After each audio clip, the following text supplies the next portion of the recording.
Hey guys, So again, it continues the question, sorry for the wait. why did the Just Jefferson let me restart this one presidency because this is a bit of information. decide to build? But just give it a yonder, and also keep an eye.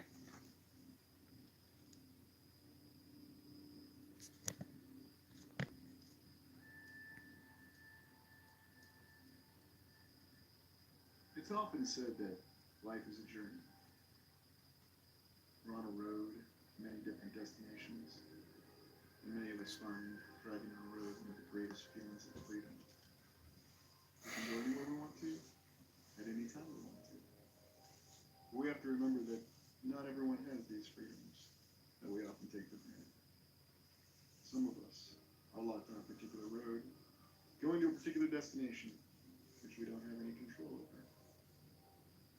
Today, we are taking the road through the small rural community of Jefferson, Wisconsin, to explore St. Coletta, a facility that was designed for developmentally challenged children, and one that evolved in supporting and enabling disabled adults, granting them independence.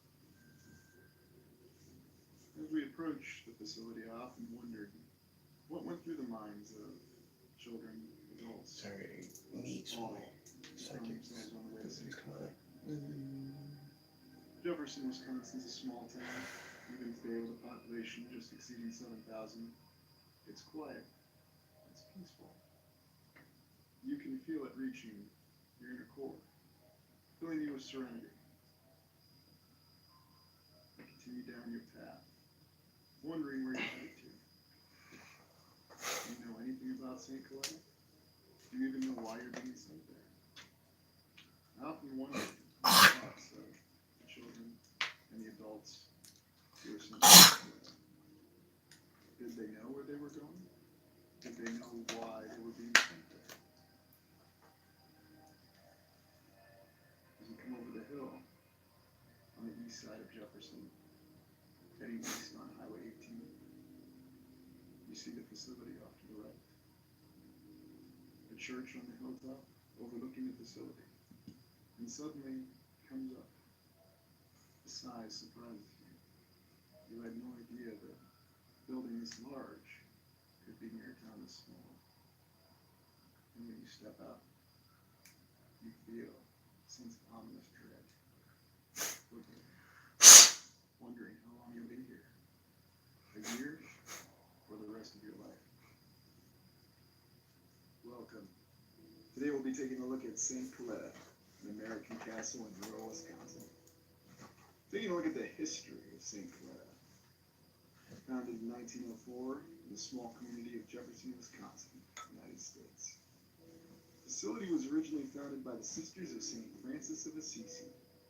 It was a facility for the developmentally disabled, a school for the backward youth, as they called the developmentally disabled in the early 20th century. Over time, it evolved into a school for exceptional children, becoming a champion for independent living for disabled adults. A very interesting development for such a facility, in the fact that originally it was for children, and then it became for adults. It's quite an interesting checkered history that it has with what the target audience is, or should we say, the target interned, because that's what a lot of these facilities were used for. Campus is currently abandoned, while a smaller facility continues its struggle. Rumors of hauntings and unexplained occurrences persist to this day. Such things as varied as werewolves, and ghosts, and unexplained sounds within the main facility. Rosemary Kennedy is the most well-known resident of St. Coletta.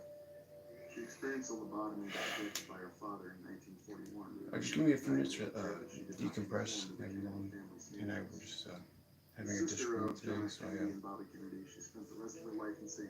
I'm a little tired, guys. But I have an energy drink, and I'm gonna knock this out tonight. The paperwork that I didn't get done for the budget, the sites to look at in Montana, and this is really in channel. It's an off-grid community located only 2 miles from the outskirts of Jefferson on the east side of town.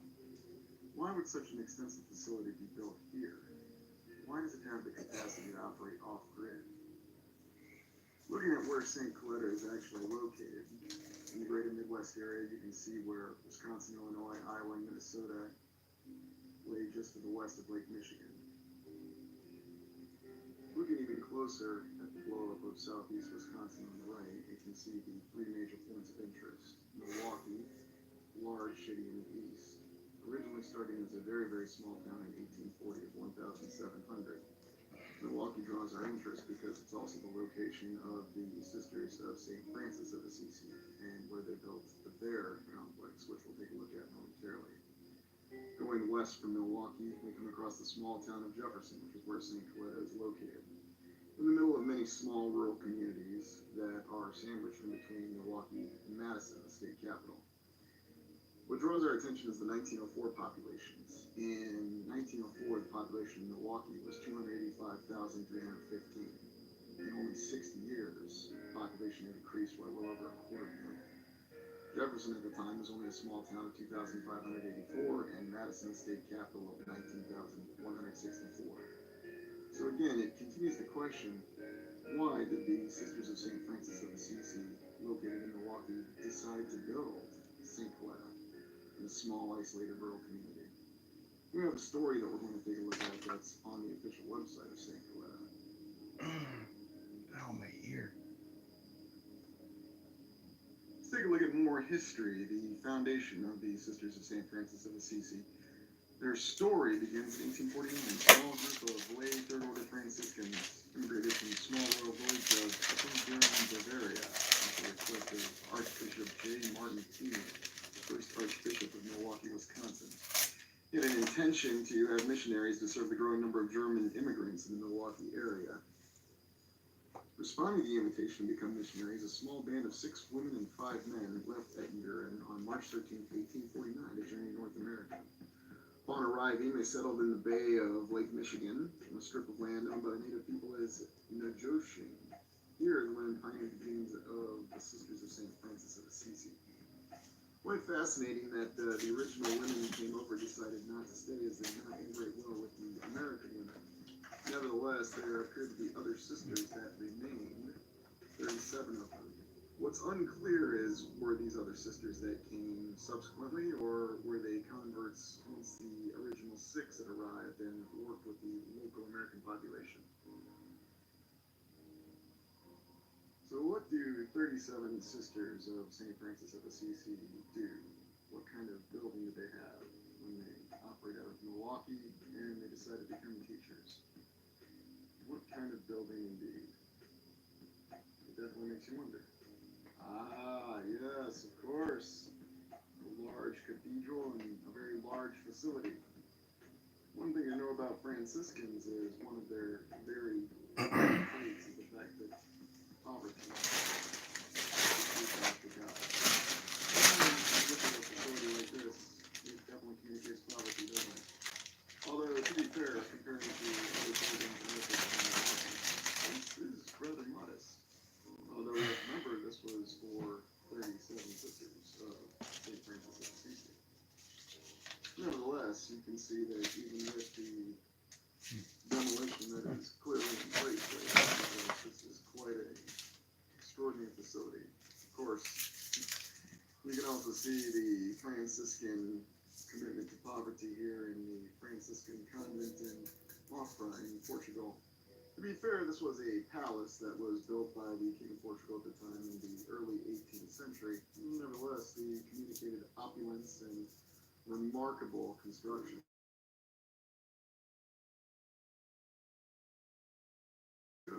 All for piety. And now let us look at the story of St. Coletta. And they even call it that, their story, starting in 1904. Family need, lack of facilities, who cared for youth with disabilities, lack of training for these children to reach full potential. So apparently they were requested to come in and opened up a facility for 5 students, and that's how St. Coletta started, a facility for only 5 students.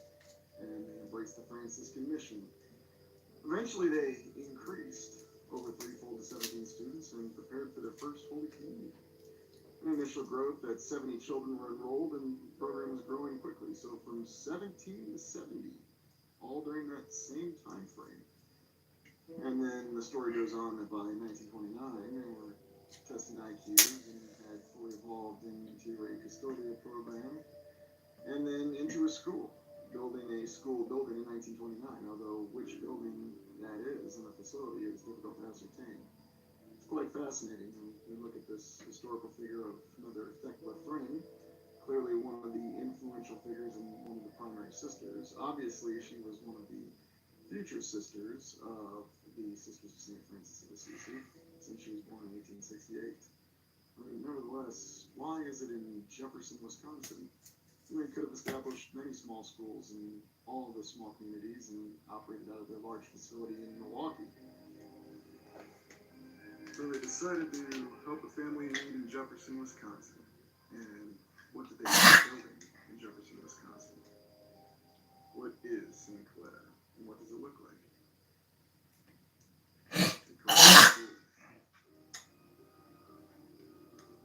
Looking at St. Coletta from the north, you can see an immense building. Building with so many bricks, and such majesty that there's not a single building It's moving by itself. that compares to it. What the You fudge? see engravings in the walls that do, in all fairness, show what appear to be sisters or adult helping children. And yet the building extends You're staying close. for You're nearly done. 6 city I'm blocks. not doing that. So we're moving on to And that's 86 just the now. main building. Sorry guys, I'm looking at When you look to the south, you see an immense sample number 85 of many like different evidence. buildings with Crazy. many different construction forms. We're now starting bottle number Quite 86. fascinating and haunting all at the same time. Historical buildings with brick mixed with more modern brutalist architecture buildings.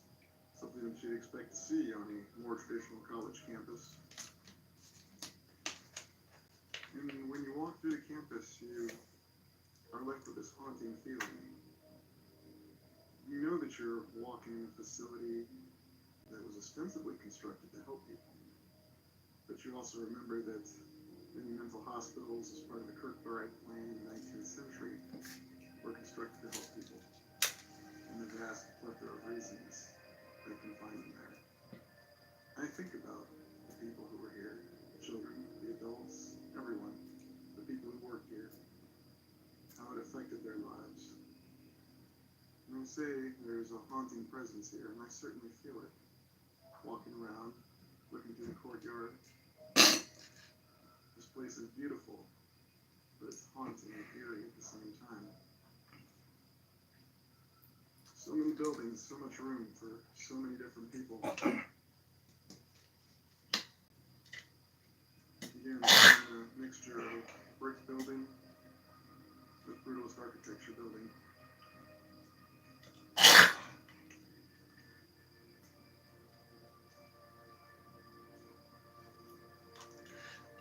Now we make our way to the St. Coletta Grotto. Modeled after the sighting of the Virgin Mary in Lourdes, France, the grotto is incredible. It's amazing to think of the Sisters of St. Francis of Assisi building that grotto. I find it remarkable that they managed such an achievement, and frankly, it'd be remarkable to build such a thing even today. Continuing along on the southern side of the campus, we have more traditional mass construction concrete buildings. And driving along the facility on Highway 18, proceeding back to the west, you see the entire facility. Even the size is just perplexing. No building outside of large manufacturing companies matches. Moving north from the facility, the campus that's closed down, we come to what remains of St. Coletta, the remaining operational portion. And it's a rather impressive building itself, where they help treat adults with disabilities and help them achieve independent living. Many noble purposes that are associated with this facility. And it should be noted that this facility did coexist when the entire main campus to the south existed as well. And now looking back to the south, from the facility in the north, again, gives you an appreciation for the size of St. Coletta. And then driving back to the south on County Road Y, many people would have no idea how extensive the campus is. Even seeing the impressive main building driving by on Highway 18, it's still quite awe-inspiring. realizing that such a building and such a facility exists in the small town of Jefferson, Wisconsin. What are some conclusions that we can take from St. Cloud? Large campus buildings remain, and there's definitely a unique emotional resonance across the campus buildings. And I would say it's a mixture of positive feelings, along with perhaps some eerie negative feelings. And these are just my perceptions. I certainly encourage you to explore the history and some other videos looking at the interior and exterior and some of the legends about St. Cloud. The haunting rumors do persist. There have been reports of unexplained sounds and sightings, ghosts, specters, and even a werewolf report. Certainly can't say that I saw anything like that walking the facility, but there was definitely a deep feeling. Is there a mystery with its construction? There's some oddities with several of the buildings, and its existence alone, the fact that this entire school was built in Jefferson, Wisconsin. How was it funded, built, and expanded so efficiently? It's interesting that the Sisters of St. Francis of Assisi were able to establish so many amazing buildings out in the middle of nowhere, Wisconsin, in the early 20th century. And are there photos and construction plans still on record? We know that photos don't necessarily prove anything, but I would certainly love to see photos of these buildings being constructed, and I would very much appreciate to see photos of the grotto being constructed. What the Sisters of St. Francis of Assisi achieved, if they did achieve it, is remarkable. And even if they didn't, it's an inspiring official record for the facility. It has an amazing story, and it's something that we have to continue to ask questions about, to learn about who we are as people, and something that we can learn more about ourselves going forward.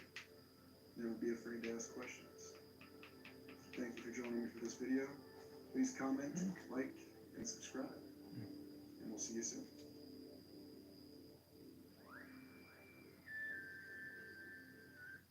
Of St. Francis, large campus buildings remain, and there's definitely a unique emotional resonance across the campus buildings.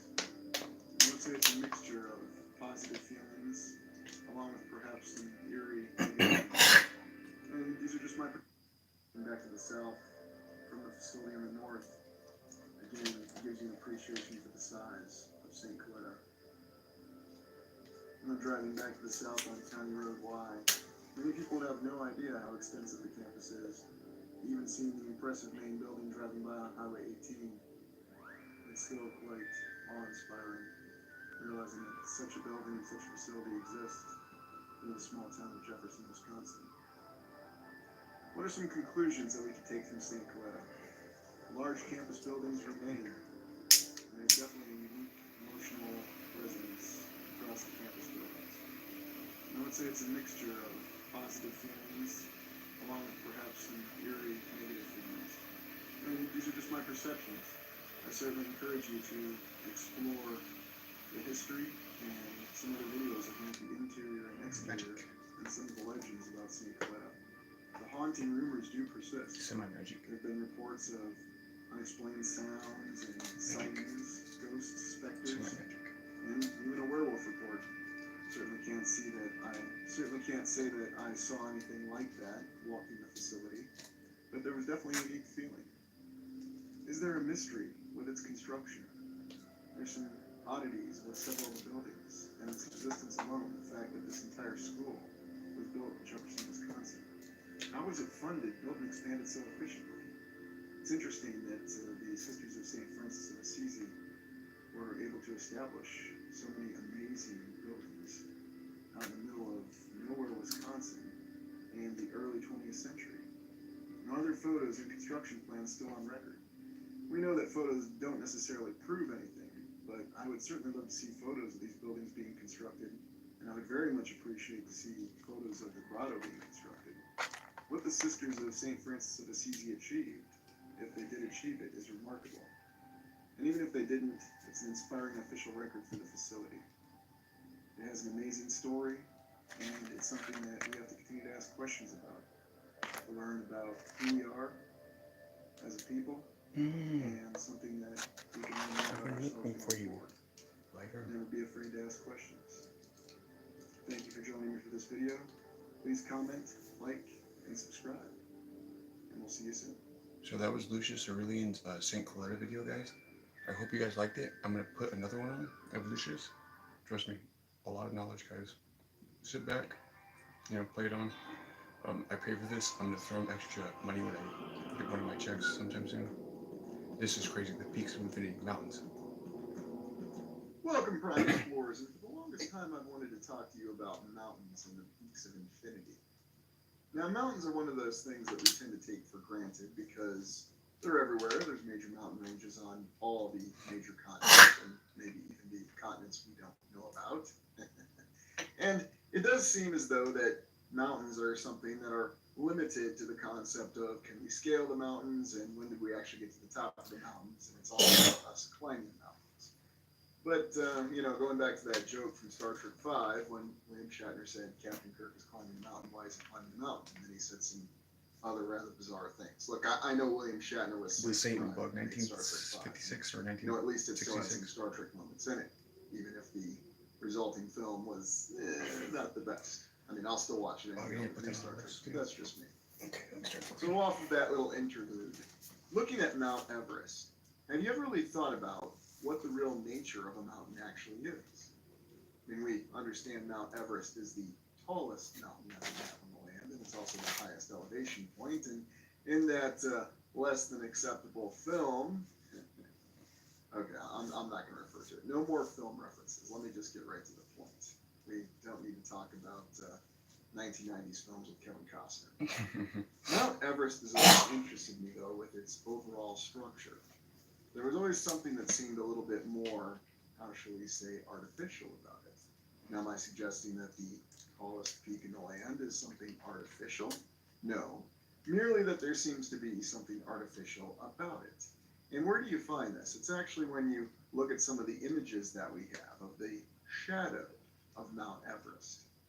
And there's a very interesting triangle with it. Now, of course, you could say, well, it's a gigantic mountain, and when the sun is in a certain position, the sun really is, if you think it actually is a star, and it's 90 million miles away or whatever it is, and light takes 8 minutes to get there from here, fine, so be it. Or if you think it's something else entirely, some celestial object, that's okay. But whatever the light source is, it does make a very artificial looking shadow with the mountain. And that's something else that I've found very intriguing. And I think the other detail with mountains that's always fascinated me over the years is, why is the limit on the altitude or the height of the mountain 29,000 feet? Is it possible that we could have much taller mountains somewhere? Well, there'll be a slew of explanations, but perhaps this is something we could actually turn to films and the reference of fictional material, because do we ever see any sort of mountain on any sort of alien landscape? Yes, I'm referring more to science fiction or fantasy here. That's taller than Mount Everest. There's only really one reference that I can think of, and that's that mountain that they flew past in Prometheus, the 2012 prequel, whatever you want to think of it as, directed by Ridley Scott. Probably the last film where he really showcased his artistic ambitions. It just was, well, to be honest with you, it was destroyed in the screenplay. They didn't exactly know what they wanted to do with the film, and while it has beautiful shots and images in it, it really derailed the whole experience of the film. And my humble impression, at least they were trying to do something new with the ideas of the engineers, but it just didn't work out. But really think about that. Really think about how tall can a mountain actually be, and what would it really look like? What would a mountain that's taller than Everest actually look like? Now, we're not just talking a little taller, if it's 30,000 feet, okay, no big deal, but if you actually had a mountain that was 50,000 feet, or 100,000 feet, is it possible that at some point, taking a look at the Eiger here, and certainly it's nowhere close, it's only 13,000 feet, but the Eiger is another one of those interesting ones in Switzerland just because of its, how shall we say, unique structure, and all the different stories related to the climbing and the accidents that occurred on it. Now, I know what you're asking me. All right, you just seem to be plotting about, I was wanting an exploration on mountains in unique places. You talk about Mount Everest. Well, you have been to the Antarctica, haven't you? And the answer is yes. At least I understood that I was in the Antarctica. So we go back to our favorite little system, Google Earth, or the haven't seen the exploration in the past, about 22 years ago now, I had the pleasure, privilege, misfortune of actually being on the ground at McMurdo Station in the continent of Antarctica. Now, as I've said during that exploration, did I actually fly the plane? Was I the one who plotted the course from West Coast United States to New Zealand to McMurdo? The answer is no. I was merely a passenger on a cargo plane. So really we could have gone anywhere for all I knew. Yes, I talked to the pilots, and the pilots, as all pilots will tell you, they follow very defined air corridors and air routes. And they must stay on these air corridors and these air routes. And if they deviate from them, it sets up all kinds of issues. And of course they face all sorts of liabilities, which is why a certain unnamed flight in a certain area that happened to be near this region of the world, the globe, as they show us on the Google Earth, that's why it's rather odd to me. But that's not what this exploration is about. We're talking about mountains. So anyway, you see you have New Zealand, and that is a direct flight to McMurdo, but there's something peculiar, and I highlight this just to show you that there are issues. So as you may or may not know with the Google Earth, you highlight the little man here, or the little guy, or little figure, whatever you want to call it, and you'll see that there are points where there are photos that have been uploaded. And what do we have here? In the southern ocean, 2 points, and if we click on one of them, what do we actually see? We're in the middle of the ocean. Yet in the middle of this ocean, we're suddenly in a little wine shop. In the middle of the ocean.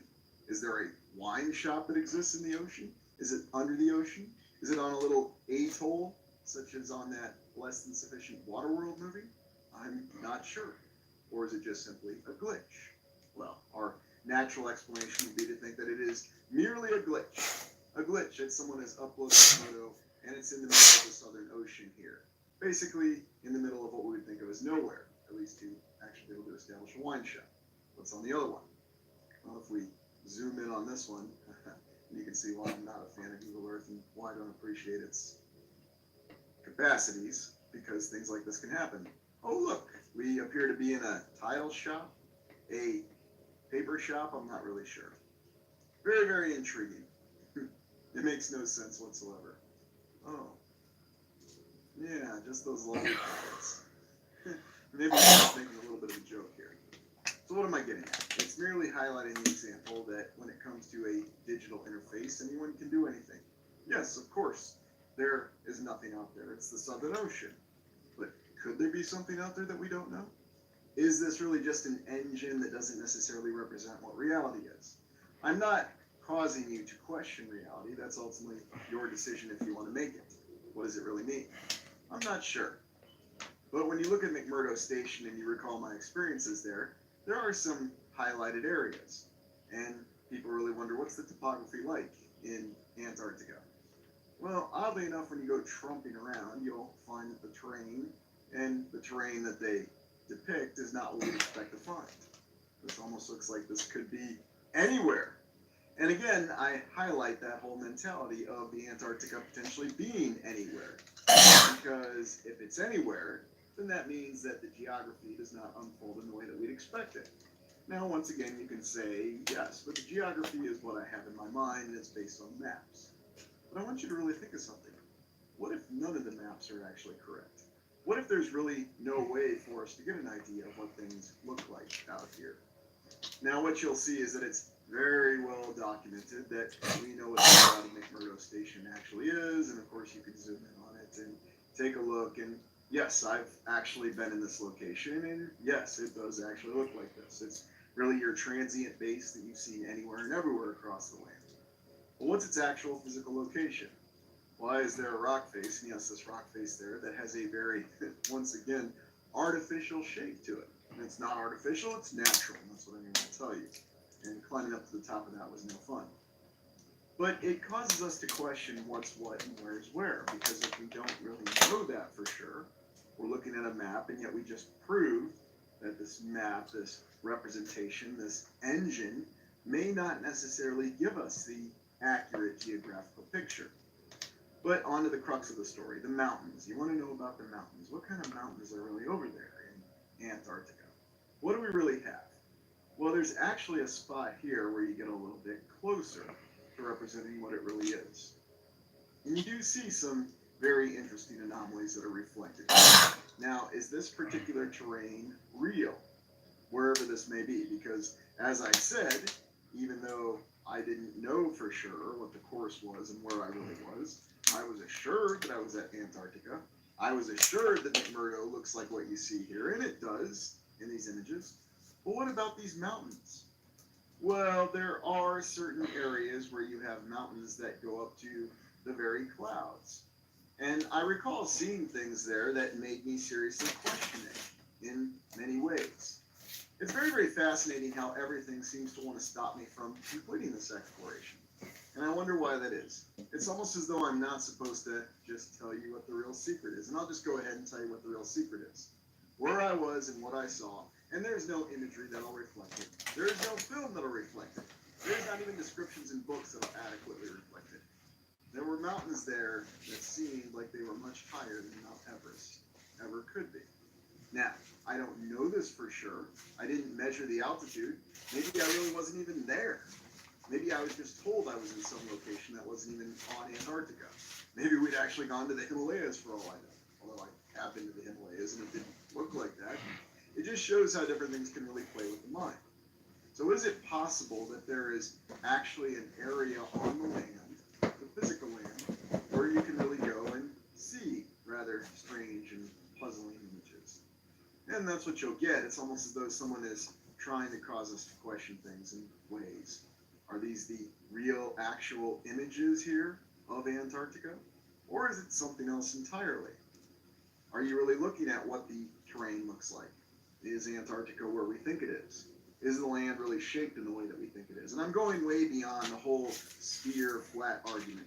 That's very, very simplistic. Now, I'm not denigrating that, but we seem to be guided, if you will, by many different entities and institutions to think of either one extreme or the other. There have been times, though, that it may be possible that the land exists in a very physical reality that we can begin to imagine. And you can play around on Google Earth to your heart's content, and you can find all these strange supposed disclosures. Although, let's be honest, is someone really going to tell us what the secrets are? Is there really terrain like this in what we think of as the Antarctica? Who is actually trumping around out there and taking these images? And why? And if they did the exact images reach us? Or is it all part of some, how shall we say, controlled release of information? The only thing I can relate to you from my observations, and no, I did not take any pictures, I can't prove it to you. And even if I did, even if I could, you could always say, well, he altered the pictures. There's no such thing as mountains that go up beyond the very sky. There's no such thing as mountains that may be taller than Mount Everest. Maybe so. But I can tell you that from my experience, I thought that I witnessed mountains that were taller than Everest. I thought that I saw things that were just incredible beyond the capacity of terrain. And the comparison for that I'll leave you with is, why is it that there is no fictional depiction of mountains? No fantastical description of a mountain that's 100,000 feet tall? Why do we not have some image in a film beyond that less than stellar shot from the film Prometheus? And don't take me wrong, it was a very beautiful shot. But where performer Kate Dickey was talking about the mountain they were flying by that made Everest its little brother, but you don't really see it. You just see the ship kind of going past it. It's very peculiar, and it oftentimes gets hinted at. So once again, I leave it to you, Prime Explorers. What are your thoughts? Do you think there are mountains that could be taller than 100,000 feet, or is Everest the tallest that we have? And if there are mountains that are over 100,000 feet tall, where do they exist physically? Are these other lands that we can access, whether we access them directly by just simply flying there? Or do we have to pass through something? Is it some overlapping of realities? Is it some entirely different physical existence than we can understand? And even going back to the different theories of spatial existence. Do we actually live in a three-dimensional world? Or is it a four-dimensional world? Is it even a five-dimensional world? And again, we're just talking spatial dimensions here. We're not even factoring in the whole concept of time and space, because does time really exist, or is it subjective? So many different interesting things. Peaks of infinity. What do you think about? Thank you for joining.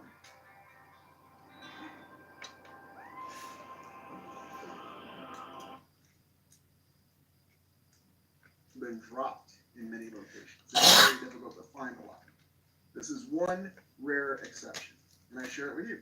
A historical account that people say is credible, minus certain historians named Mike Dash, about teleportation. Now, to conclude this exploration, can you find examples of just simple physical travel teleportation? You know, behind the transporter in Star Trek, because that's what we tend to do. You know, that's the most mainstream pop culture example. It's really gnarly technology. You know, it's way out there. I mean, we say it's science fiction, but really it's still science fantasy because there is no Heisenberg compensator that we can build to scramble someone's physical matter into energy, transport it, and then reassemble it. But is it actually based on something that's real? Is it based on something that really happened? Now, a more realistic depiction of what may have happened to this Spanish soldier, or whoever he was really, is found in the Final Fantasy series, the gaming series, released as Final Fantasy IV in Japan, released in the United States as Final Fantasy II on the Super Nintendo system. Now, whether you're gamers or not, that's completely all right. You can look this up. But the Devil's Road, also known as Serpent Road, is a passage in Final Fantasy IV that connects Mysidia with Barret, two entirely separate geographical locations. It's been a long time since I played the game. I think they're on separate continents, or Mysidia is even on an island, I'm trying to recall. But they're eventually on completely different areas of the land, much like this account that you had with this Spanish soldier. It uses lunar magic. Sorry guys, and I just, just lunar was still actually a depressed term a for bit, an extraterrestrial being in that story, the Lunarians. And okay. technology brought to the blue planet by Clunia. Restart the video because it Yes. started off in the middle. So, technology brought by some other individual. And of course, this is one of the rare examples in fiction where you see this depicted. And what does this actually look like, this Devil's Road? Well, you just simply step on this little symbol here with an orb in the middle of it, and you're transported instantly to another physical location. Now, in the Super Nintendo earlier version, it kind of looked like this. There's these devices that are around it that almost look like pawns, and you step in this little spot, and boom, you're transported.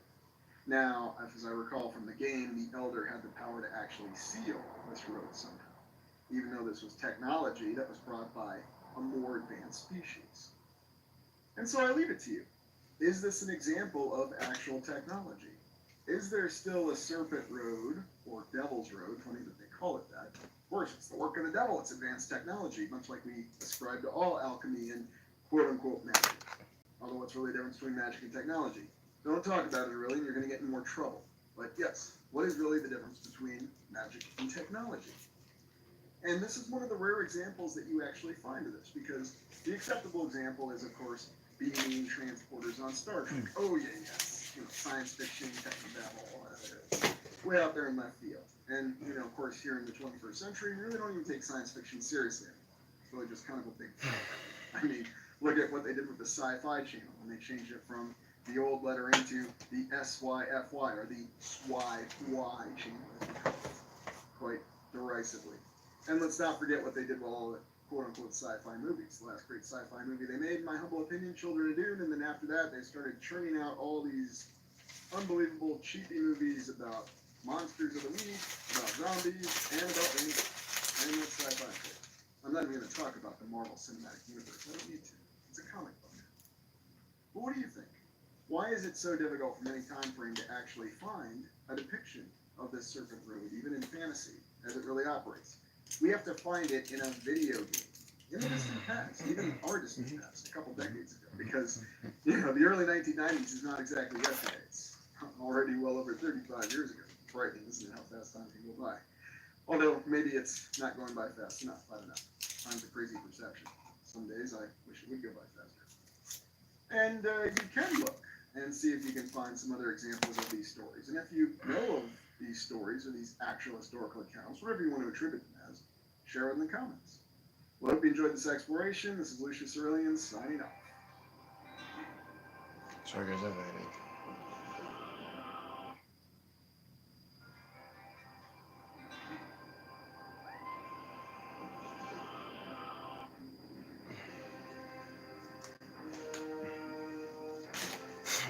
Greetings, Prime Explorers, and you're probably asking, why are we talking about the Hodag? What the heck is Aurelian going off about today? I thought we were going to get some interesting creature or critter on American folklore. Well, just stay with me because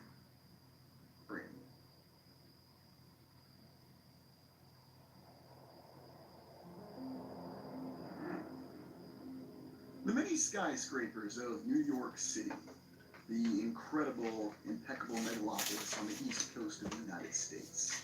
A city that happens to be situated on the world's largest natural harbor, or at least one of the world's largest natural harbors. And when we look at it, we see a eclectic mix of modern structures with old world structures. And of course, with our great glass and steel towers that reach to the sky. Although I have to say, they're certainly not locations I would seek refuge in the event of any sort of natural disaster. What's really the account, though, with New York City? Why is it this impressive megalopolis of 8 million people with 5 distinct boroughs blew up in a very short amount of time? What's its significance for understanding the old world and the principles of the theories with the concept of Tartaria and the civilization that preceded ours? How is it that New York City is a nexus point? Why do we have so many different incredible structures? And everyone who resides in New York City or visits always comes across the sign that you are no doubt entering a true land of liberty. And make no mistakes about it, this is a land of liberty. Join me as we explore New York City, Reset Center 1.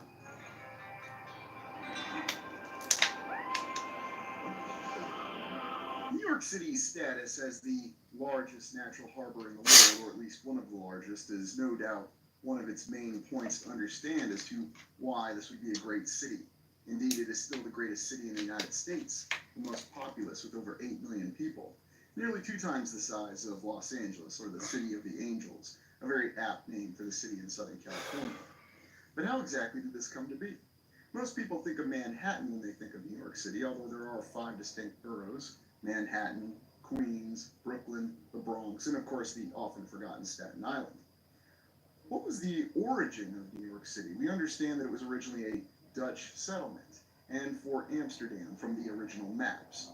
And yet, with our questioning of our official historical account, we have to wonder exactly what the origin was.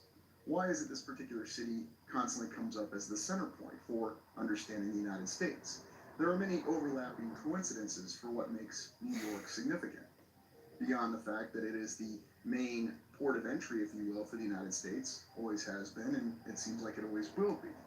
The United Nations just happens to be headquartered within New York City. And it also has the status as being the financial capital of the entire land, or the world, however you want to say it. It's anchored by Wall Street and the financial district within Manhattan. It's considered the largest metropolitan economy in the world, and it also just happens to be the residence of the most billionaires at this time, and millionaires of any city within the world. How exactly, though, do we have this very unique history of the plan of New York City? And when we look at many of the early maps, whether it's the original layout map, and how anyone can know that, I always find that fascinating, of the Dutch settlement of Fort Amsterdam in the 1600s, and you may recall there was a TV show with Jamie Lannister himself called New Amsterdam. I can't say it was a very enjoyable one, but that's just my opinion. Looking, though, at these early maps, we have the impression, it seems, that New York City, much like every other city and town across the United States, seems to have had a very definitive plan. And when you look at the early maps, I'm oftentimes surprised by just how densely populated the city seems to have been, especially Manhattan Island itself. Now, is this just because of good urban planning from the very start? Certainly somebody saw that this was one of the world's largest natural harbors, and they knew that the city was going to have a very impeccable history behind it, even in the past. People were looking ahead, they were pressing it in a way. Or is there an entirely different explanation for why we have these very elaborate maps that are incredibly detailed and seem to show planning with the density in terms of structures and even an existing infrastructure? Is it possible that New York City and its 5 boroughs were actually remnants or surviving portions of an old world entire city? And it could have in fact been the most intact. Because one of the things that we tend to overlook when we look at our historical account of the United States is, when exactly did we go through all the difficulty of constructing these cities and these towns? Official history tells us that most of the work was done in the 1800s. Virtually every city and town in the United States had the lion's share of the work of establishing its infrastructure. In other words, making a city or town self-sustaining. You need to have water, you need to have food, you need to have a well-developed logistics system. Ah, yes, logistics. That entire concept that we often hand wave away when we talk about how these incredible structures were built by a logistically limited society in the 1800s. Because as we understand it, there was horse and buggy, and to a lesser extent, there were trains. Oh, yes, that impressive train infrastructure system that seemed to be built very quickly and very rapidly. Now, maybe it happened as we thought, but going back to the theory of New York City being reset center one, let's look at our population chart here. And we see that New York City became the largest city in the United States from 1790, a distinction it continues to this day. And it's also worth noting that even by the mid-1800s or 1850, when so many things all seem to just randomly begin, I'm sure that's another coincidence, the population was stated at 500,000. There's also other interesting overlapping details about New York City. The entire orphan training program for the United States was facilitated through New York City. Again, the official history says there were just so many orphans running around New York City. Even though if you ever read into the history and understand the society at that time, it never made a lot of sense. Looking at New York City's evolving skyline, we understand that the first skyscrapers were constructed in the 1890s. It's also interesting to note that not many structures were really built all the way through the rest of the 20th century. In other words, the account we have seems to indicate that most of the skyscrapers were built in the early portion of the 20th century. And then once we got past the Great Depression, not too many structures were constructed. Yes, a few notable ones were, but it really wasn't until more recent times that we started building all these very impressive pencil skyscrapers. Now I know it's all a matter of taste, and yes, I certainly don't want to denigrate the design plans of the new modern pencil skyscrapers, and they look so incredible. But when you look at the history of New York City, you see that it seems to have included many impressive structures that you wouldn't expect to see, such as these numerous armories, these incredible castles. And the reason I find this little detail very fascinating is that these armories have shown up in many cities all across the United States, and yes, they clearly look like castles. And the reason that they're stated to look like castles is because they were defensive fortifications for the militias at the time. And there were many militias that were required in New York City throughout its time frame and existence. But I'm also intrigued by the fact that they managed to build these impressive structures, and many of them do survive to this day.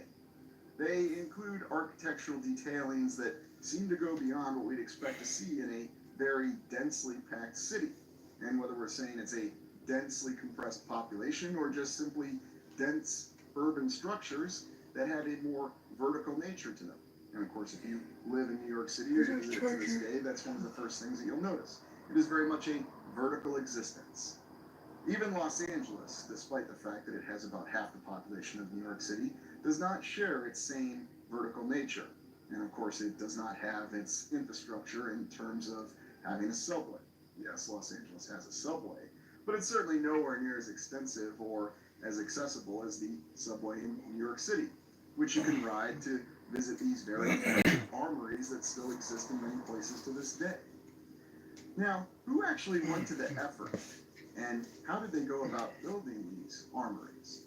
The armories always interest me because of the fact that they are located in many unique areas. For example, you'll often find armories in the United States universities.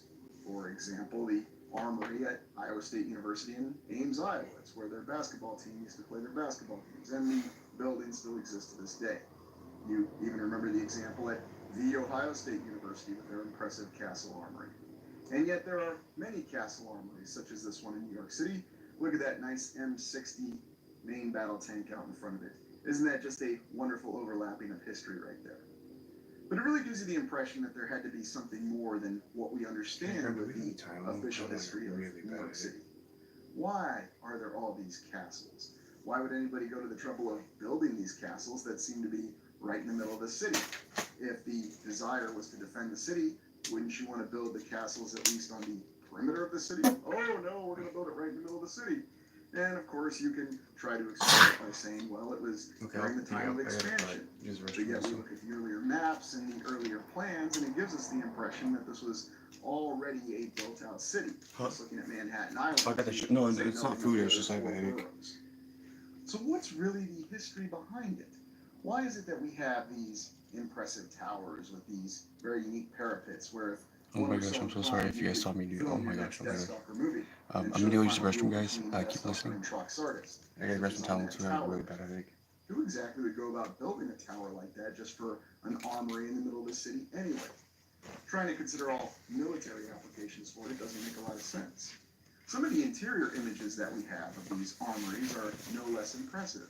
They show very large formation areas that have seats around them, so I guess people can watch the formations and the parades indoors. Imagine that. Well, I guess you always have your input weather plan available if you're going to do your final pass and review parade, if you are indeed in military formation. But there always seems to be a different number of explanations for how these structures could have been used, as though they could have had a variety of different purposes. Could this have once been a hangar of some sort? It almost looks like it was supposed to be a hangar, but maybe that's just my imagination running wild with me. And yet you'll see that same detail that's reflected in many of these armories, as though they were very ubiquitous, all over the city. And I'm just going to come out and say that I have a theory that perhaps these armories were actually there and older structures that were repurposed to be used by the new force that was occupying the city. And of course, we always have that same terminology, occupy this, occupy that. But if you think about this, whether you want to think of this as an early colonization, I always found it intriguing that the Dutch, despite the fact that they discovered and built the first fort, Fort Amsterdam, just decided to leave what is the greatest or one of the greatest natural harbors in the world. Well, I'm sure there's economic reasons behind it. That's always intriguing when you try to overlay all the economic mentality that comes around New York City to this day. You have the New York Stock Exchange, you have the NASDAQ, and everyone realizes that all the greatest financial transactions of the land occur in New York City. Officially, it's also one of the most international cities in the land, where you have 800 of the 7,000 to 9,000 languages in the land, depending on which sources you consult, spoken in one single city.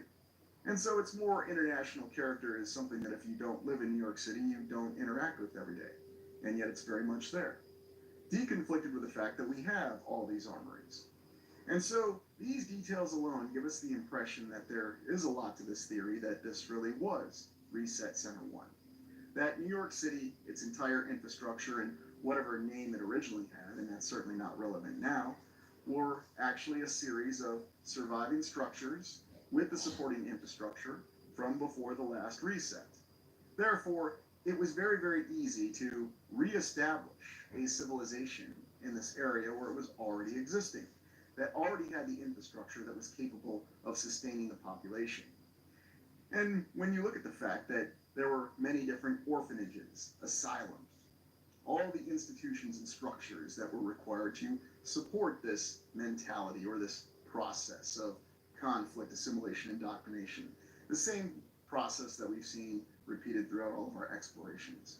For example, look at this particular asylum, this octagonal building with its very impressive dome.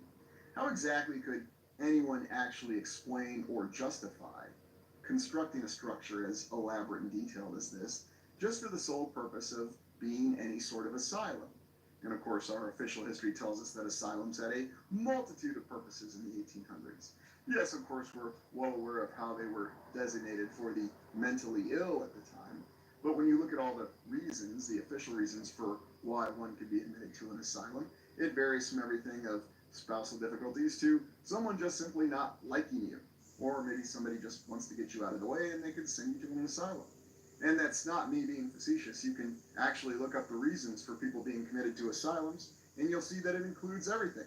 I wonder if there was a reason that said, conduct unbecoming a citizen of the United States. You know, that's kind of the catch-all that they have. And strangely enough, it survives in the parlance of the Uniform Code of Military Justice for the United States military. But looking at this particular octagonal asylum, why would anyone design an asylum with very windy staircases? And it even includes impressive columns. This is the prime example that we have of a structure that was apparently built for the purpose of housing people who had challenges with fitting into society, people who we understand to be aberrations in terms of conforming to the rules of society. And yet for these people who have these challenges, we're going to give them a very complex structure that seems to be very difficult to get around. And I know the explanation will be, there were simply no safety standards. Nobody was thinking about safety. Safety is the answer to everything in our modern society and our civilization. And that may be true. Of course, another perspective will tell you that safety is merely the overall guiding reason given not to do something, not to do really anything, because it might be unsafe for me to even get out of my bed in the morning. Of course, you're not living your life, but we don't need to have that discussion. But looking at these columns and these elaborate staircases and every bit of decoration, you really have to question what the original intention and purpose of this very elaborate structure originally was. And one of the surviving asylums, as it still stands to this day, it stands out in a way that really causes us to question the actual existence of this previous civilization.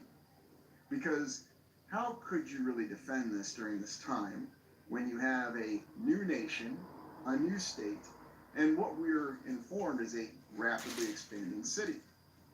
It seemed to be, though, that New York City was designated from the very start of the United States to be the primary nexus point of the nation.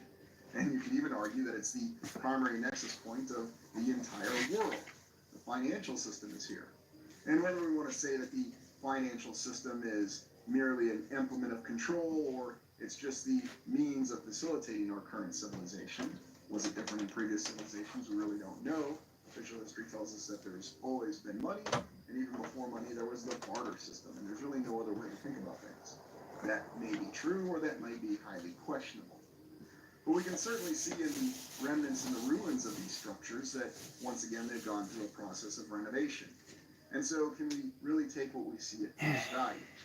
It's one of the little details about New York City that I've always found most interesting about it, whenever I've visited in person, is actually trying, especially since I have the eyes that I have now, to deconflict what you see with the more modern structures and the legitimate old world structures. The number of small islands that are around Manhattan Island, such as Blackwell's Island, which is the location of this octagonal asylum that we just looked at. Why is it there were so many structures such as this and these facilities that are on these islands? I won't say anything about Rikers Island because I think we've already hit the nail on the head that, yes, when you enter this area, you're reminded that you're really entering a land of liberty. We won't say anything about the current percentage of incarcerated population of the United States. There's no need to. But was it all a design from the start? These asylums, this surviving infrastructure in New York City that's always been with us, that we have this port of entry, if you will. And when you look at this from a military perspective, anytime we understand military operations or a campaign, which the United States has the largest and most expeditionary capable military in the land today, you have to establish what's called a seaport of debarkation. And now, of course, in modern times with flying devices, planes and so on and so forth, you also have an airport of debarkation. This is a main entry point. And is it possible that this entire city with its 5 boroughs was designated as Reset Center 1? That this was going to be the entry point for the entire United States. This infrastructure, these asylums that were so numerous, very well documented, very well recorded. You can look up the history of all the various asylums that they had across the 5 boroughs. And you can see that they had different designated purposes. We had orphan asylums. We had soldier asylums. We had asylums for virtually anything and everything else that you could think of. And every single one of these structures is massive, elaborately built, and seems to take up the area of an entire city block. And that's very impressive to me, especially considering how compressed and dense the plan was for the original city and how it passed over time. It's always been very densely populated. Of course, if you just go outside of New York City, you'll find that you have open land as far as the eye can see. And it's no coincidence that this particular area is featured and referenced in many times. I think of the movie Failsafe, where the accidental nuclear bombing of Moscow, and then in the plot of the movie, the president doesn't offer up Washington, D.C. to sacrifice, he offers up New York City, because it's the economic powerhouse of the United States. You would think it would be a national capital for a national capital. There's all the images that we have and the references of the entire orphan system, and I think about the orphan trains that originated from the city. and its major port. It does make sense from that perspective, and it does support the official history. Yet when you take it along with the immigration coming through New York City, and the fact that all the adults and all the children all started at this nexus point, it supports the theory that this really was Reset Center 1. That the surviving populations, whether they were processed or whatever actually happened after the conflict, were brought in through this area and then facilitated to repopulate other areas where they had found surviving infrastructure, surviving cities. The other interesting thing is just how elaborate the surviving infrastructure of this particular area is. Recall that the population went from 500,000 to 8 million in a very short amount of time. And there's always that incredible story we have of the immense population growth by percentage in the United States. 1,000% from 1800 to 1900. And how were they able to construct all this impressive infrastructure, especially for water treatment? Water treatment facilities are something that we tend to overlook when we do our explorations, and you'll find no shortage of them across the 5 boroughs that show a very elaborate and old world construction style behind them. And when I look at these many water treatment facilities across the area, I'm reminded of where we've seen them in other locations, such as the very impressive water towers of St. Louis that endure to this day. Yes, our finest masonry construction that was available in the 1800s. And you can see the detailing within this, these mixtures of blocks and bricks, unique coloring, and the fact that these structures all survive to this day. There's even the engineering achievement of the Croton Aqueduct. Yes, aqueducts. Something else that we got from the Romans. I always found it fascinating too that the Romans never actually went through any sort of industrial revolution, according to the official history. They just had manual labor, and that's the answer for everything. Much like in the same way that we managed to pull off constructing all these impressive infrastructure establishments across not just New York, but the entire United States, was all done because we seemed to have infinite pools of labor. And it was easier because there were no safety standards. Now, of course, if you take the no safety standards to the opposite end of the spectrum, you realize that when you suddenly have a bunch of accidents in a particular work area and people are dying like flies, then no one's really going to want to work in that particular work area. It's going to have a reputation. The images that we have, though, paint an entirely different picture of this establishment of the infrastructure below the 5 boroughs. How exactly did they build this entire water system or this water purification system from scratch? We're informed officially that having resources is something that we still struggle with to this day, even with all of our modern technology, our excavation systems, and of course the advent of the computer. And at least I say anything about artificial intelligence, which is applicable in everything that we do now. But I look at these images and once again I have to question, is this an original construction or is this actually a salvage?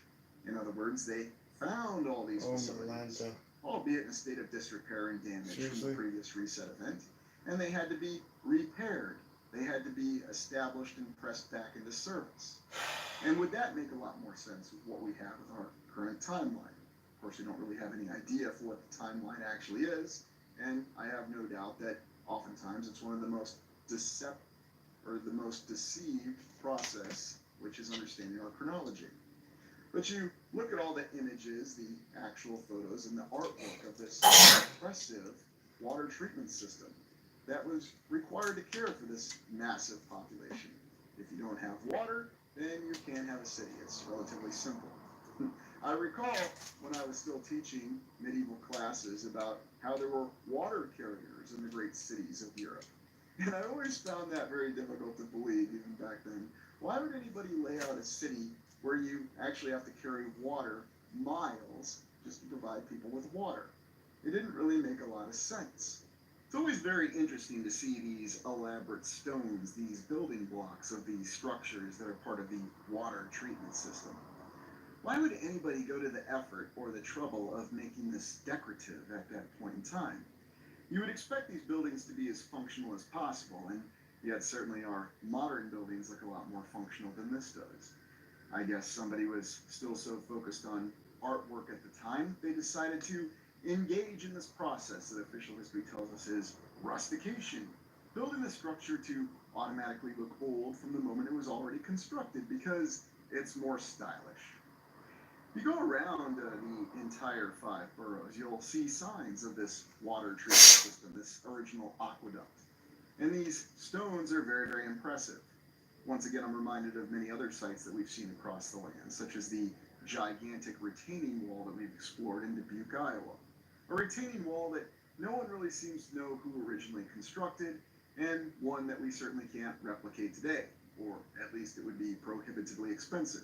It's not because we can't do it, it's just because we lack the desire to do it, because, we have to minimize costs everywhere that we can. That is the end result of capitalism. Seriously, dude?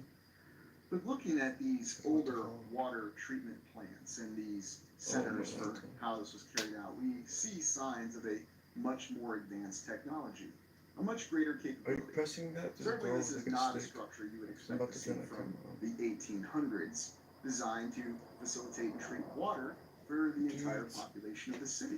Whoever's And watching yet we this have live, numerous images, numerous they references to posted it, this not just very trying to camera the impressive other way. system. And of course, all we have for the design is just Maybe once it's again a just, single like, perspective there is a design. ghost in here, I know Now, for sure. it's It's not the to negative say energy there aren't other examples of it, potentially hiding in someone's basement or maybe even in someone's toilet, much like Urbano Monte's world map that was found in a toilet, because where else would you find such things? But how exactly do you reconcile this capability of even constructing a structure like this? Something that doesn't really look like any sort of water treatment facility, but something that others might reference as a temple or a tomb, especially when we're talking about older civilizations, because every single structure for older civilizations seems to be labeled a temple or a tomb. I mean, you could very much easily label this impressive water treatment structure in New York City a temple or a tomb. Now, I know you're saying, why aren't you referring to the official name of it? Well, sometimes I try to refrain from referring to official names. You look at the images that we have of the construction of this impressive water treatment system, and I also am reminded of the underground system for the subway that was constructed in New York City.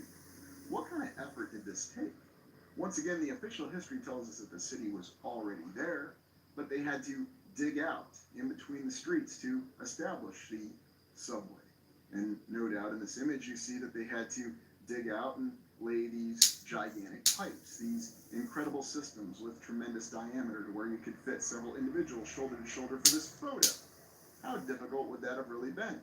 And why isn't anybody doing that to this day? For that matter, why aren't we building water treatment structures like this today? Well, of course, the answer will be it's not practicable. There's no real reason to do it. Why do we need to decorate it? Why do we want to bother making rusticated stone so it already looks old once we've constructed it? We can just easily build a very effective water treatment facility and not make it a castle-like structure. It only makes sense. It's very well documented that people might have had some strange pursuits in the past, and they might have put a little too much emphasis on artistry. Therefore, there's no need for any sort of creative structural designs to this day. But when you recall looking at our explorations of Niagara Falls and the surrounding area, we see the same thing. Think about what this effort really took. All of this dirt had to be excavated and removed. And every single one of these blocks or bricks or whatever the original construction materials were had to be placed in a very precise manner. There's also the fact that every single one of these details that we see are surviving to this day. In other words, this impressive infrastructure was built to last. Certainly not something that we have attributed to our current civilization. Now, maybe you think the container revival style is going to last a long time, and you know what, I could probably make the argument that yes, it will. If you buy a container revival style house, it's going to last longer than your modern siding houses that you'll see in the numerous subdivisions. Yes, the subdivisions, the only thing that we seem to construct these days, but that's because it's more economically viable. Think about this particular image, for example. What kind of effort actually went into digging this out? And how was it done in the distant past? Where did all these materials come from, and how are they brought in overcoming the logistical challenges? Or is it more possible that all of this had already been established by a previous civilization, and it simply needed to be cleaned up and repurposed? I always found this diagram very intriguing of an aqueduct from the times of Rome. yet somehow it looks a little bit more advanced and almost seems to be indicating an entirely different design. I know it's just a drawing and anybody can do a drawing, but something about it does seem to be a little bit more advanced and a little bit more impressive than we'd expect of what the Roman capabilities were at the time. And remember, the Romans never actually went through an industrial revolution of any sort, but they did somehow manage to contrive a concrete that is vastly superior to any of the concretes and cements that we officially have available to this day, or even in the recent past. The Reservoir of Manhattan, the waterworks. And here in this image from the very early 1800s, you can see that apparently we had the inclination to impose artistic stylings on our waterworks because, well, why wouldn't you build a great statue of Poseidon? Yes, that infinite reference that we seem to have to deities, whether they be of Rome or Greece or any other pantheon of deities. And we always seem to want to integrate them within our structures. I mean, how would you know it's a water treatment plant if you didn't put some kind of godlike figure on top of it? And don't forget the columns, that's very important. Keep in mind this is during the nascent phase of the United States when expansion was happening. Oh, and they were also building the Erie Canal. But, you know, it stands to reason if they could pull off the Erie Canal in a very short amount of time, which involved extensive work. And don't forget the official history tells us that the workers of the Erie Canal faced great difficulties. And the official history also says that people didn't like different groups of people. Yes, and yet despite all these challenges, despite all these logistical limitations, they were able to pull all this off. I know the answer will be because there was more money available in the past, there were no safety standards, and every single person who came from Europe was a master artisan and craftsman. Nobody was a logistician though, but remember, we can just assume that the logistics happened. And clearly they did, I mean the structures are there. Some of the other images though that we have showing Manhattan Island do give an indication of this impressive architecture. Once again, why would someone build a water treatment plant that looks like this? Why is it so advanced? Oh, here in this particular image, you can see that it's right next to a structure that looks like it belongs in some sort of World's Fair or some other sort of exposition. Because once again, no one's going to build a building like that. Someone told me in one of the comments that the reason that we went away from these dome structures or tore them down is because they're expensive to maintain. But once again, I always find it quite intriguing that we want to say that cost is a reason for why we don't do things anymore. And yet we have a system in place that allows us to continuously raise our debt ceiling every single year. So how can you say there's any sort of limitation to cost? Another one of these interesting artistic renderings that shows us the water treatment facility. And yet in the background, there seems to be no shortage of smokestacks. Is this some sort of representation, or was this actually a first-hand observer's artistic impression of what they really saw as the entire area of Manhattan and the surrounding boroughs was being repopulated, as it was being repaired and pressed back into service? Because you really have to step back and ask, what makes more sense? Because when you really look at the images of what remains to this day, you see structures that no one would build today. No one would build in the 1950s. Maybe someone would try it in the 1920s and 1930s. I mean, yes, the 1920s, we say it was the roaring 20s. It was a time of economic prosperity. But the 1930s certainly weren't. But there's an explanation for that, too, because the government had to put people to work. And therefore, it had numerous programs to put people to work. But that's really the last time, at least in the United States, that you'll see any sort of reference to structures like this with what we're informed as masonry construction being built at a large level and across the entire land in many simultaneous projects at the same time. How much effort did this really take if this was done the way that we were told historically, where the city was already established? All the blocks were already planned out. There were people already living amongst this area when they had to dig out and establish this water treatment system, or to say nothing of the subway. And no, it's not just on the East Coast. You may recall our recent exploration when we looked at Omaha, and we saw that they informed us that they actually dug out the streets of Omaha. Well, people were living there, so they could level the grounds, so they could establish a sewage system, because apparently they didn't have one before. Very, very intriguing with all these conflicting accounts that we have. And now let's take a look at some images of New York from the 20th century, the 1900s. Ah, yes, our hanging policeman. I don't really understand this from the early 1900s. Is this just really to get into our face that there really were no safety standards and nobody had anything better to do than to just hang around? There is actually an explanation for this hanging policeman, and we'll get to it here in a moment, but why, if your conduct was law enforcement, would you be focused on doing something like this? Or was, it just kind of the concept of parlor tricks for the early 20th century and to get attention? Also, something else to think about. Here is a colorized version of that photograph. And I want you to really think about this. If a photo has color added later, or if it's altered in some way, is it still an original photograph? Is it still the original depiction of what actually happened? And don't forget that a photograph is just a photograph. You are seeing a representation of the event.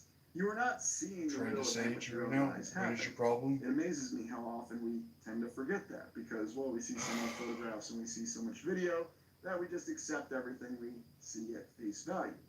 And maybe that is the situation.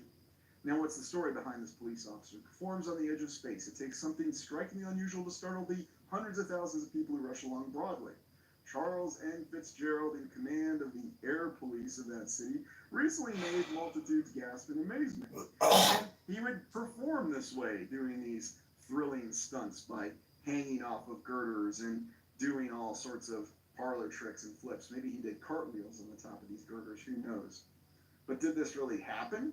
I mean, certainly if a modern day New York police officer attempted to do this, there would be all sorts of disciplinary issues. But back in the day, oh no, it was encouraged. The media even supported it. Flip around all you want to on your girders and show your physical capability. Now the article says that he did it to stay in shape for his job. Dedication back during that time. Looking at some of the images, though, especially from the early 20th century of New York, we can see that there are a multitude of old world buildings that had many of these stylings and these architectural detailings within them that we've come to associate with the old world. There's no shortage of large blocks of domes and cupolas. Now, once again, people say, well, the issue was we had to tear them down because we couldn't maintain them. So if it was prohibitively expensive to maintain all these domes and these cupolas, how was it not prohibitively expensive to construct them in the first place? Was the economy really just that much better in the 1800s? And many of the construction images that we have are quite intriguing. And I'm oftentimes reminded of the most notorious example that we have of the Cathedral of Learning in Pennsylvania, where you see construction, and yet the layout of the interior doesn't match with the current present interior of the Cathedral of Learning.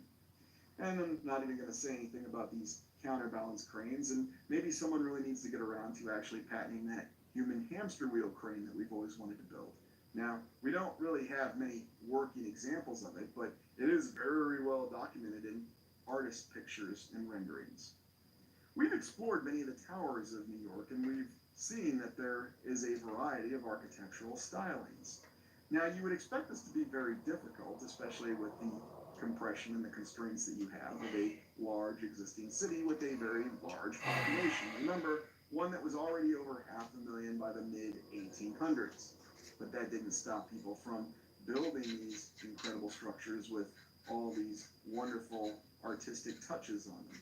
What exactly are these symbols, and what do they really represent?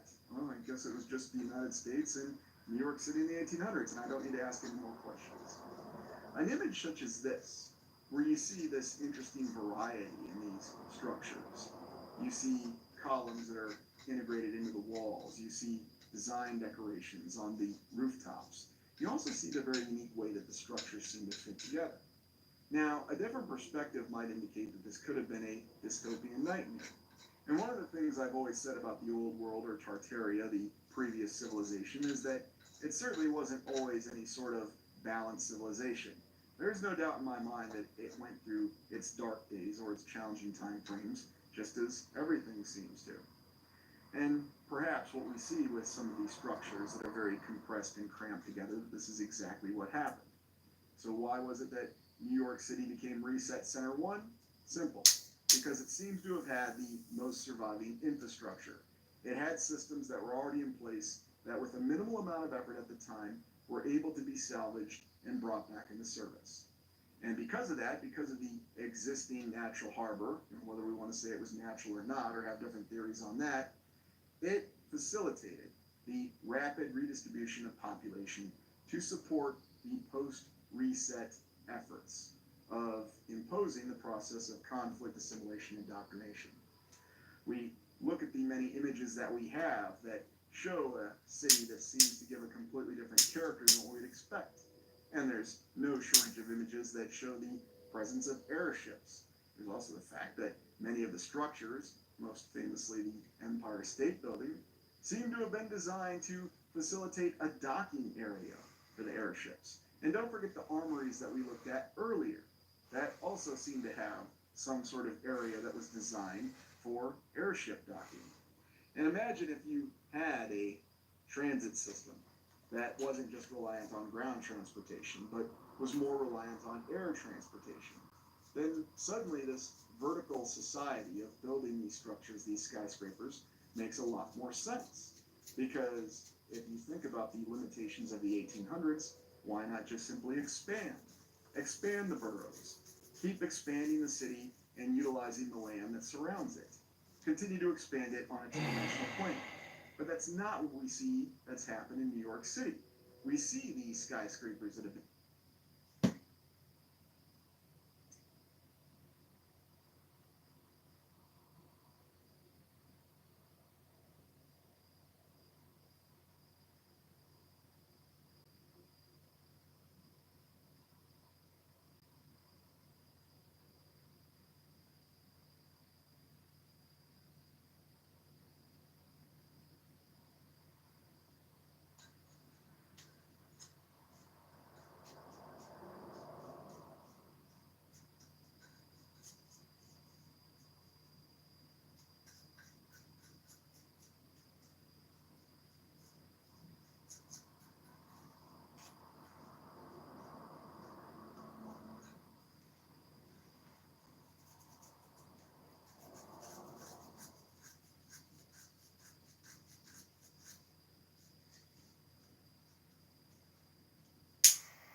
built to the very clouds. And we see many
the images of airships that seem to interface and dock with these skyscrapers.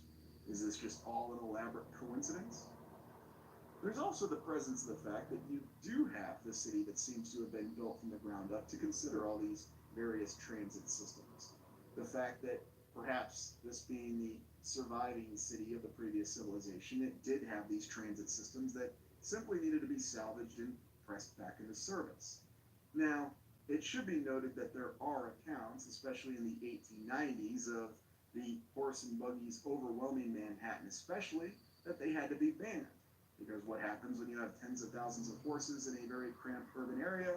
Well, the horses have to defecate, and before too long you have a lot of horse poop. As someone who's worked with horses, I can attest to that. One of the things you're doing is you're mucking stalls or mucking the areas where horses have operated, and that's simply scooping up the poop to make it viable to continue operations. Isn't this an interesting image? There's all the different futuristic inclinations that we've had that are associated with New York. And, as I said, the fact that it appears in many different prominent factors. When we consider our exploration earlier of Soylent Green, it of course was set in New York. And where does this terminology Empire City and the Empire State come from?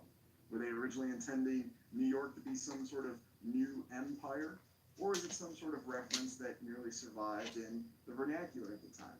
Hard to say. Yes, I know we have our historical account because somehow we always seem to know the exact origin of every sobriquet that we use, whether it's for a city or a person.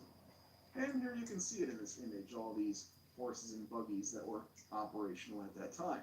And of course, if you're going to use a horse and buggy in New York, it's considered a novelty, or it's something that you can see and enjoy in the Muppets Take Manhattan. But looking at some of the older images, you again have the impression of more advanced architecture. You see elements of someone who had the capability to lay out structures in different formats, with what we're informed are different architectural stylings. Once again, I'm amazed at all the different architectural movements that we had from the 1800s to the early 1900s, and that just seemed to all go away. And who knows, maybe there actually is a mainstream explanation that makes total sense. It's the same reason for why we don't do original intellectual properties in our entertainment today. It's just easier to do what's already been done before, and really that's all anybody wants to see. So, we've got to give people what they want. Why try anything new or establish any sort of originality? Some of these victory arches are always very intriguing, and when you look at some of the varied images, it's amazing to think that New York appears in many different identifications. In some images, it appears as though it's some kind of futuristic science fiction city. In others, it seems to be some sort of amalgamation, a combination of an older city and yet with many newer structures. Even to this day, if you walk the skyscrapers or you get down on ground zero and walk around and look at all the old world structures, you might play a little game with yourself to try to identify when the structure was originally constructed. And then, of course, actually trying to determine when all the renovations were done on each of these structures. The harbor, though, seems to be the main answer. And let's also not forget that there's a lot of points of interest that are in very close geographical proximity to the Great Harbor of New York. For example, Coney Island, which we explored and has its own reputation of being the display of the incubator babies. Again, another coincidence. The fact that the orphan trains were facilitated through New York City. And, of course, the official history says that's because of the society at that time. There were a lot of people who were having children out of wedlock, and that's why there were so many orphans at that time. At least that's what we understand it to be. But looking at structures such as this, with the cupola and the domes, and even on smaller structures, you have to really consider the effort that had to go into this construction. And how exactly would one really go about deconflicting all this with the other structures? We have numerous accounts of buildings that only lasted for a few years, and yet they were very elaborate structures, certainly not buildings that we build to this day, such as the Gelander building that didn't really last that long and was quickly torn down and replaced by many other buildings. Now, these are just the name buildings that we're aware of. How many structures do we really have in New York that we don't actually keep tabs on or don't really have a historical account of them? Yes, I know there are people out there that'll tell you there's everything in public records. Nothing's ever lost in public records, even though there's incessant examples of many things being lost or missing from public records. But sure, we can put our faith in public records. I'm just asking, how many structures do we really have that we don't have the official history behind? Now, yes, I know there'll be explanations behind it. The records were lost in a fire, somebody flushed them down the toilet, they were ripped up during a mouse chase, and we just don't have them anymore. But I think the most interesting thing about this city is looking at the ways in which it's changed, but also comparing that with the ways that it's stayed the same. Because how many flat iron structures are there across the line? What other cities have we seen this particular structure style that we thought was only unique to New York City? But where else has it appeared? I'll give you a hint, there's a very prominent southern city where this exact same structure appears. But maybe that was just the structure that we wanted to go with at that time. Or maybe, just maybe, it's a surviving example of a civilization that made maximum use and had the capability to do so of the land that they were constructing the buildings on. Why do we have so many images that show the trolley in a completely different infrastructure and transit capability? Because it's not just about moving people, it's also about moving materials. And if you really think about it, you have to have a much more extensive transit capability, one that involves land, sea, and air, if you're really going to pull off something like this compressed urban area. There's also the mentality that comes around with it. For example, looking at this particular structure, and once again we have a little dome with a cupola on top of it. Why would anybody ever bother with that in the official history? Why would anybody go to that effort to do that? And I'm also amazed by some of the images that we see that show more advanced trains and trolleys than we'd expect to see. I know it was well documented at the time that we were trying many different designs, and during that time frame we had to focus on creative artistic impressions. And look, just because we live in a current civilization that doesn't value that just wants to do derivative redos, reimaginings, and retakes of everything, there's no reason to question things that in the past there was a different civilization that really had the ability to create and innovate. We love to say those words, we love to say that we innovate, but how much do we really innovate? For example, these images that we have of this great apocalypse of horse species that was all over Manhattan Island. Strangely enough, this was only a problem in the 1890s, and also odd that you don't hear this being a problem in other cities. Now the explanation will be because everybody was looking to have their high society in New York, and keep in mind this is also the most valuable land, especially when you're talking about the areas of downtown Manhattan, Fifth Avenue, and so on and so forth. You have very wealthy people who were using their horse and buggies, and it created an apocalyptic mess of horse manure that had to be cleared very quickly. And yet it's rather odd that this wasn't a problem in other cities, at least it's not referred to, or other towns, because exclusively at that time, we were reliant on horse and buggy for immediate transportation. It's not like you could jump on the train, it would take you all the way back to your house, or take you from the opera houses or Broadway that everybody was going to at that time, and going back to your residence or your flat, which, by the way, was also in another built-up structure. How exactly did they clear up this problem? And I think of the many TED Talks that we have that talked about this environmental disaster, and yet it only seemed to occur in one particular area. So what to make of it? It's very difficult. Ah, yes, the World Building in New York. One of my favorite old world structures. A skyscraper that actually had a dome, almost looking like it's from a state capitol built on top of it. It even has a pediment. And once again, I'm asking the question, why don't we build like this anymore? Why don't we go to the effort to build skyscrapers that have this kind of artistic impression in them? Do we just lack the capability? Why wouldn't we want to do this? It's too expensive to maintain the dome, but it's certainly not too expensive to continue to support regional wars anywhere and everywhere that they happen. And it's most certainly not too expensive to continuously raise the debt ceiling every single year. So I'm really not buying the argument that we just don't have the financial capability to do this. And remember, New York City is the home of the most billionaires and millionaires in the land. So really, how do we not have the money to do these things? Well, you know what to say. Money can allow you to do anything just as long as you're supposed to do it. Now, looking at some of these other images, you can see again the impressive buildings in the background. and the variations of construction. And it really gives us the overall hint that we're actually looking at different eras from a past civilization. That's what I believe that we see when we look at the genuine old world structures of New York, and that's what makes it so incredibly interesting. Now we can accept the fact that our mainstream history tells us that we managed to pull off all these incredible feats, and that during the 1800s we could really achieve anything. We could build a nation where there had been no nation. We could build cities and courthouses and state capitals all in a short amount of time. We could build an entire infrastructure where none had existed. And again, I ask you the question, how many towns and cities did we build from the ground up after 1940? Does it compare with the number of towns and cities that we built from the ground up in the 1800s? Just looking at the United States. Yes, I know, the European example is a little bit more difficult because there is a longer written history. But is that to say that there's truly a different background for what really happened? Looking at some of these impressive structures, though, you get the idea of grand palaces and grand forums. Something that, if we were looking at an ancient civilization, we'd be told these are all tombs and temples. This is not a transit station. This is a municipal building. Ah, yes, one of my favorite Art Deco buildings in the background there. And in our explorations of New York City, we've seen that there are some of the most interesting and unique and varied architectural examples. And there's always that competition that was going on between Chicago and New York.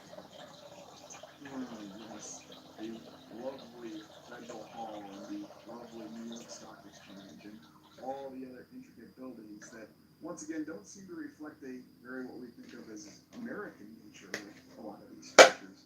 For some reason, I'm almost thinking that we're looking at some remnant of Rome here. Why is it we always have these pediments and these columns? Well, because everybody wants to be like Rome. Rome was just incredibly cool in so many different ways, shapes, and forms. And that's why you had structures like this. How exactly was this originally constructed and laid out? What techniques were used to really achieve all of this? Oh, look.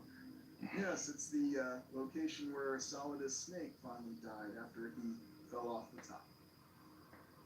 But every single time I look at these different structures, especially the unique rooftops and the different walls and supporting beams, and every single decoration that somebody went to the effort of putting on them, you have to really ask the question, how much time and effort would it have really taken? Is it really possible that every single artistic detail, even on this one structure, which is just one smaller building in a greater metropolitan area, was done and pulled off in the 1800s? Well, yes, because everybody was an artisan and craftsman. Of course, that's why that's the only explanation for why we have these impressive structures. How else are you going to explain it? How else are you going to say that, yes, it was because there were people who were just such hard workers and there were no safety standards? That's exactly what it is. And considering that that's the explanation for everything. That's the explanation for how Rome was able to achieve its architectural incredible monstrosities, or however you want to phrase them. Because they had infinite labor and they had no safety standards. And if you just have labor, you can take care of everything. Well, of course. And apparently when you have forced labor, you don't have to feed it. You don't have to provide it water. You don't have to care for it, do you? The other thing that we often overlook are the incredible port facilities. The port facilities that, once again, seem to be very well constructed and have something a little bit more complicated than what we'd expect to see at that time. You would expect to see perhaps some very large and extensive two-dimensional wooden structures. But once again, that's not the case. Once again, we have very elaborate facilities that seem to be some sort of either advanced masonry construction, as they say at the time, or perhaps it involved some sort of advanced cement. Was it Rossendale? Was it Portland? Or was it Roman concrete? Or was it something else entirely? I'm always amazed by the fact of how much we take things at face value. And looking at even the nature of the very streets itself, the cobblestone streets or the brick streets, that's the ones that were covered in horse feces that had to be cleared, or were the victim of many blizzards during the odd weather events that seemed to occur in the 1800s.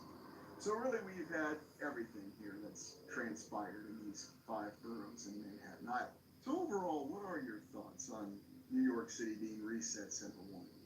Is it possible that this, in fact, was the surviving infrastructure along with the supporting system, and that's why we have all of these impressive structures. Why this was purposed with the current civilization to be the main nexus point.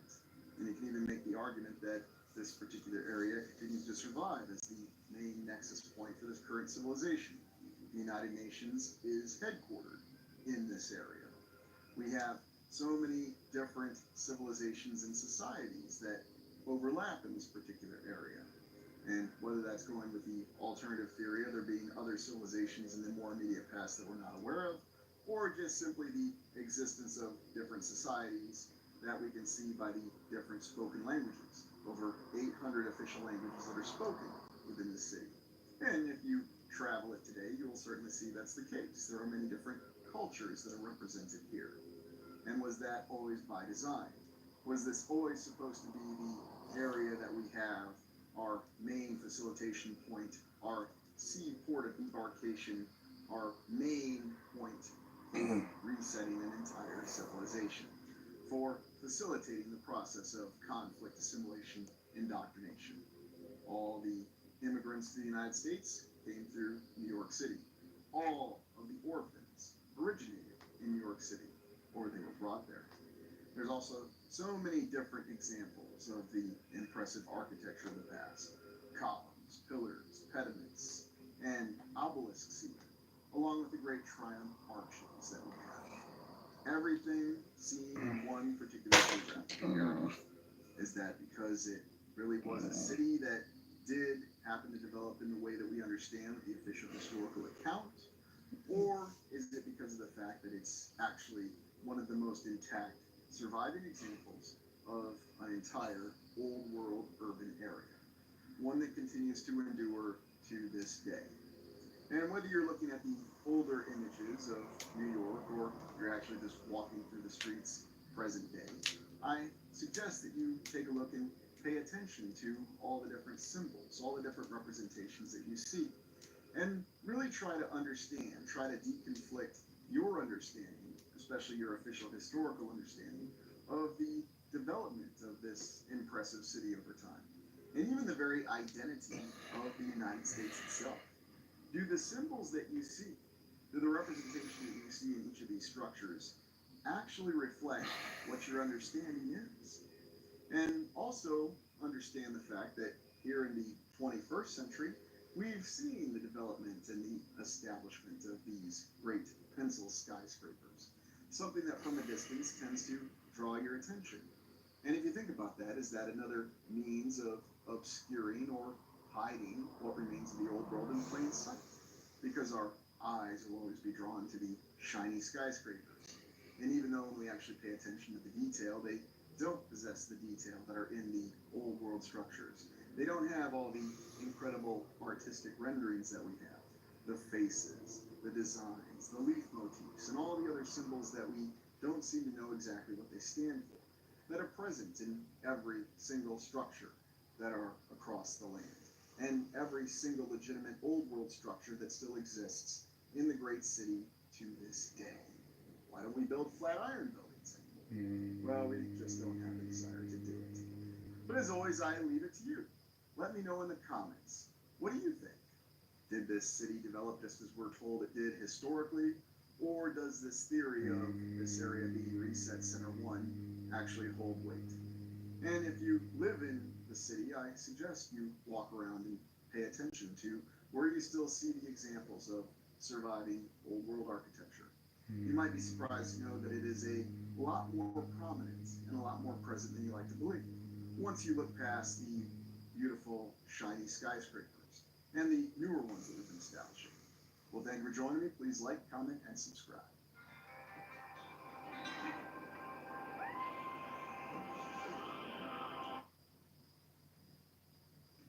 All right, training starts now. Right. First, we'll begin with a review of chakra, Ninja's basic source of power. Understanding chakra is essential. You know that. He's right. A long time ago we learned about, Katra. Chakra? Go ahead, Sakura. All right, Naruto. I'll explain it simply so you can understand it. Chakra is the elemental life energy and Ninja uses in jutsu. It's the source of all his power. Now, Katra. All right, training starts now. Right. First, we'll begin with a review of chakra, ninja's basic source of power. Understanding chakra is essential. You know that. He's right. A long time ago we learned about, Katra. Chakra? Go ahead, Sakura. All right, Naruto. I'll explain it simply so you can understand it. Chakra is the elemental life energy a ninja uses in jutsu. It's the source of all his power. Now, this energy has two forms: physical energy, which exists in all the cells in the entire body, all working together, and spiritual energy, the primal source of power, which is intensified through training and experience. As you All right, training starts now. right. First, we will begin with a review of chakra, a ninja's basic source of power. Understanding chakra is essential. You know that. He's right. A long time ago we learned about, Katra. Chakra? Go ahead, Sakura. All right, Naruto. I'll explain it simply so you can understand it. Chakra is the elemental life energy a ninja uses in jutsu. It's the source of all his power. Now, this energy has two forms: physical energy, which exists in all the cells in the entire body, all working together, and spiritual energy, the primal source of power, which is intensified through training and experience. As you see, these two types of chakra must be drawn out and brought together in order to perform jutsu. Notice the interplay between physical and spiritual power. That's the key. Finally, hand signs. Focus and unleash the chakra. All right, training starts now. Right. First, we will begin with a review of chakra, a ninja's basic source of power. Understanding chakra is essential. You know that. He's right. A long time ago we learned about, Katra. Chakra? Go ahead, Sakura. All right, Naruto. I'll explain it simply so you can understand it. Chakra is the elemental life energy a ninja uses in jutsu. It's the source of all his power. Now, this energy has two forms: physical energy, which exists in all the cells in the entire body, all working together, and spiritual energy, the primal source of power, which is intensified through training and experience. As you see, these two types of chakra must be drawn out and brought together in order to perform jutsu. Notice the interplay between physical and spiritual power. That's the key. Finally, hand signs. Focus and unleash the chakra.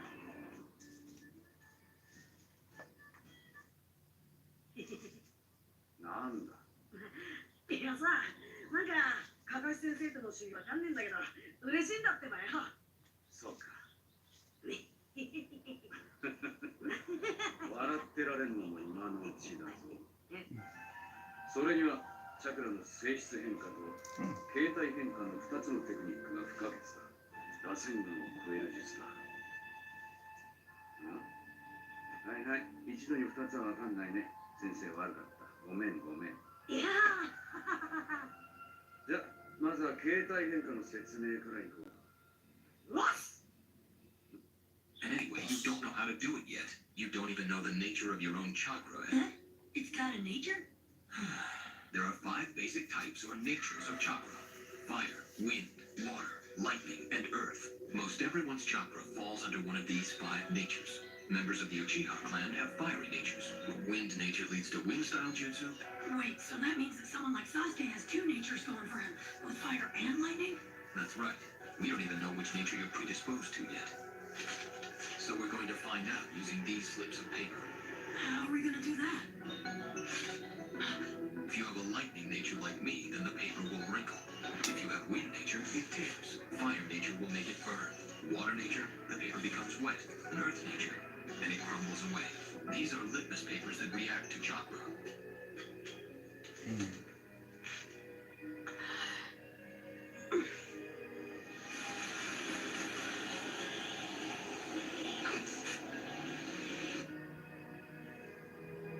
Well, now you know. Your chakra nature is wind. It's a chakra nature that's perfect for battle. Oh yeah! I knew it! I'm unstoppable! Now comes the hard part, learning how to properly use and control your nature. I think I've hit upon a way to shorten our training time considerably. Captain, Well, now you know. Your chakra nature is wind. It's a chakra nature that's perfect for battle. oh yeah! I knew it! I'm unstoppable! Now comes the hard part, learning how to properly use and control your nature. I think I've hit upon a way to shorten our training time considerably. Captain Yamato? What are you doing here? He asked me to help you with your training. I was just about... Hey, Captain Yamato! Which one of the 5 natures does your wood-style jutsu fall under, huh? Well, you see, He may be a little unfocused, but at least he's enthusiastic. Go on, go ahead, tell him. Earth style, red part of flowing soil. Water style, waterfall based in jutsu. you see, Naruto, I I possess both earth and water chakra natures. There are other natures I can use besides lightning, you know. So that means Captain Yamato really has 3 of them, including his wood style? And water natures are the only ones that I can use. You see, technically, Naruto, there is no such thing as a wood nature. By activating the earth and water natures simultaneously, he's able to create something new, a wood nature. Earth with my right hand, water with my left.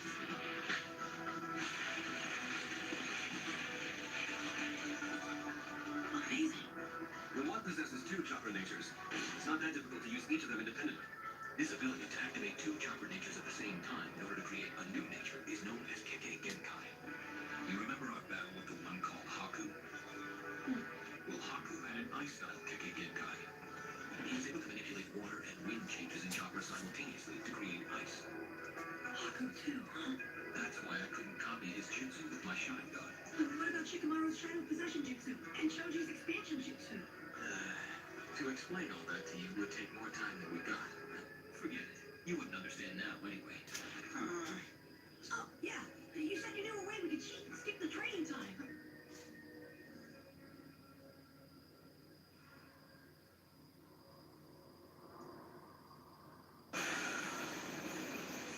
後ろの陽動の影分身は無視だ。狙うはオリジナルただ一人。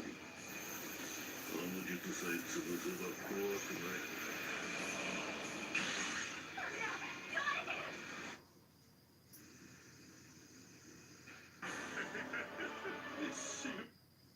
江戸天聖の体が元に戻らん。今までのお前らの常識では測れはせんぞ。も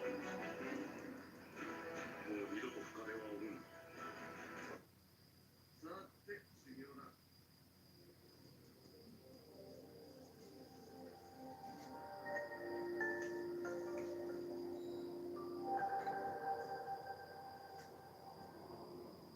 Intuition is a beautiful gift and it's usually the gift of a woman. But we're finding out that the men's intuition is just as strong. But what happens, where it comes from, is that the men doesn't realize that when they cut their hair, that's where the intuition falls to the ground. I was just reading about this. Yeah, it made me self-conscious about my hair. Yeah, you forget your girlfriend's name. You forget, well, you know, you forget their birthday. Yeah. Forget their last name. Well, things about my family, too.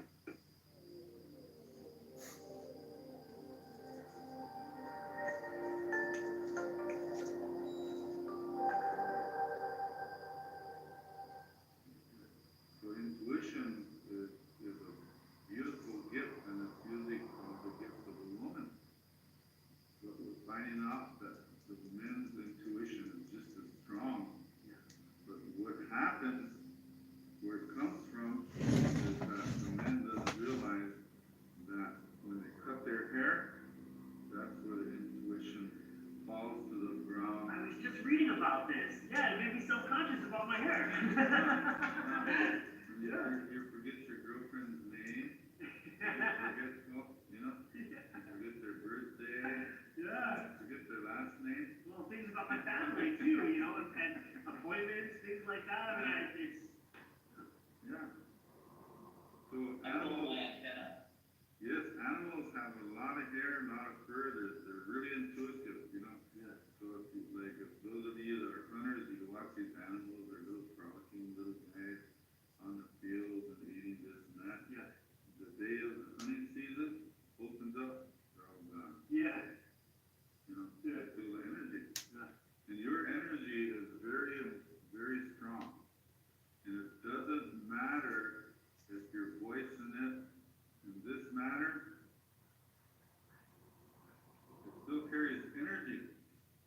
But when you walk in a room, the two people are whispering, like, you feel that energy. Right, right. And when they're talking about you, Yeah. they feel it. Yeah. They feel it. To attend or live stream the next Star Knowledge Conference, go to starknowledgeconference.com.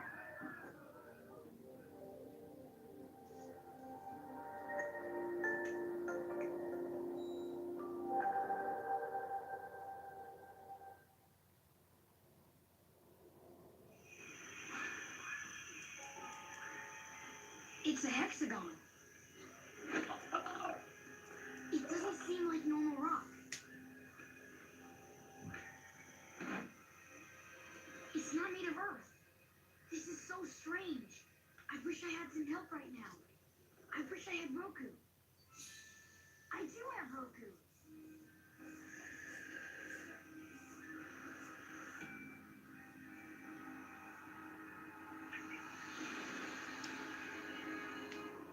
You're right, Aang.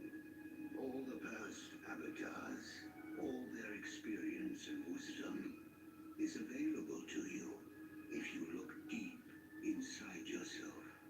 So where am I, Roku? What is this place? I don't know, Aang. But I see that you are lost in more ways than one right now. I am. I need to figure out what to do once I face the Fire Lord. Everyone expects me to take the Fire Lord's life, but I just don't know if I can do that. In my life, I tried to be disciplined and show restraint. But it backfired when Fire Lord Sozin took advantage of my restraint and mercy. If I had been more decisive and acted sooner, I could have stopped Sozin and stopped the war before it started. I offer you this wisdom, Aang. You must be decisive.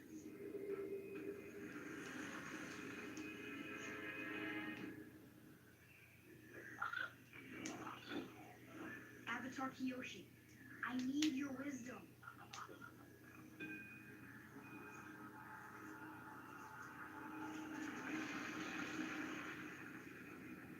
In my day, Jin the Conqueror threatened to throw the world out of balance. I stopped him, and the world entered a great era of peace. You didn't really kill Jin. Technically, he fell to his own doom because he was too stubborn to get out of the way. Personally, I don't really see the difference. But I assure you, I would have done whatever it took to stop Jin. I offer you this wisdom, Aang. Only justice will bring peace. I knew I shouldn't have asked Kyoshi. I need to look deep inside myself.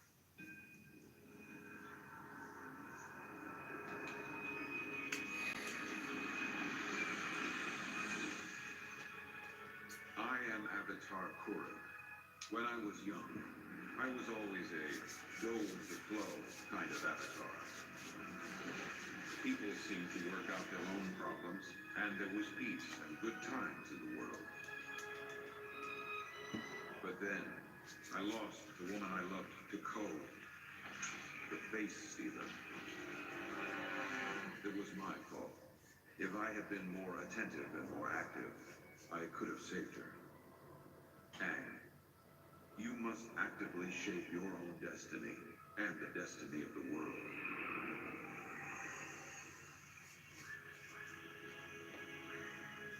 All these past avatars, they keep telling me I'm gonna have to do it.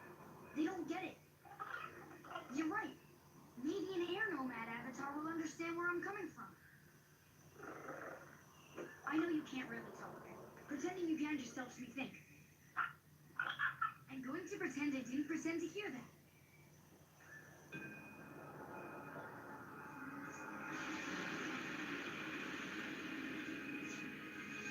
I am Avatar Yang Chen, young airbender. Avatar Yang Chen. The monks always taught me that all life is sacred. Even the life of the tiniest spider fly caught in its own web. Yes, all life is sacred. I know, I'm even a vegetarian. I've always tried to solve my problems by being quick or clever, and I've only had to use violence for necessary defense. And I've certainly never used it to take a life. Avatar Aang, I know that you are a gentle spirit, and the monks have taught you well. But this isn't about you. This is about the world. But the monks taught me that I had to detach myself from the world so my spirit could be free. Many great and wise air nomads have detached themselves and achieved spiritual enlightenment. But the Avatar can never do it, because your sole duty is to the world. Here is my wisdom for you. Selfless duty calls you to sacrifice your own spiritual needs and do whatever it takes to protect the world.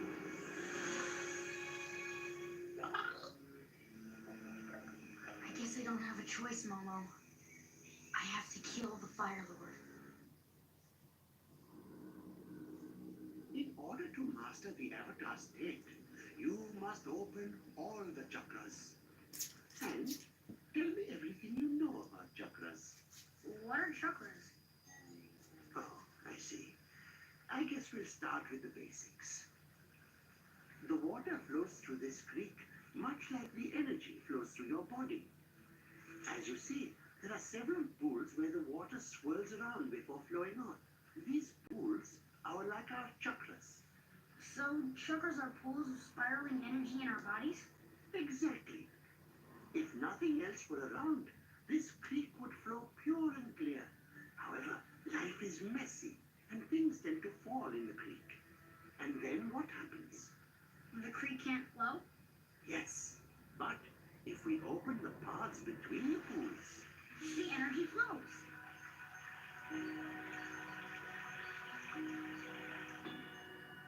there are 7 chakras that go up the body. Each pool of energy has a purpose and can be blocked by a specific kind of emotional muck. Be warned, opening the chakras is an intense experience, and once you begin this process, you cannot stop until all 7 are open. Are you ready?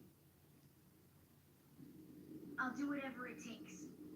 First, we will open the Earth Chakra, located at the base of the spine. It deals with survival and is blocked by fear. What are you most afraid of? Let your fears become clear to you.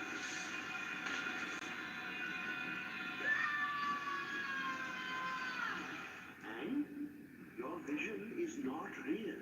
You are concerned for your survival, but you must surrender those fears. Let your fears flow down the creek. You have opened your Earth Chakra.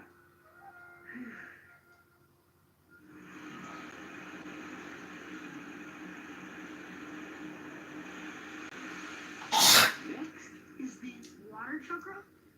brilliant. Maybe one day you will be a guru too. This chakra deals with pleasure and is blocked by guilt. Now, look at all the guilt which burdens you so. What do you blame yourself for? I ran away.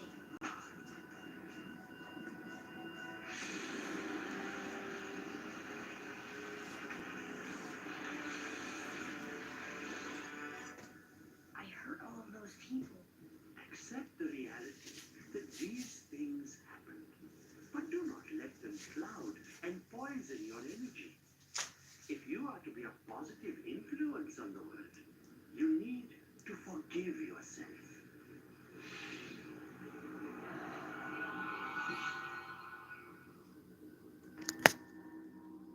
Third is the fire chakra, located in the stomach. My fire chakra would like to eat something other than onion banana juice. Good one. Moving on. This chakra deals with willpower and is blocked by shame. What are you ashamed of? What are your biggest disappointments in yourself? I'm never gonna firebend again. I can't. You will never find balance if you deny this part of your life. You are the Avatar, and therefore you are a firebender.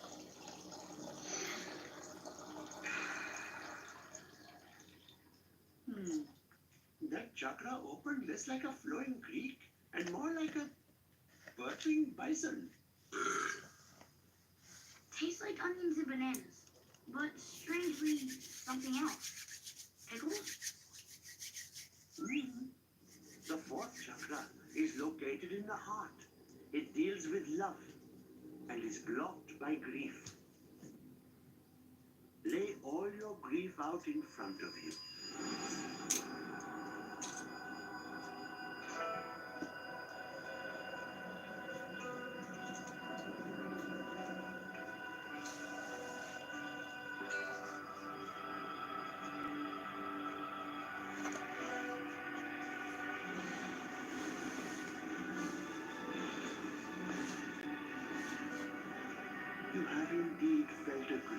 us. But love is a form of energy, and it swirls all around us. The air nomad's love for you has not left this world. It is still inside of your heart and is reborn in the form of new love.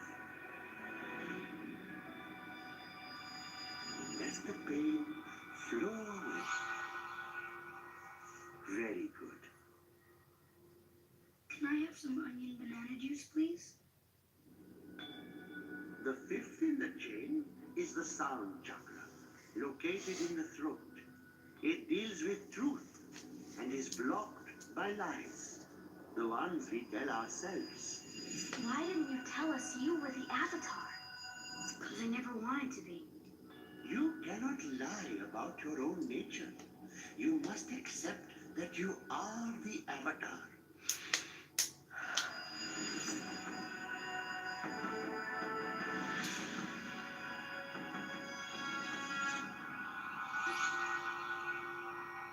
Very good, Anne.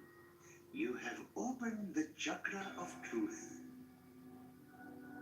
The sixth pool of energy is the light chakra, located in the center of the forehead. It deals with insight and is blocked by illusion. The greatest illusion of this world is the illusion of separation. Things you think are separate and different are actually one and the same. Like the Four Nations. Yes, we are all one people, but we live as if divided. We're all connected. Everything is connected. That's right. Even the separation of the four elements is an illusion. If you open your mind, you will see that all the elements are one, four parts of the same whole. Even metal is just a part of earth that has been purified and refined.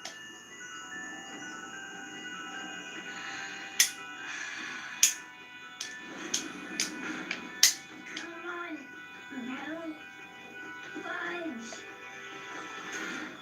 Woo! Toph, you rule. This is the last chakra, isn't it? Yes. Once you open this chakra, you will be able to go in and out of the avatar state at will. And when you are in the avatar state, you will have complete control and awareness of all your actions. Let's do this.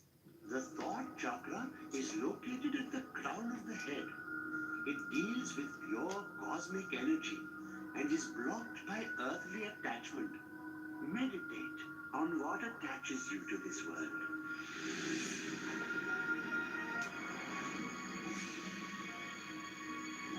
Now, let all of those attachments go. Let them flow down the river, forgotten. What? Why would I let go of Katara? I love her. Learn to let her go, or you cannot let the pure cosmic energy flow in from the universe. Why would I choose cosmic energy over Katara? How could it be a bad thing that I feel an attachment to her? 3 chakras ago, that was a good thing. You must learn to let go.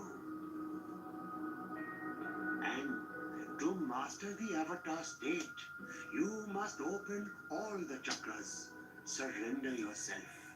Okay, I'll try.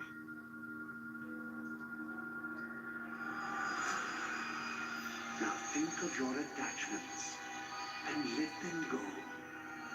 Let the pure cosmic energy flow.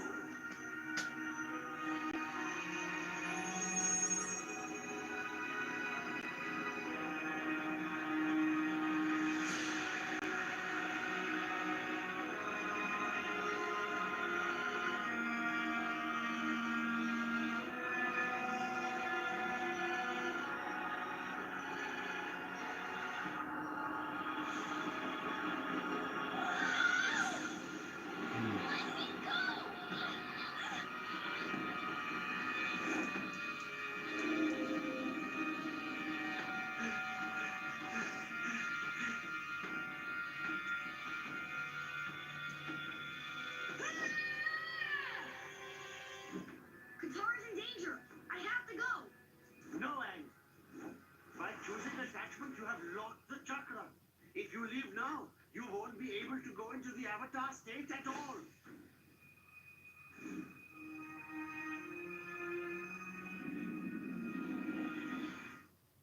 How many did you sell today? Not many. Just don't seem interested. Didn't I tell you how to do it? Like one shit that the rest of their life. Get him smoking it, and the whole school will be good. Yeah, I tried that today. I had a kid named Bill Daniel. But he's strictly a threat. You leave him to me. He'll do it there sometimes. I'll do the rest. I worked afternoons and all day Saturday in Wilson's hardware store. You'll have to stay tonight, though. They're taking inventory. Well, I've got a date tonight. Can't do it for tomorrow.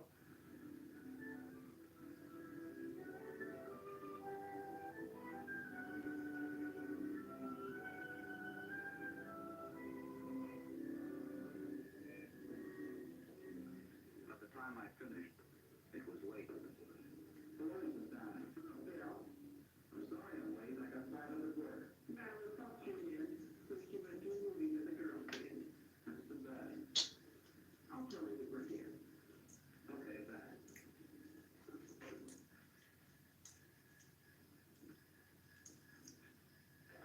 Everyone had someplace to go that evening, but me. Hi, man.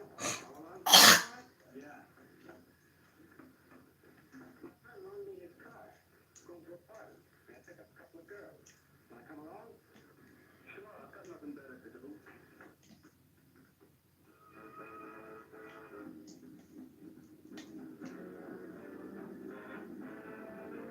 The party was held in someone's apartment. I was introduced to Moose, and he seemed like a great guy.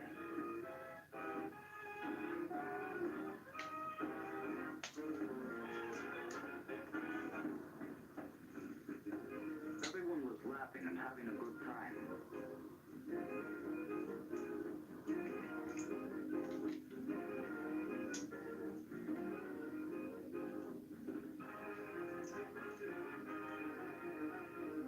Some big fella came over and started to talk to me.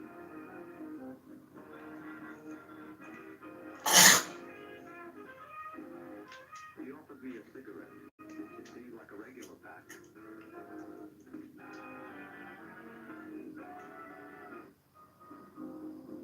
I took a few puffs. Things began to get fuzzy, move in slow motion.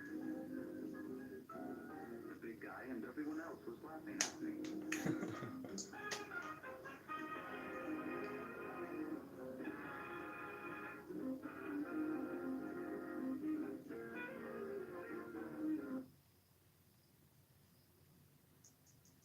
Howdy yo, welcome back. Thank you for being here. Today, we're going to look at some incredible photographs.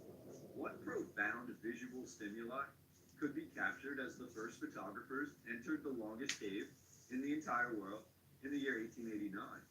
Equipped with fledgling technology, it was the cutting edge of proper documentation of the largest subterranean oasis known to man. These late 19th century explorers, scientists, and historians sought to bring the seemingly never-ending expanse of this cave to global limelight, producing what are described as, quote, the best specimens of subterranean photography yet produced as of 1893, end quote. However, our collection today, with images dated from 1889 through 1892, was not the first foray into documenting the expanse of this cave through photography, but it was the first to utilize magnesium lighting, which allowed for the clear and well-lit photographs of this miraculous underground metropolis. Today, we will look at the first photographs of the Mammoth Cave taken using magnesium lighting, allowing for the first images of the cave proper. Worth note here, the Mammoth Cave, contained mostly in south-central Kentucky, stretches for at least 426 miles, and that is only from what has been discovered so far, with new chambers seemingly being founded every handful of years. The 426 miles in length makes Mammoth Cave 1.5 times longer than the next longest cave in the world, the Sac Acton in Mexico.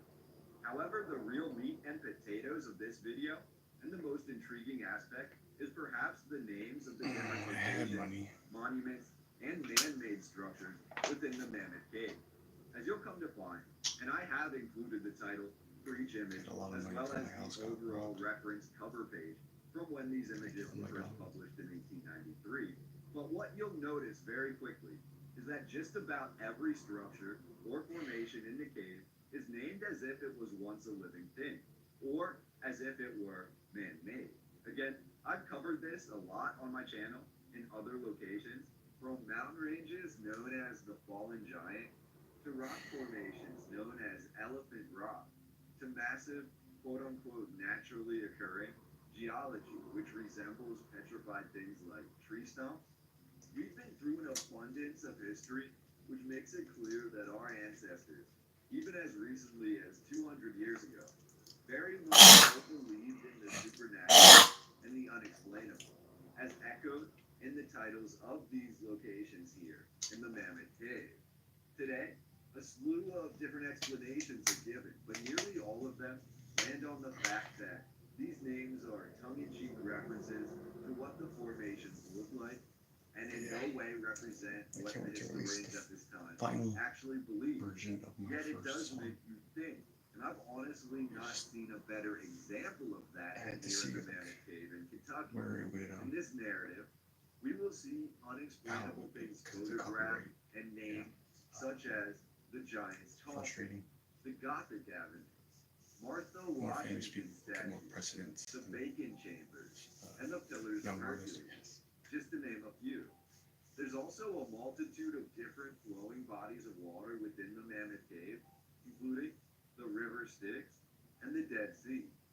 We also have actual, confirmed, man-made construction, fortified stone cottages, and what appear to be living quarters, all constructed in the Mammoth Cave, miles underground. I guess I have so Mind much you, artwork on my all release. of this Just like happening, these focus. photographs in the late Yeah, I never 1800s, meaning everything you see in the cave appears to have been there for quite a while. Even this The man-made music's something where you need construction like silence. looks rather ancient. I have no idea. I mean, I've been to caves before, and some Like of the them full rather recently. As soon ocean. as you're several hundred feet into a cave, just about everything goes pitch black. Granted, when you're in these caves, if you're on a tour, or if you have a chance to run experiments yourself using a flashlight or another light like an iPhone, this actually does very little to light the entire cave. Fire also has a very similar output, with little to no actual usable light being given off. You can basically see in front of you, and that's about it. So to imagine, before the use of electricity, men hiking miles into the Mammoth Cave with just their torches, and then constructing any sort of architecture, an actual house or a retreat inside this endless darkness of a cave, that's a pretty miraculous thing for us to contemplate. And what makes it even more intriguing is we are told in the current narrative, even to this day, indigenous mummies are being discovered throughout the Mammoth Cave. This leads to a whole other wormhole, which is actually quite hard for us to figure out an answer for. In the narrative, we're told that these caves have been occupied since at least 5,000 years ago, with numerous mummies being found dated from roughly that time period and onward. According to modern scholars, we're told that the archaic woodland people also occupied this cave, and they seem to fall in between chronologically the mound builders and modern indigenous people. The woodlanders are said to have ventured into the cave to conduct elaborate burial rituals, which involve the mummification of the deceased. What's interesting here, in modern times, we're also told that Mammoth Cave is home to one of the most major locations for what is called experimental archaeology. In a nutshell, scholars can't exactly figure out how the woodland people and other indigenous people utilize miles of the Mammoth Cave system without proper lighting. So on a seemingly regular basis, researchers are sent into the cave using only the tools the indigenous people would have had to try to recreate the exploration of the cave. To this day, we mostly only have theories as to how the Mammoth Cave was occupied and developed by the indigenous people. But at the same time, we're also told a bulk of these formations About 99% of what we see in the photographs today are naturally occurring, while the names of the location and the formation in Mammoth Cave appear to indicate otherwise. This is now discredited in the current narrative by saying that these geological features have maintained their erroneous original titles as given to them by the first major guide to the Mammoth Cave, an enslaved genius by the name of Stephen Bishop, who was regarded as an expert on the Mammoth Cave and who drew the first accurate map of the Mammoth Cave in the 1840s, which was then reproduced in scientific communities for the next 40 years. Stephen Bishop was said to have explored the cave system by himself, drawing his map and learning the intricacies and secrets of the Mammoth Cave before teaching them to the public. We're also told that Mammoth Cave was once home to one of the largest saltpeter mines in Kentucky history, as illustrated in a handful of these I started photographs, DJing when I was where we 14. see absolutely ancient-looking It was like piping running through different portions of the my cave. passion. Overall, it appears through these photographs, if we just look at them I'm sad I and can't not the narrative, do it the Mammoth Cave anymore. was once home to a vast Because I gotta do multitude this. of different formations and I creations, wouldn't have it many anyway. appearing to have literally grown or been petrified, possibly cut into the surrounding stone. Yet the theory has little merit today, as the current narrative tells us that everything we see is naturally occurring rock, and it was only erroneously Like named people matter and more then than exploited for words. profit by a few individuals before this massive cave was then taken over by the government and, quote, properly documented, and the history of the human occupation of the Mammoth Cave was all but forgotten. Yet the photographs here speak for themselves, and each image says more than 1,000 words. And for the better part of the last 2 centuries, the Mammoth Cave was considered one of the most mysterious and mythical places on Earth.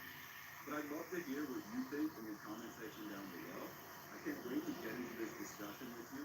This is a location that I would love to visit in my lifetime.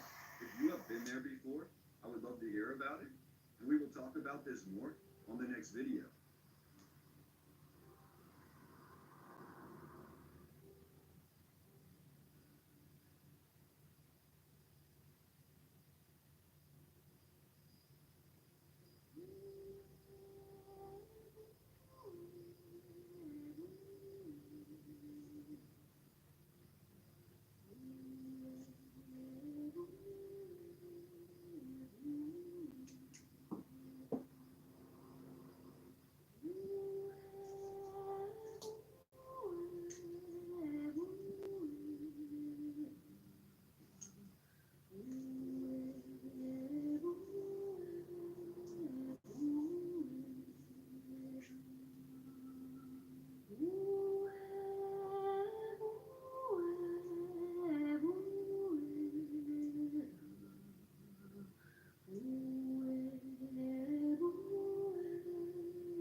I'm trying to be kind.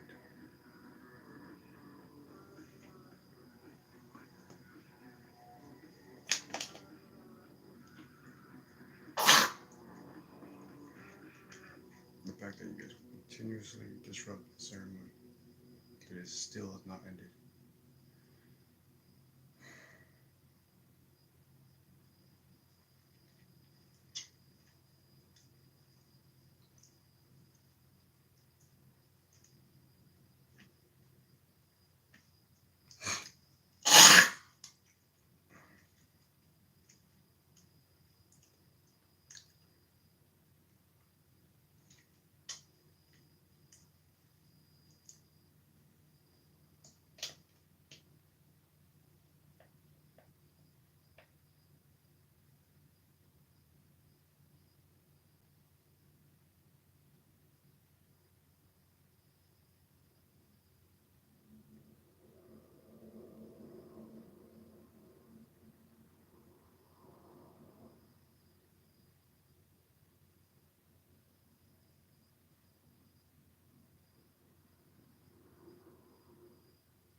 Sorry guys, I had an uninvited guest and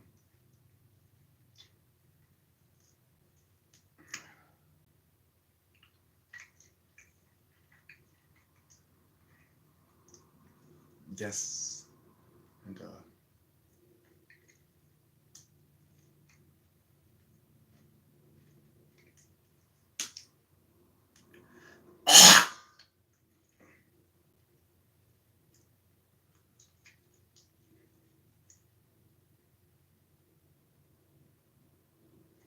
one sec guys.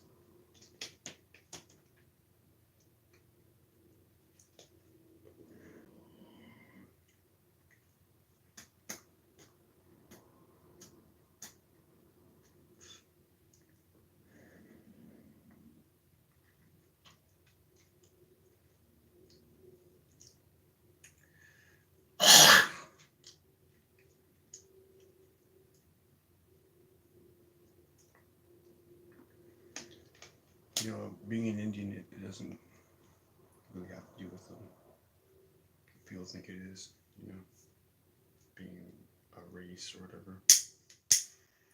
Being an Indian is more of a way of life, a duty.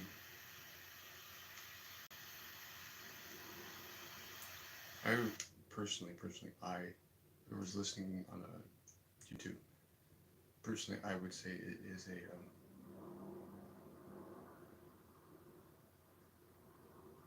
a great spiritual duty. The Blackfeet, they were called the guardians of the plains, and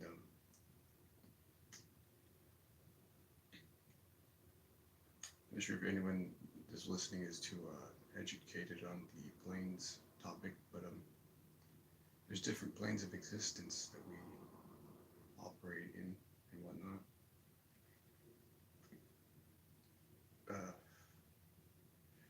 You guys ever hear of like different realms, or like different, land of giants or land of whatnot, land of elves, orcs, all that jazz?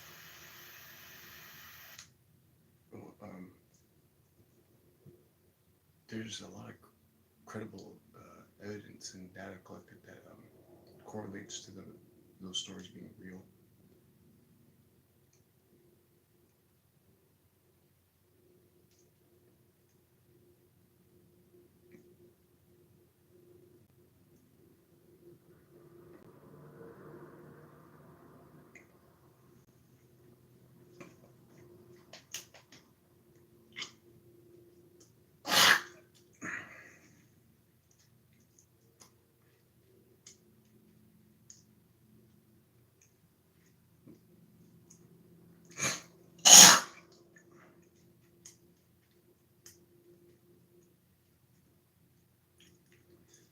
My woman, she's from the Grovan tribe, but they're the Grovan and the Blackfeet. They swore like an alliance to be close to each other to protect, the mountain, Chief Mountain.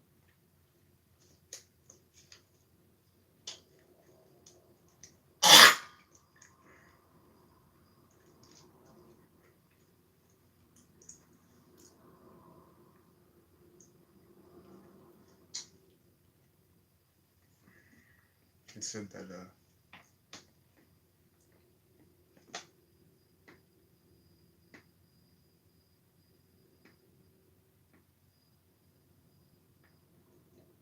they were like close to us, and then they got swapped over to the Grovan.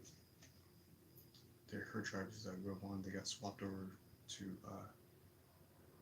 eastern Montana onto the Fort Belknap Reservation. Well, this Fort Belknap guy, there's a lot of interesting stories about this guy traveling to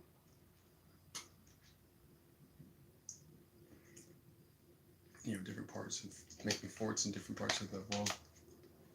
The one I know of is Fort Belknap, where her tribe is currently located. I wanted to look up ghost stories and see if the Seven Gates of Hell are over there, because the Seven Gates of Hell video I saw from Lucius Aurelian, the guy that created the institute, or the re-education center, what do they call it? I forgot what it was called. It's Insane Asylum.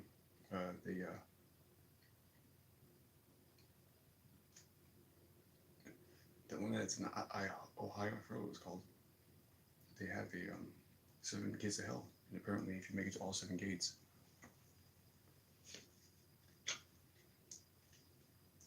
you end up in different land.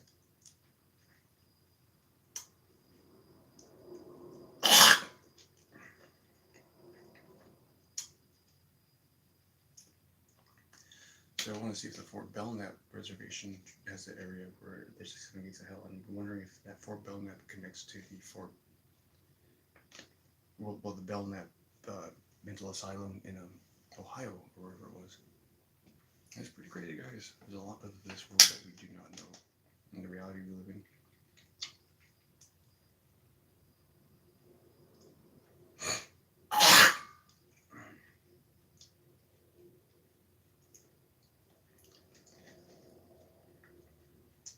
The reality we live in is being misconstrued and distorted by higher forces, because they don't want us being interconnected. Because at the end of the day, we really all of us are all just one. And when you get that, when you grasp that concept, you're able to tap into the third eye and all that cool, awesome stuff.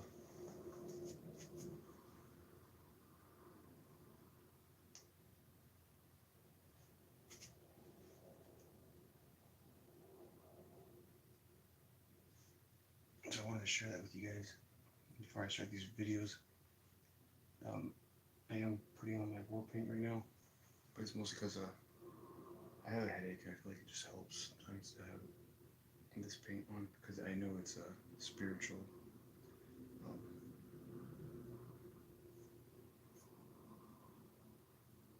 I know it's a spiritual war, and the normal weapons that we would normally use for war, that we use to combat each other, wouldn't work as efficient.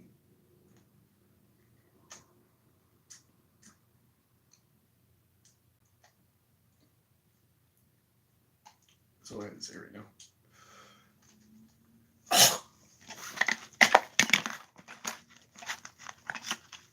Sorry, guys.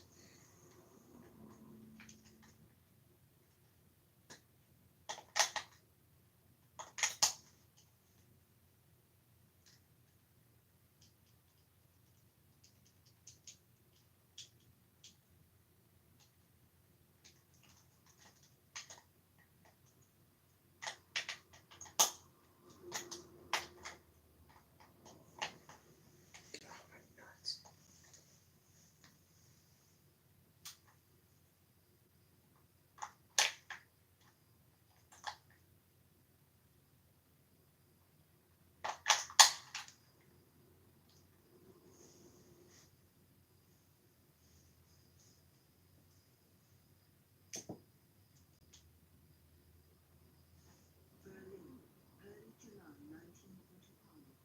Since the end of the housing war in Hitler's Central Power, the Soviet authorities have determined the future of the city. 2 months after the end of the war, the British and Americans are allowed to move into their agreed sectors. A camera crew of Hollywood director George Stevens ventures into the Soviet-occupied part of the city at the Brandenburg Gate. At Pariserplatz, the men first filmed. The Great Plains, the infinite tracts of land that extend all the way to the horizon. The Great Plains, which encompasses the major portion of American land and also extends into Canada. How did these Great Plains form? We understand that it was due to a deposit of sediment. We also understand that oceans like things, and then of course the glacier exploration. But beyond the understanding of what these great tracts of land really are and how they're connected today by the modern interstate system, we have to understand that there was wondrous accomplishments that occurred in the past. The city of Omaha, which contains one of the best examples of what may be a genuine mudflood structure.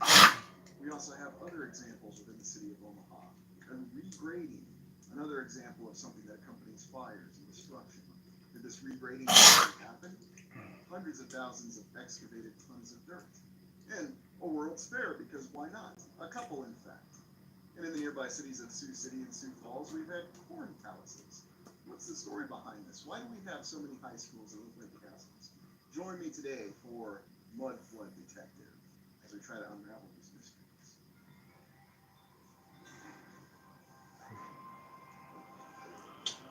In today's exploration, we're going to be exploring 3 cities that are more or less in alignment on the eastern edge of what constitutes the Great Plains, although you can see here on the Google Earth that it seems that the Great Plains extend further to the east. So where do they end, where do they begin, it's always a matter of debate. But these sites have a lot of differences, and we begin in the south with the city of Omaha. We're going to be taking a look at St. Mary Magdalene Catholic Church, one of the examples of what may be a true mud-flooded structure, and something that has been changed over time because of all the so-called urban renewal. And you'll see as we look at these older images that this church is one of the few surviving structures from the original city of Omaha. And let's not forget that we have another regrading project. We'll also be taking a look at Central High School. Yeah, Central High School. Another one of those old schools that looks like a castle and has been renovated many times. And also looks like some sort of Greek or Roman temple. What a surprise. We'll be going on from Central High School to Sioux City and looking at a couple different sites in Iowa. Sioux City is rather intriguing because it's the confluence of a couple of rivers, namely the Missouri River, but also the Great Sioux River. And there's even a monument, in fact, one of the greatest monuments, to a veteran of the Lewis and Clark expedition, Sergeant Floyd. Yes, at one point in time, the United States military did build incredible monuments to non-commissioned officers. officers. Quite fascinating. And then we'll be going and taking a look at a few sites in Sioux Falls, trying to ascertain if these sites or structures are actually mud flood structures. Is mud flood a legitimate theory, or is it just the product of our imagination? We start with Omaha, the premier city on the Great Plains in Nebraska, and also the initiation point of the Transcontinental Railroad, as shown here, at least coming from the east. Now, Omaha was founded in 1854. Keep in mind that virtually every other city within the Midwest, Des Moines, Sioux Falls, Sioux City, and many others, would rise in the same time that Omaha would. Yeah, so much concurrent development. And here we have an early image of Omaha in the 1860s. Remember that where all the settlers came from. Well, these were all European immigrants who were pushing westward infinitely. What I always found fascinating was just how many things were assembled from nothing in a very short amount of time. Virtually the entire United States and the Great Plains was built and facilitated from 1850 to really 1900. And we've got quite a doozy when it comes to Omaha. Now, you can ascribe a lot of Omaha's prosperity to the Transcontinental Railroad. But here we have the stockyards that even rivaled the great stockyards in Chicago. And then this very impressive, I dare say, old world structure with very intricate architecture on it. Yes, the livestock building, because what else would you have without a livestock exchange? Sort of like in the South where you have cotton exchange.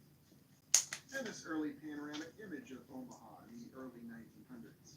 Now keep in mind, we have to question the date that is attributed to every single photo and image that we have, because we don't know who actually kept the record of the archives. We think we did. And when Omaha wasn't even a city for 50 years, they had the Trans-Mississippi International Exposition. It was to celebrate all the achievements within the lands west of the Mississippi, hence the name Trans-Mississippi. This was in 1898. But a lesser known fact is that immediately following that exposition in Omaha, there was another exposition the following year in 1899, the Greater America Exposition. So I guess they just couldn't get enough expositions in Omaha. Now, what was this all about? Well, this is no different than all these other expositions or World's Fairs that we have elsewhere across the land, whether we're talking Buffalo, Chicago, or San Francisco. Here in the middle of the Great Plains, they managed to erect all of these very impressive structures and statues in a very short amount of time. They even go so far as to tell us that they preserved many of these structures and these edifices for use in the subsequent exposition. So an exposition in 1898 and another one in 1899 in Omaha, Nebraska. And then you will see that these are very impressive structures that compare with the very impressive structures that we've seen in the Chicago World's Fair, the Buffalo World's Fair, the St. Louis World's Fair, the expositions in Paris, and everywhere else. Now, trying to document this is quite intriguing because we have all these structures, such as this very elaborate agriculture building, and you'll say, well, this is just a drawing. And that seems to be the way that this is reported. Now, we have to question that. Does that mean that this really happened, or was somebody just doing drawings, such as the fine arts and liberal arts field? Yes. Back at the time when we respected the study and the concept of liberal arts. Now, if you don't have a STEM degree, you may as well hang it up and you're just going to college to waste time to waste money. At least that's what some people will tell you. I know what you're going to say. Yes, you were a history major and you taught history. And now it seems like everyone's interested in legitimate history everywhere. East end of the Great Court, and yes, Great Court. And the question you have to ask is this a legitimate image, or is this some sort of composite image, mixing actual photography and painting? Or is it really just a produced image? And I'm asking that question because it does tend to overlap. The mines and mining building. What a very elaborate and gorgeous mines and mining building. Why don't we have mines and mining buildings all over cities today? Well, it's only something you would do for World's Fairs and expositions. Now, most of these sketch images that we have are attributed to the subsequent Greater America Exposition in 1899.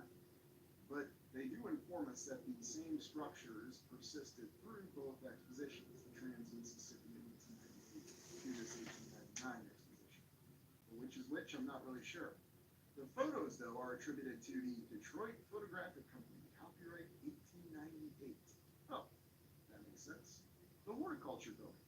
And you can see that all these buildings have elaborate architecture. They look like castles. And what's the explanation behind this? These were all temporary structures constructed with staff and stucco and balsa wood and popsicle sticks and whatever else just happened to be laying around out here on the Great Plains in 1898. We could build a gigantic triumph arch like we do for returning veterans and then tear it down just 2 years later because even though it looks very elaborate, it was just a temporary structure. And one of the biggest questions I have about all these claims of temporary structures, just when we have a bird's eye view of the Greater America Exposition, and you can see how extensive it was, is why can't we build temporary structures like this today? Why aren't we doing temporary structures like this today?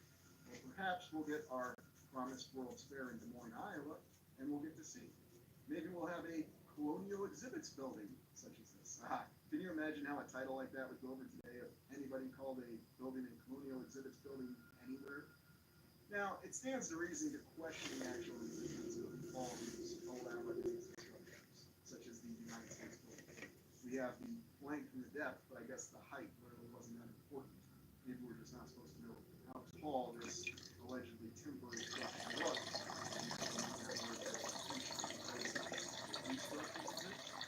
Well, we do have images that indicate that they did.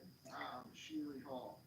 And I wonder what was being exhibited in this incredible machinery hall. Were we seeing some of the machines that were going to be used in the subsequent grading project of Omaha? Yes, Omaha is another one of those cities where they did regrading. They moved entire hills and hundreds of thousands of tons of dirt, or so the historical account says. And whether you accept that or not is another matter. Maybe you do, and that's completely all right. And here we have the manufacturers building. Ah, yes, all the usual names. And we even have a little pass here to get you into the particular exposition. And you know when it expires and that you have a number assigned to it. What an interesting picture. What an interesting image. And what exactly does this show? Well, here we have a flyer for it. Omaha, USA, July 1st to November 1st. Well, 1st. The Greater America Exposition. We're going to celebrate America. And wait a minute.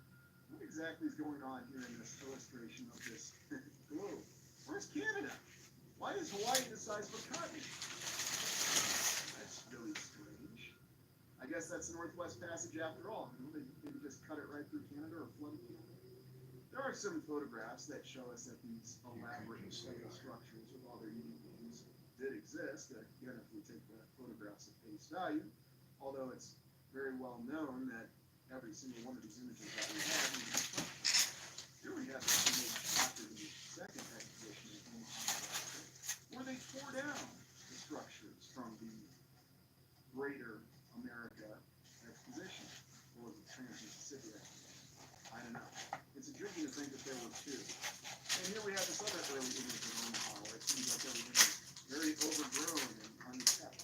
And yet in the distance you can see that there are plenty of elaborate structures that were established or built at some point in time.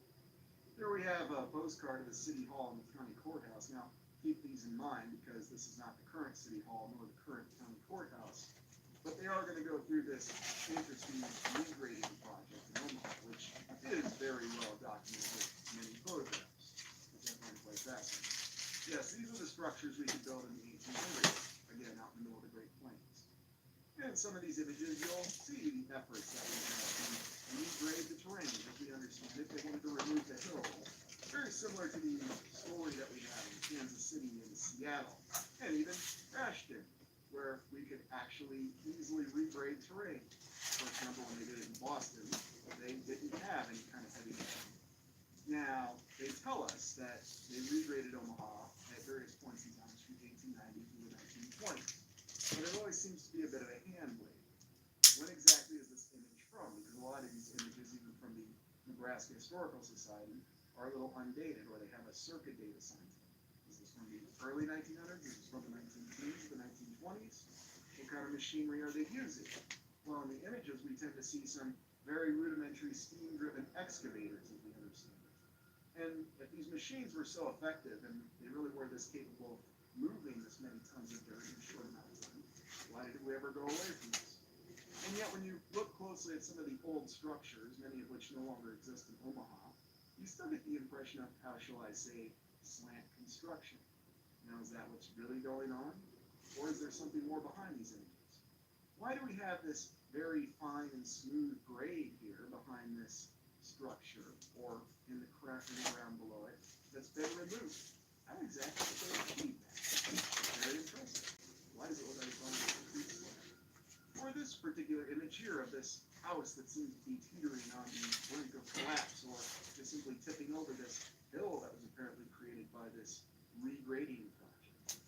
And you have to ask yourself, how exactly did they go about doing this regrading project? How much did this cost?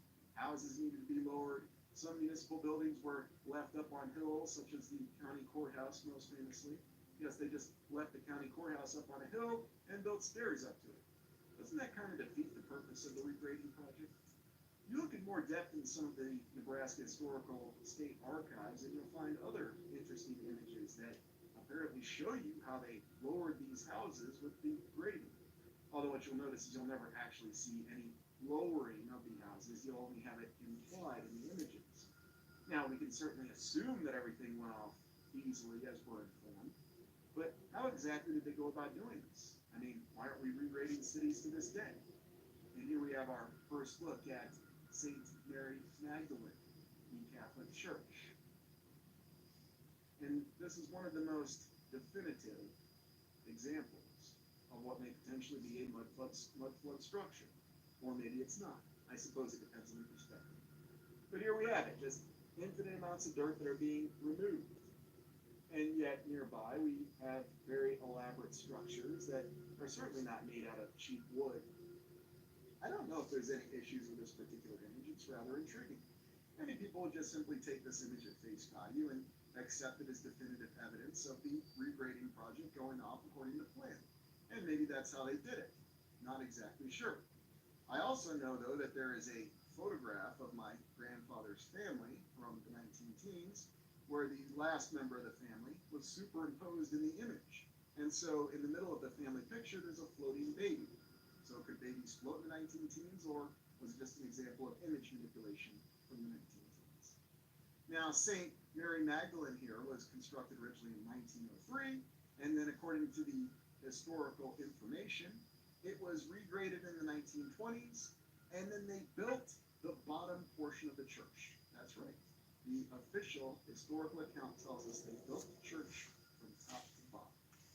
Now, engineering projects do state it's possible to do that, but it's very difficult. Did they really build these lower floors here on this church after removing the dirt? And if they did that, how exactly did they go about doing that? Now, this image here gives you that clue. That's what happened. Although, what about this building next to the church that, of course, no longer exists? Did they do the same thing with this particular structure? Or was that lower section of the building already in existence? Was the lower section of the church already in existence? And you can see why you have one of the most definitive cases to give evidence that there was, in fact, a mud flood. Or if not that, then indications that perhaps everything that we're being told here about this particular church and all these other structures in Omaha might be subject to a little bit more scrutiny. Because how is it we could achieve something like this with these impressive regrading projects? How was it we were able to settle all of these cities in this large, expansive geographical area in such a short amount of time? Now, you can go and visit this church today and come to your own conclusions about whether you think the materials are different from the portion constructed in 1903 and the portion constructed after 1920, whenever they actually did the regrading project. But I'm still trying to figure out how one would have gone about constructing the lower levels if it did happen, as we're informed it did, according to the official historical account. How would you do that? You remove a little section of dirt underneath the upper floors and then slowly build in the entire foundation? Is that practicable? Is there really any difference between the blocks and the bricks from the upper portion of the church and the lower portion of the church? Now, I have this tab for an on-site investigation because I tend to take a closer look. But some of these other images do give the inclination that, yes, they did indeed clear the dirt. But did they, or could we just simply not see the lower portions of the structures? Or is there something else going on with the images? Why do we have so many people just standing around here while this very intense excavation is going on. Now, according to historical excerpts, the population that was living in Omaha during this time was quite disrupted by the fact that the excavation was going on all through the night. And I have to ask myself, I thought everybody was basically working 24 hours a day, 7 days a week. So how could you have people in Omaha who weren't actually working and trying to sleep through the night? I'm being a little facetious, but it's one of those questions that's been well asked. And what exactly is going on with these stairs here? Now, again, the official historical account tells us that the upper portion of the church was converted into a balcony. What exactly is holding up these stairs? Well, the dirt that it's resting on, of course, I suppose, again, if you take this image at face value. But how does this really make any sense with the structural support of this building? And again, taking this historical account at face value, this is the early 1900s. This is after the time when we could very easily build churches anywhere, even small unincorporated communities, such as that very impressive church in Petersburg, Iowa, a town that's never had more than 70 people. So if they could throw up a church there, made out of very impressive stone in a very small amount of time, why not do it in Omaha? Wouldn't it have been more cost effective than trying to do this very incredible stellar engineering achievement of somehow being able to construct a structure top to bottom and fill in the lower floors later after removing the dirt? Or in effect, while removing the dirt? Does that really make any sense? I'm sure a lot of people simply accept it at face value and just say, well, there's pictures, they must have done it. Why would anybody lie? What would anybody have to gain from lying? Or if you don't believe people are lying, then perhaps you believe that people have been misinformed. But who's really been misinformed? Well, certainly not these individuals. They were very carefully supervising this project. So I guess you could say this was after unionization and you had to have supervisors assigned. But you see these images, and again, you have different outcomes that seem to be displayed within these images. Was the lower portion of the structure already in existence and it simply had to be dug out as part of this regrading? Is that really what was going on here? Was this a regrading, or was this just simply a cleanup, a salvage project, removing the dirt from the lower portions of the structures that were already present? And there's many examples of structures that we do have very extensive foundations and basements that are discovered. For example, my grandfather's farm. Now, looking at the Douglas County Courthouse here in Omaha, this was the structure that they left up on a hill, again, according to the regrading. So, again, what exactly is the point of regrading if you're going to leave the county courthouse up on a hill? Now, another interesting account is that they constructed the new county courthouse on the other side as part of an addition to the existing county courthouse. Now, there's multiple examples of this occurring, and it seems as though in the new county courthouse we lost a very impressive dome, or maybe it was never there to begin with, but on the early postcards it shows the new Douglas County Courthouse in Omaha as having a dome, but the current one is domeless. So, I don't know, maybe it was just out of the budget, or maybe the dome was removed at some point in time. I know we could look at the historical account and see what's written about it, but it's rather interesting that we have multiple different depictions of different new Douglas County Courthouse in Omaha as having a dome, but the current one is domeless. So, I don't know, maybe it was just out of the budget, or maybe the dome was removed at some point in time. I know we could look at the historical account and see what's written about it, but it's rather interesting that we have multiple different depictions of different outcomes of structures. Now, the current county courthouse is certainly a very impressive structure. But what's really the story behind Omaha? Is this one of the ultimate examples of an entire city that was salvaged and has been altered, changed, and renovated over time? Now, we're not doing a full city exploration of Omaha at this time.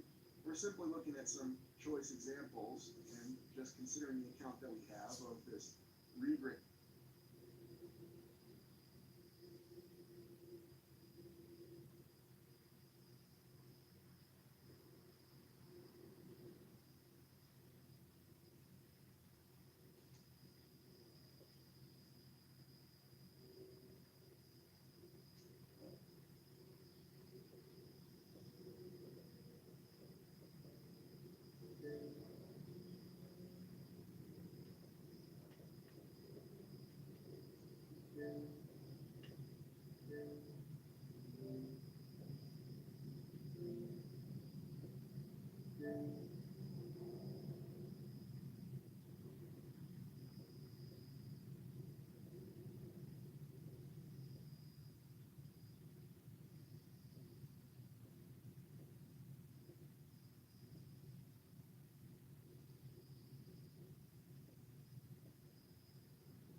is like the male.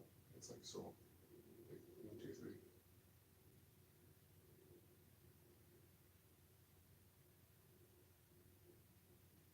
That's crazy.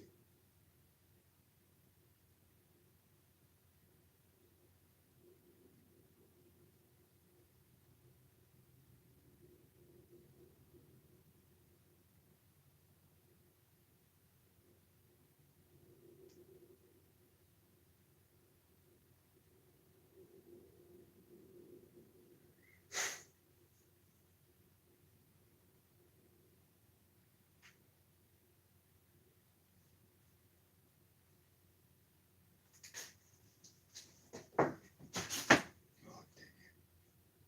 Sorry.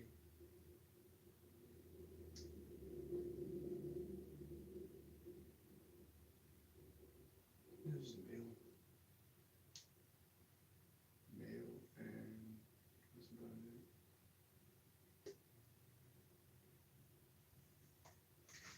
Baby. Bandages. Nail file.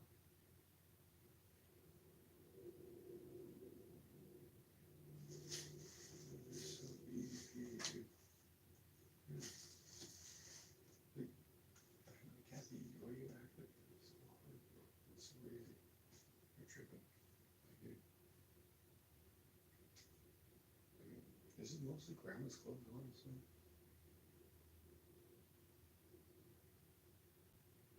Dude, literally, it's like grandma's clothes and grandma's mail. A little bit of ties clothes mixed in too.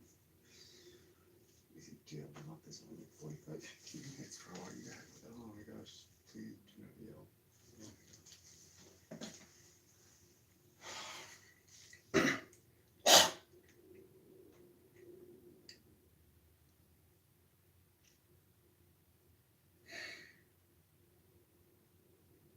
Sorry, guys.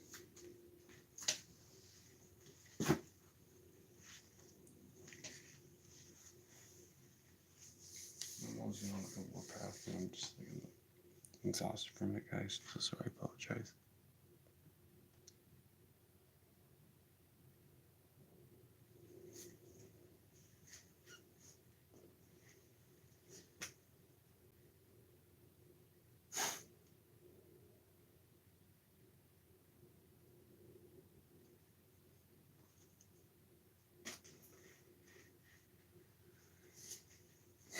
I'm probably gonna call it a night here in a minute.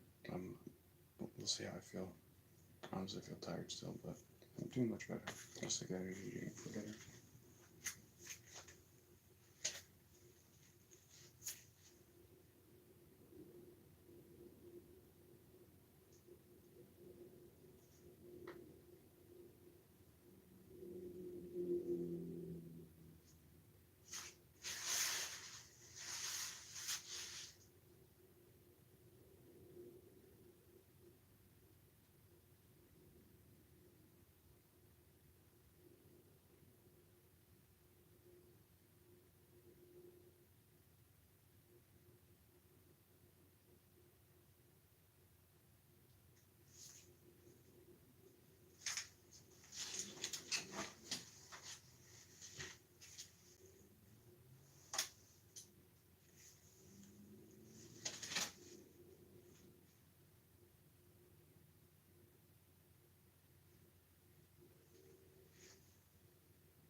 rookie.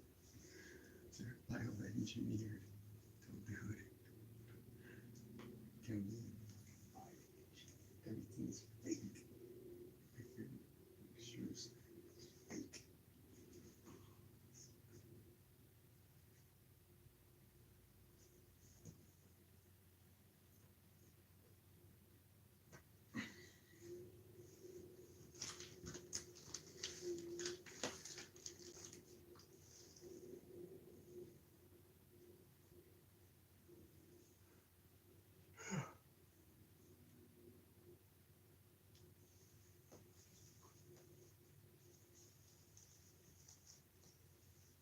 Dude, that's very cookie.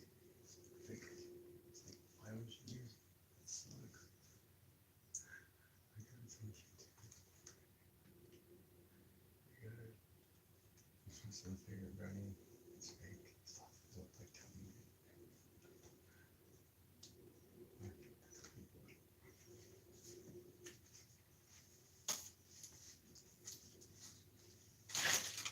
Hey guys, me Chris. I just wanted to say, so the brookies, I forgot to tell you guys, but I read on the label, it says bioengineered ingredients.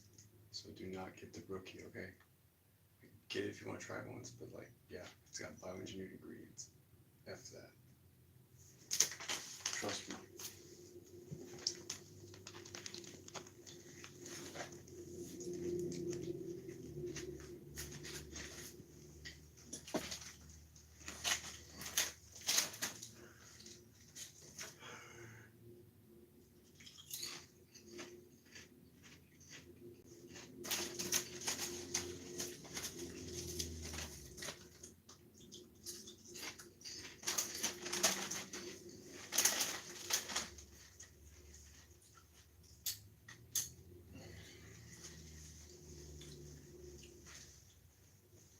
Chew down. I'm bed here in a minute. I'm tired. Oh yeah, sorry guys. I'm probably gonna go to bed here in a minute. I'm actually feeling tired. Damn, it's 11. So sorry. Wait, what the hell is that?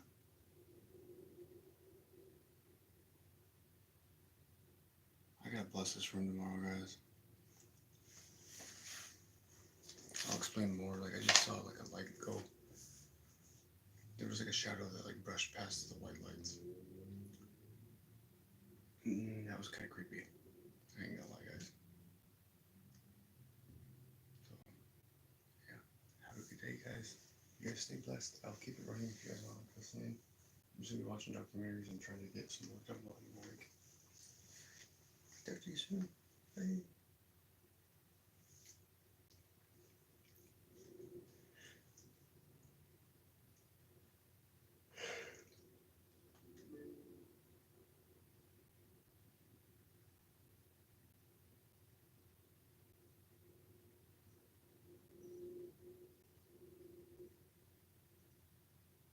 Grading project.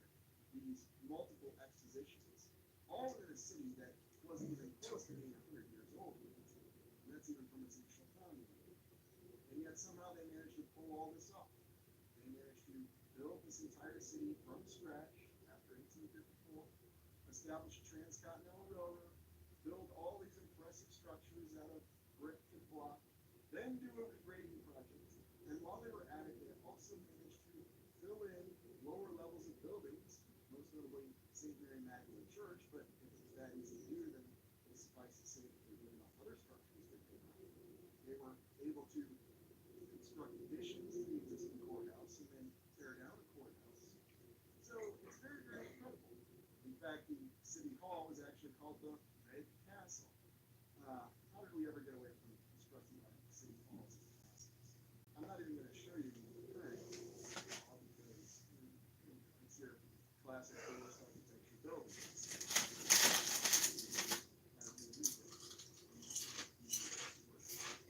Now, the nearby Central High School, which is relatively close to the Mary Magdalene Church, is quite impressive in and of itself. And it's gone through many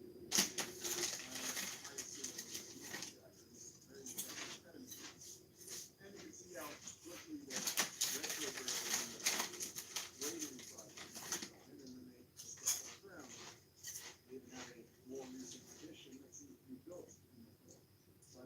regrading of it. Oh yes, look at this post here. Nothing says Omaha, Nebraska, and the United States society display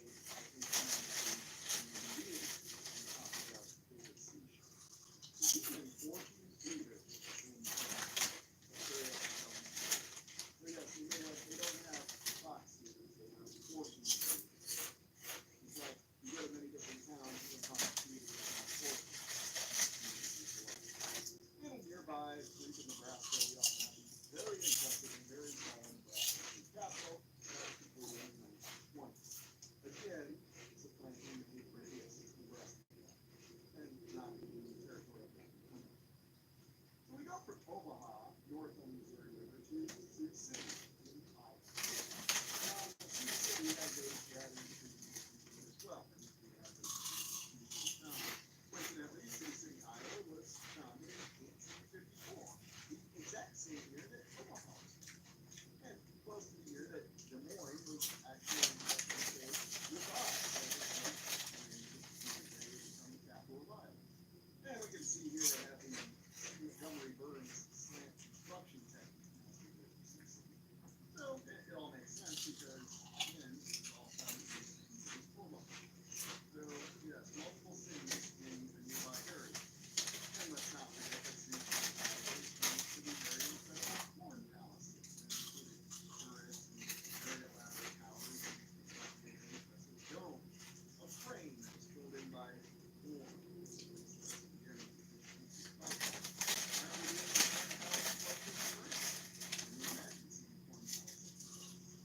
Of course, long-time viewers of the channel may recall that in the past, there was a bluegrass palace. Yeah, bluegrass. We went to the very south of the and we have this impressive bridge. Called this one. So, redstone castle houses, and corn palaces, and Sioux City. Again, all these cities growing at the exact same time. The things that we accomplished. Boy, why not have a castle high school in Sioux City too? That may as well work. First we were in Sioux City. These are pretty good, actually. And this because it's flexible and regrading in Sioux City as well. There's no reason to doubt that because it seems like it's a very easy and cost-effective method to do. You can go and find currently that you can build the most stunning engineering achievements in cities in their entire history. To say nothing of that routine all over the UK, which again has a very questionable history. And it wouldn't be a city unless you had a very elaborate train station here, which you probably know in Sioux City. And look at this, Sioux City's investment, earliest settlement in January 1892. And I'm merely showing this because this is the example of the urban town city. Now, yes, it's a very simply minded book. And they probably were also issued because it wasn't free. So therefore, a lot of folks had to pay more. Let's go. The window. Now, what was going on here? They were just bored and decided to do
close look at a lot of this because we see these images in multiple locations.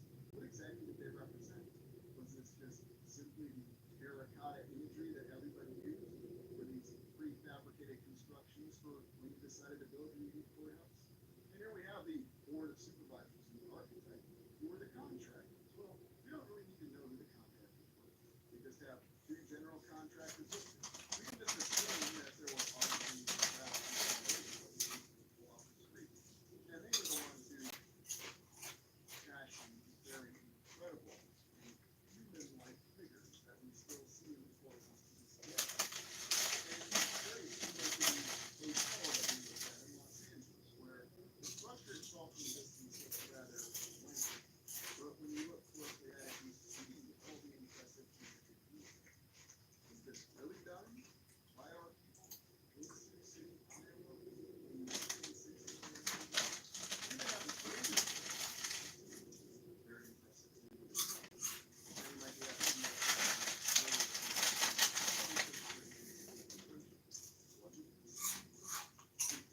it's always intriguing when you look at this and you have to sit down. Now, some historical accounts say they're in the same location, other accounts say they're in different locations. So why move? Why even ever replace this courthouse? Well, there's a variety of reasons. It was structurally unsound, it was slowly falling apart. So here we've got this new one that we did. And we constructed it in 1916, 1918 to endure. And we also decorated it quite extensively. And while we're at it, we're able to establish geometric precision in the construction. Again, the interior painting is rather interesting, the mural or whatever you want to call it. Again, how exactly does this represent the people of Iowa in 1916, 1918? Were the people of Iowa wearing togas and parading around in an idyllic situation? I mean, we've seen plenty of images and even video footage and all over the country. But this doesn't look like these are the people, especially in Iowa in World War I. What's this particular figure here? Is this the great god of Iowa, Atlas, with 12-pack ab? Is this representing something else? Is this supposed to be the one true God? What's with all these figures by this figure? And why is this on a county courthouse?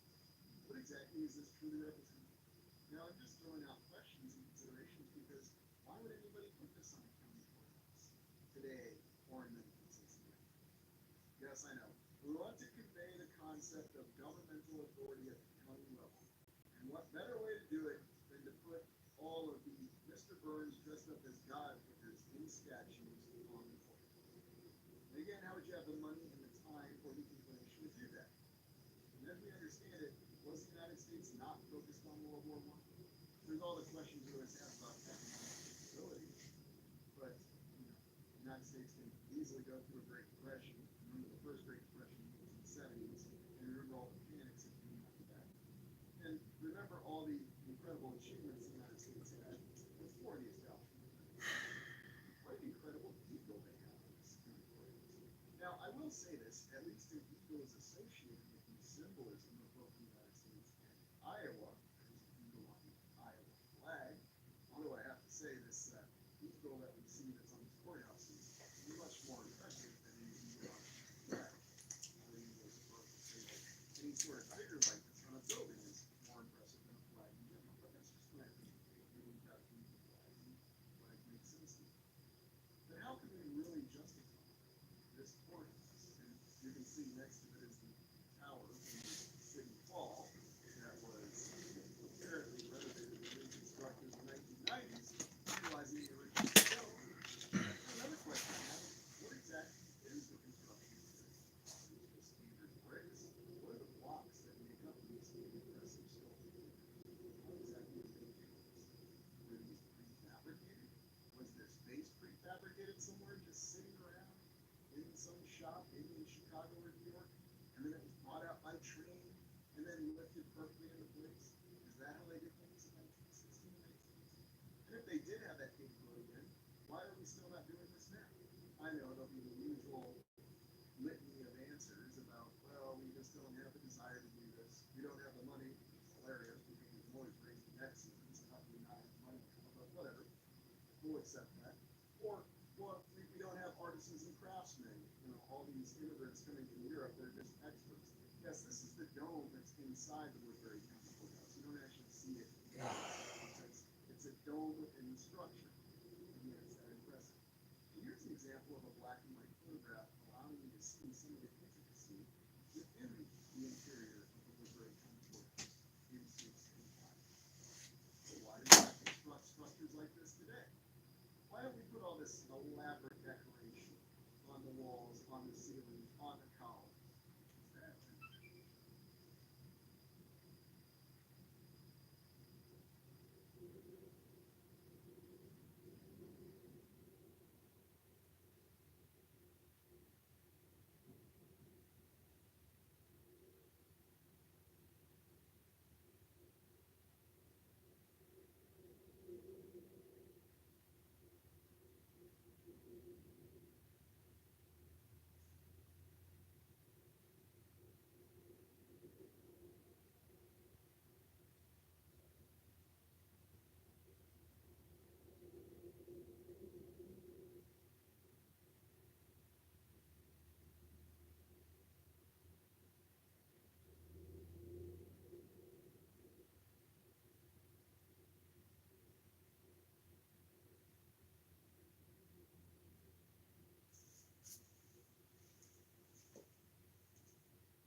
That is hilarious.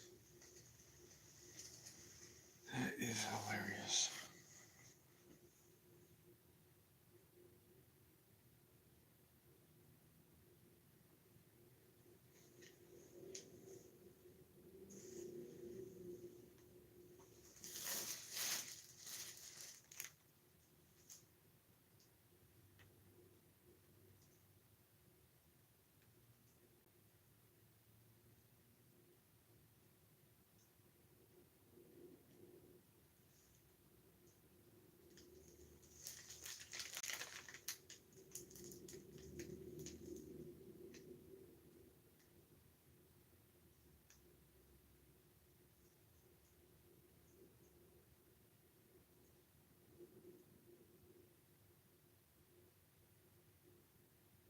Mm-hmm.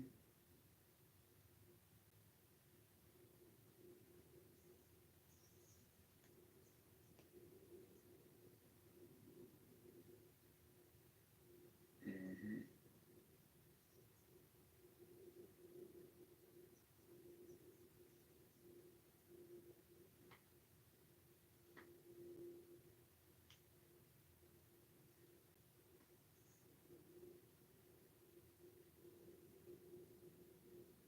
Remember, I did it without the camera first.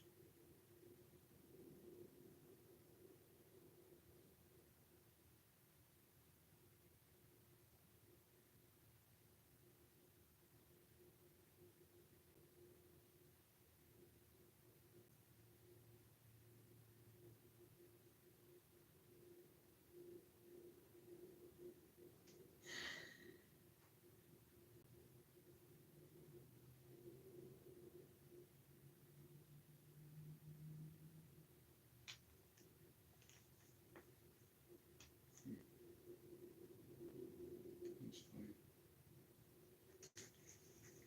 That is quite the conundrum we have.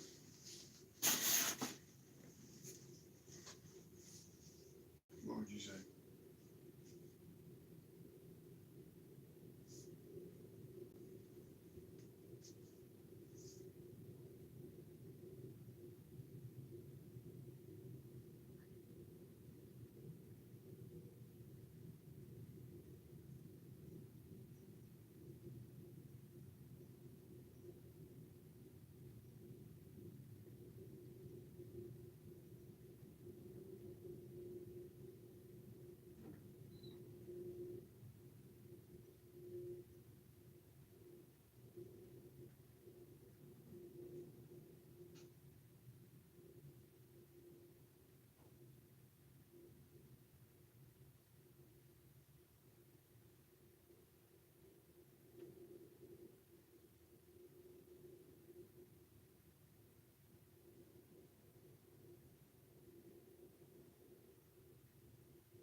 This is the 5th, 6th day I've not been able to practice my ceremony, practice my religion, and communicate with my ancestors.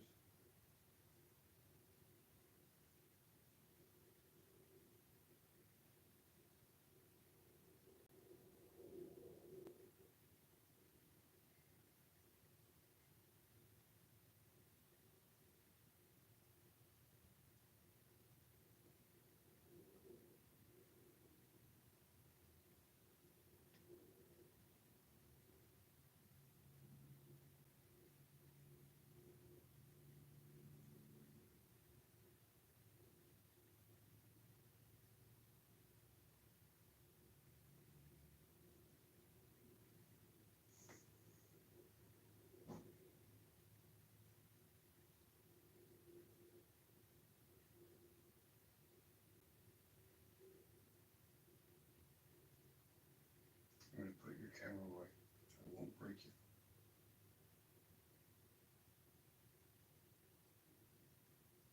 I know how expensive they can be.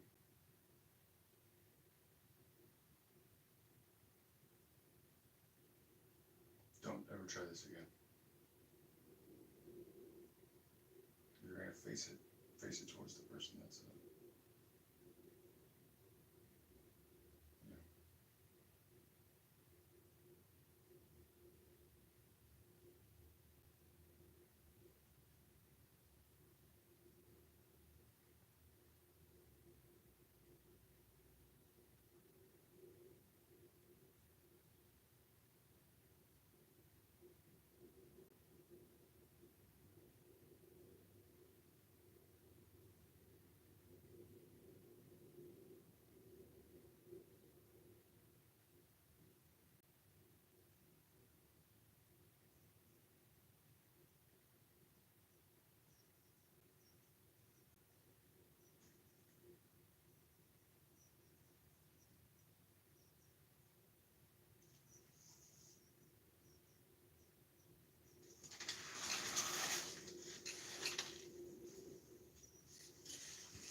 tell everything, and especially when things are out of place. Being autistic, you kind of notice things. You leave them a certain way. You come back and you know they're not the way you put them. You start scratching your head.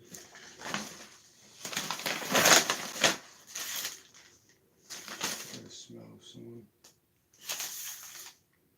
That's the big one.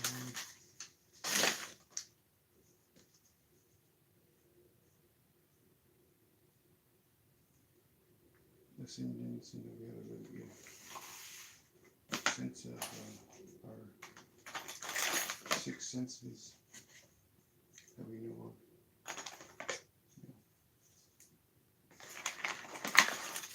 We touch it with the land and all that jazz.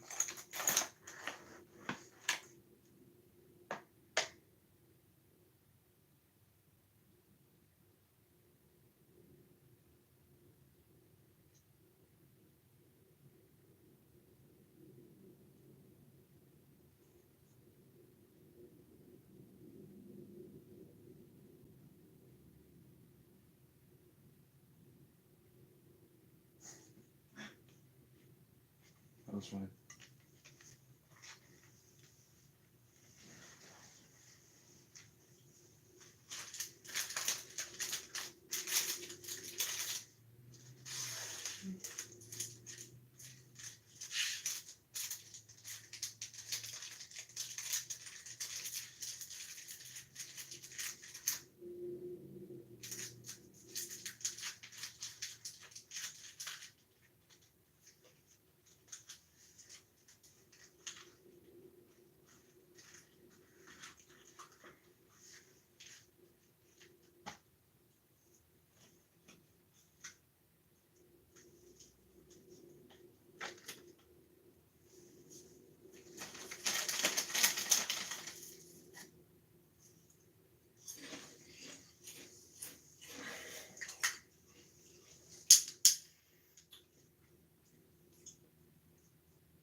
Turn the lights back on. I'm getting attacked.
Yeah.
doing?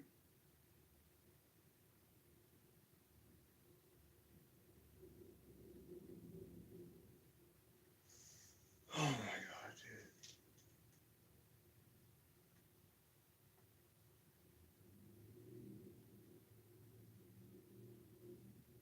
I swear to God, I hope that's just the bag.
Okay.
juice inside.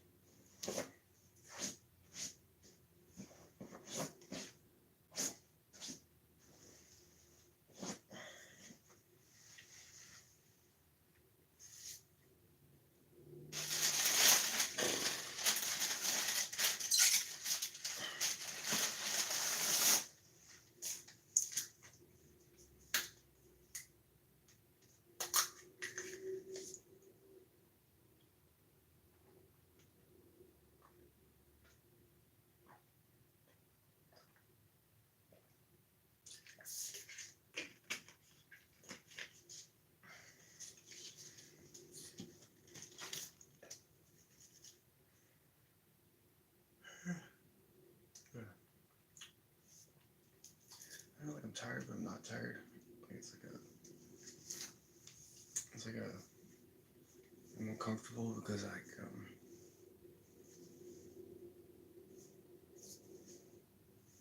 don't know. I'm just stressed. You guys ever had that stress where like you can't sleep? Like you're just like there's a lot going on, and you kind of just like want things to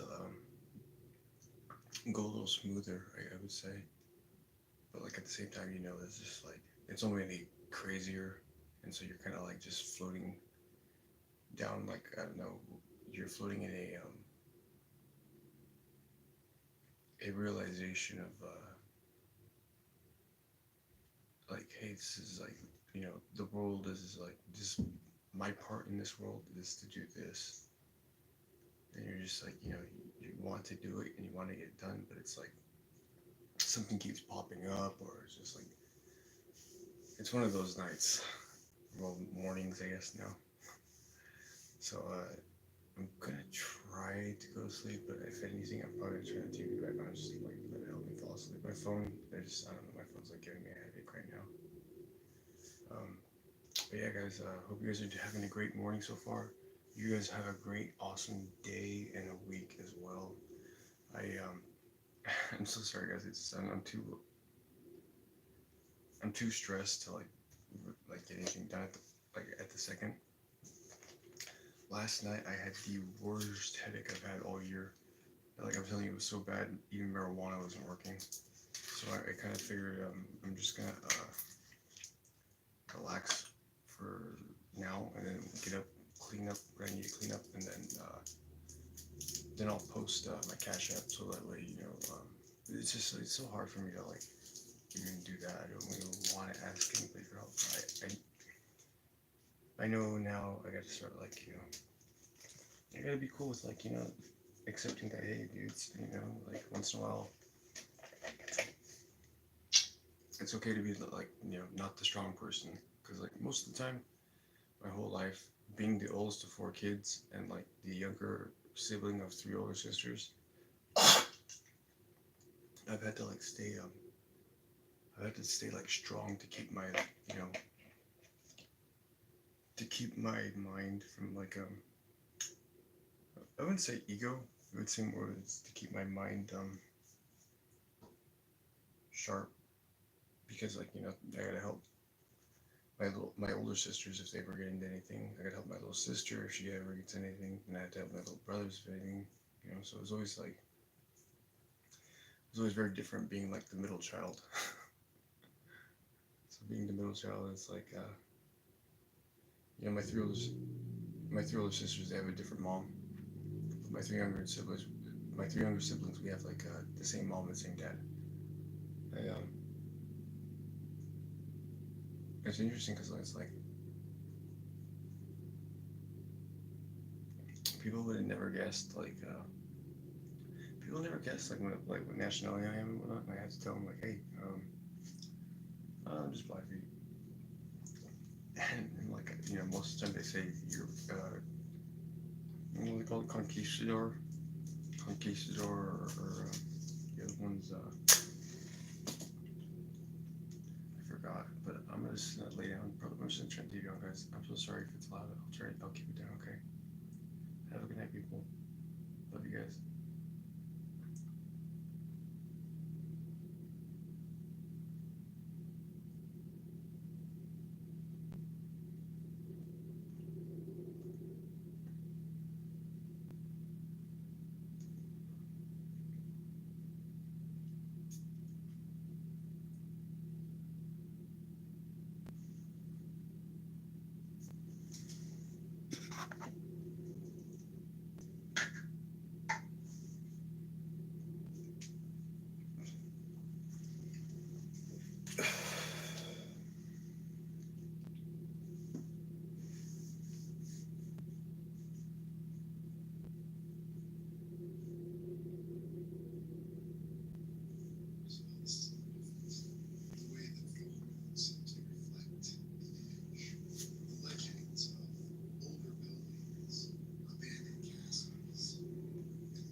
Let's fall asleep to Lucius Aurelian, because I feel like when you fall asleep to like podcasts, you kind of still learn information, and you can like when you wake up,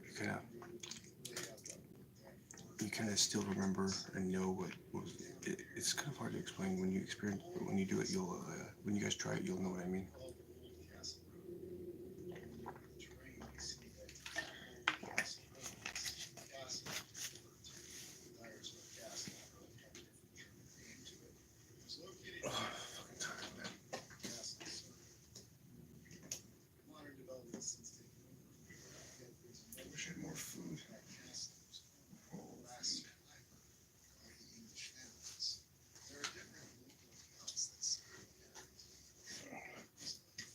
Don't you hate when you're like eating chips and you get like little crumbs all over your bed?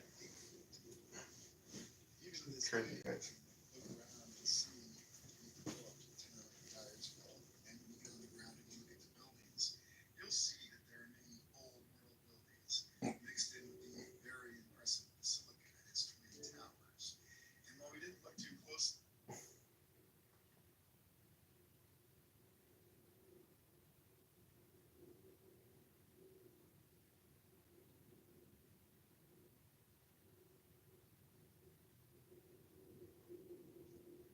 Hey guys, I found the Gates of Hell video. I'm gonna pop that on right now for you guys.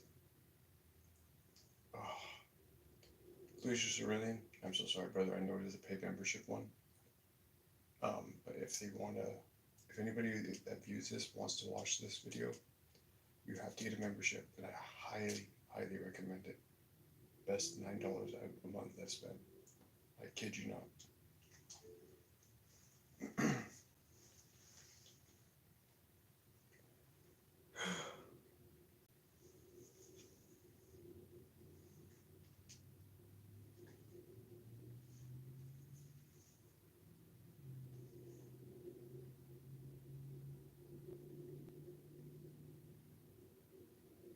Didn't look too closely at these buildings. The account says, and yes, here we have our great bank, a German bank. But that account tells us that this town was built by English settlers. And officially they left when economic hard times hit, leaving all these buildings and all their businesses to the German settlers. But if you talk to some of the locals, and if you ask them what truly happened, they tell you a very different story about the origin of Dyersville and about the fate of the English settlers. This is an image of the castle circle, and you can see some of the trees that still remain as part of the forest that were told was removed. The ruins of the castle can still be seen. This certainly doesn't look very much like the model that was made. So we're getting the impression that this is a different depiction than what reality was. That perhaps this was a true castle. And indeed, some residents who've been around will tell you, and granted these are anecdotes and are always subject to question, but there was a great castle structure. Southeast of Dyersville, the only remnant of the English settlers. And then the origin story that they tell you, that does not match what we're told in the official account. The origin story of two groups of people who emerged in the 19th century at an exact time unknown, and that they were survivors of something called the Change. The English settlers, or one group of settlers, as they weren't called English, found themselves around the remnants of Dyersville and desired to have abundant harvests and redistribute the technology of Dyersville. It's said that they worshipped a dark being, a creature that had ensured their survival after what they called the Change, forcing them to go underground. In order to ensure their prosperity, they committed human sacrifices to this dark being, this dark lord that existed underground and had watched over them. We have conflicting accounts of other groups of people across the land who went underground to survive the Change.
reset, as we call it on this chain. And this is where the account of human sacrifices comes from. These people who sacrifice their people and ultimately their children to these dark lords, these creatures that we have different names for, Crom, Kruak, Baal, and many others. They sacrifice their children, these poor and miserable souls, just for bountiful harvests and the ability to reactivate their technology. The legend says that the people in Dyersville, before sacrificing their children, were allowed to reactivate the technology. No.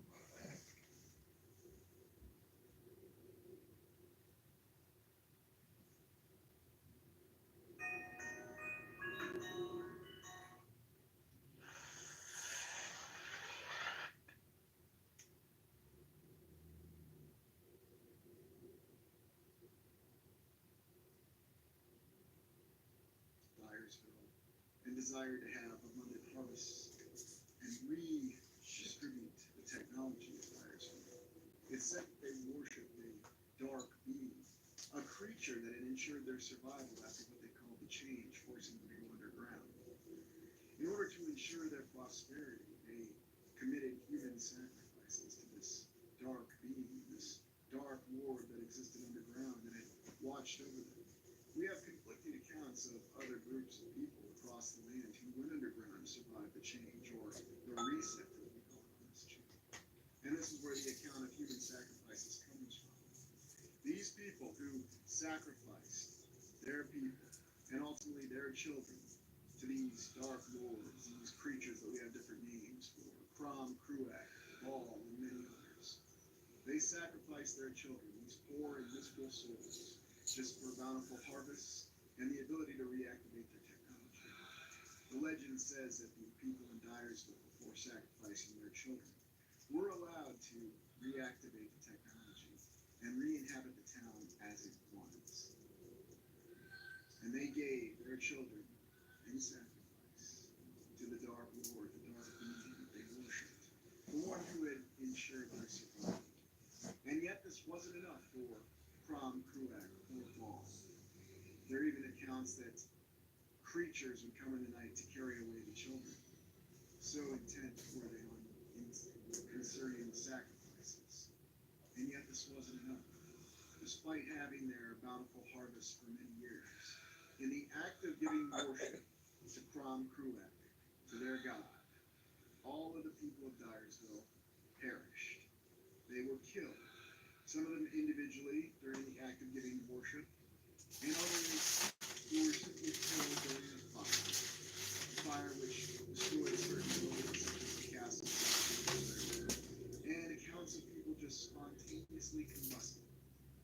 While giving worship to their dark lord, all of them were consumed. It's an interesting account to consider what really happened in Dyersville. And granted, these are just anecdotes and legends. But what we say about legends is there must be some truth to it. There is the official account, which does corroborate the fact that the English settlers did disappear. We're simply told that they went their own way after the Depression of 1857 and the Panic of 1873. What's truth and what's reality? I'm not really sure, but I wanted to present you this alternative account of the origin of Dyersville. That also includes a tale from I hope you enjoy it. Thank you for joining me.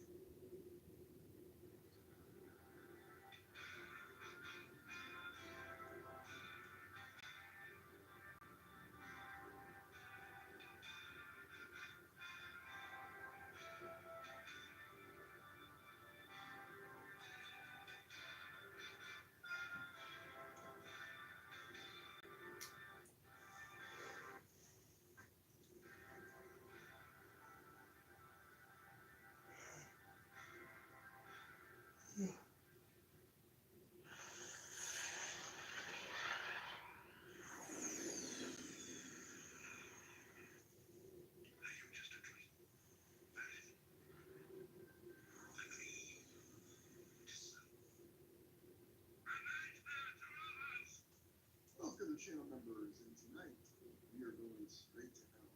The 7 gates of hell. You might be asking, why would we want to go to hell? Well, as it turns out, there are multiple accounts of this urban legend concerning the 7 gates of hell.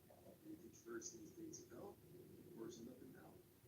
Why are we exploring this? Because it does happen to feature some multiple connections to many themes that we tend to explore as we conduct our alternative research. I wanted to share this with you because I thought it would break up our topics a little bit, and I also wanted to give you some raw and unfiltered.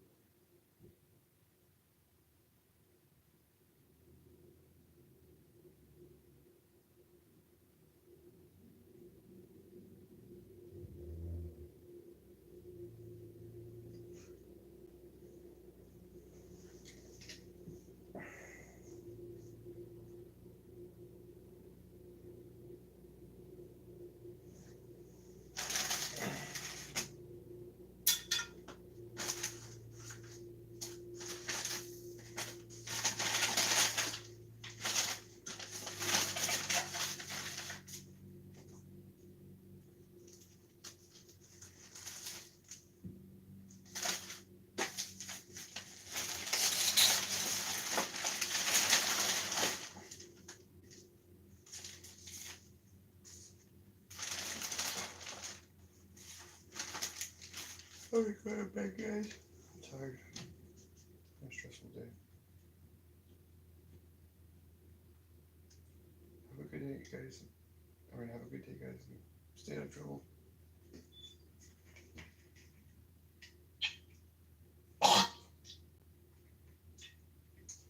I'm gonna leave the recording YouTube family just because I like seeing how long these videos go. It's fun. Love you guys. Be good. Stay safe.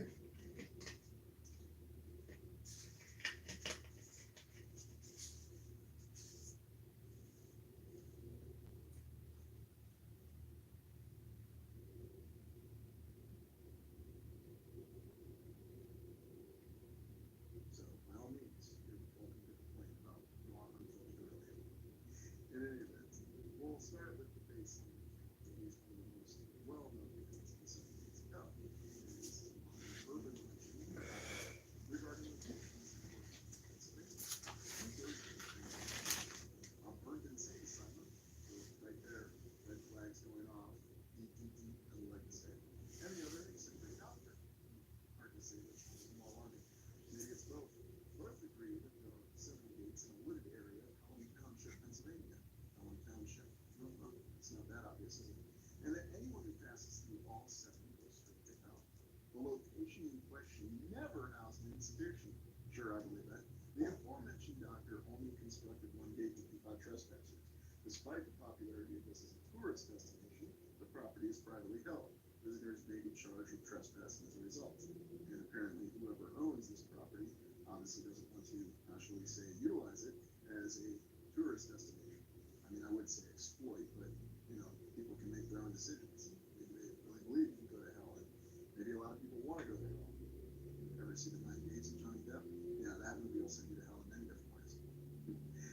There are 2 popular versions of the myth, each with numerous variations. One states the mental institution be located on either Toad Road or Troutman Road. Nothing wrong with those names either, depending on the source in Pelham Township. It was erected in a remote location so as to isolate people deemed insane from the rest of the world. One day in the 1900s, a fire broke out, and due to its remoteness, firefighters could not reach the hospital in time to save it. Many patients died in the flames, while others escaped and were soon euthanized.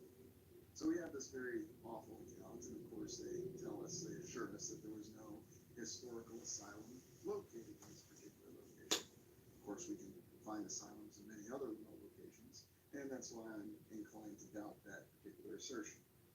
And then we have the gates rule.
story is disputed. Some say that the gates were put up by the local search party to trap the remaining inmates. Others say that completely unrelated.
Bro, why is it like 6 p.m.?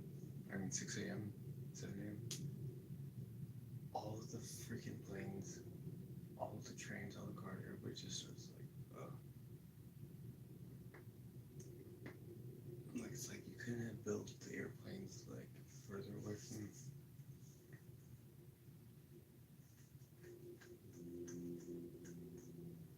away from where people live. Oh yeah, guys. So I'm just gonna look through some photos of like historical spots so I can find like more information on my grandmother. Dude, it's freaking nuts, guys. I can't wait to show you all the crap I found. Like, there's a lot of history you can find. It's just you have to like go to the right websites and whatnot, and use the right browsers in order to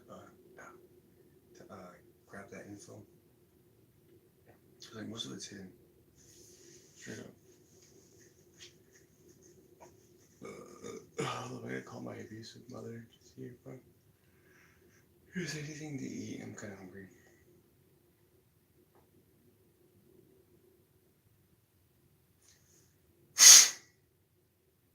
Hey, is there anything to eat? Is there anything to eat? Is there anything to eat?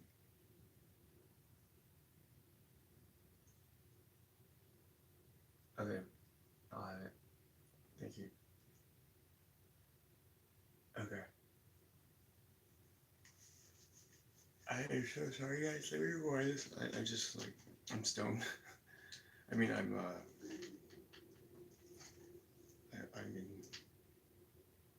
in love. I'm just kidding. Two versions of what exists. A burnt insane asylum, so right there, red flags going off, deep, as we like to say. And the other, an eccentric doctor. Hard to say which one is more alarming. Maybe it's both. Both agree that there are 7 gates in a wooded area of Pelham Township, Pennsylvania. Pelham Township. No, it's not that obvious, is it? And that anyone who passes through all 7 goes straight to hell. The location in question never housed an institution. Sure, I believe that. The aforementioned doctor only constructed 1 gate to keep out trespassers. Despite the population, the property is privately held. Visitors may be charged with trespassing.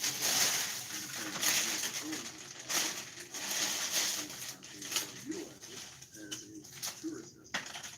I mean, I wouldn't say exploit, but people can make their own decisions. Maybe they really believe you can go to hell. Maybe a lot of people want to go to hell. Ever seen the 9 gates of John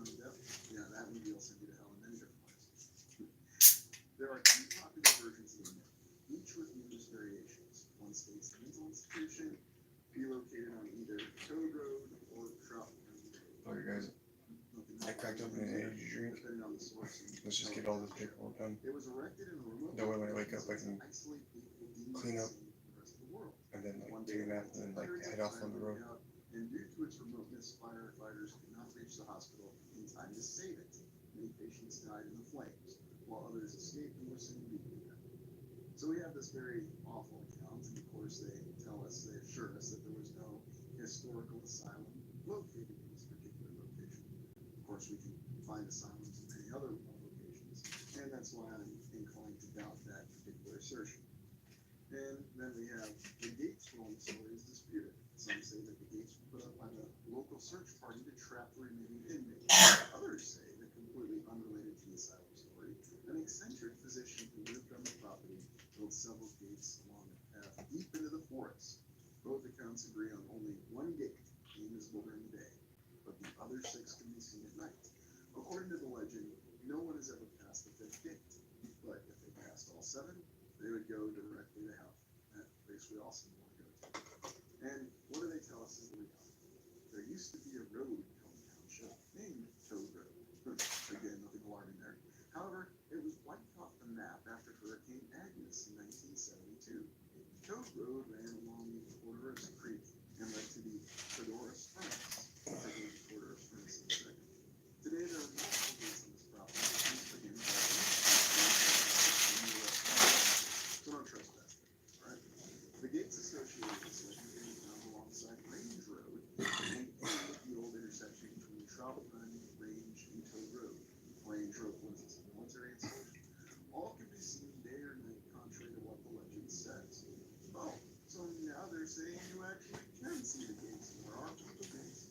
The dense wooded area known as Trout Run contains the ruins of a flint mill, likely mistaken for a burnt outside. Indeed. The only detail to back truth up to this myth would be the fact that Dr. Harold Belknap, a practitioner at Westside Sanitarium, lived along Toad Road. He was not eccentric, but actually kind-hearted. Ah, yes, as many doctors at sanitariums were known to be. Belknap would often make threatening signs for any trespassers. Well, that doesn't seem to be a kind-hearted person. Most likely interested in religion, with toad-related humor written on them, which was how the road got its name. Indeed. A related myth states that Helen was named after Hell. This is untrue as well, as it's a corruption of Hallam, after Hallamshire, England. Yes, we got some wonderful debunking. It's almost as if our good friend, you know who wrote this. Notoriety, 7 gates of Hell that received the attention. And it is one of the more well-known ones in Toad Road, a 2012 independent psychological horror film makes this legend. No, I do not recommend the film, but as always, if you're intrigued in it, look up the film. It doesn't really give you very much. But we have a couple of interesting things here. We have an asylum, we have a doctor who we're told is really nice, but then acts a little crazy, but he's still a kind-hearted individual. But we have this Corduroy Furnace here. I'm sure I'm not pronouncing that properly, but it's a very interesting word. And oddly enough, the Forge and Furnace District, and isn't this an interesting object? This kind of reminds me of the lime kilns we often see John Levi exploring, and it has many of the same foundations. Quite a structure to just be found out isolated in the forest away from everything, especially when we look at what it was actually used for and what its intention and purpose was. And they tell us it's a historic iron forge in the National Historic District located at Pelham Township, because that's not what it was supposed to be named. It was named after the place in Great Britain because that makes more sense. Okay, we wouldn't call it hell. The contributing buildings are the Iron Furnace, circa 1836, Charcoal House, ruins of Works houses, Iron Master's house and furnace office, and again we have different dates for these, Privy Forge, 1800, and ruins of unknown structures. And this is what you tend to find when you go to sites like this, is there are a lot of unknown structures.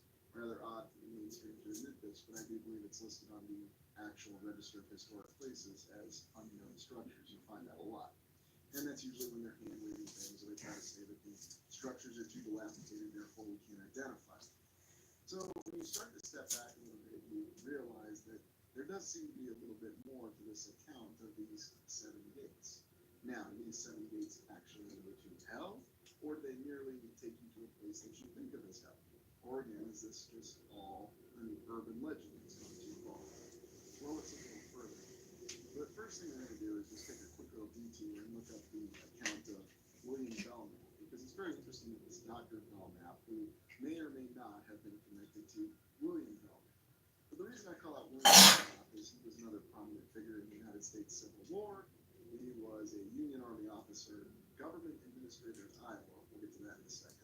And the 30th United States Secretary of War, serving under Ulysses S. Grant. Belknap was impeached on March 2nd, 1876 for his role in the trade post scandal, but was acquitted by the Senate because they lacked a two-thirds vote to actually convict him. He was the first cabinet secretary in U.S. history to be impeached.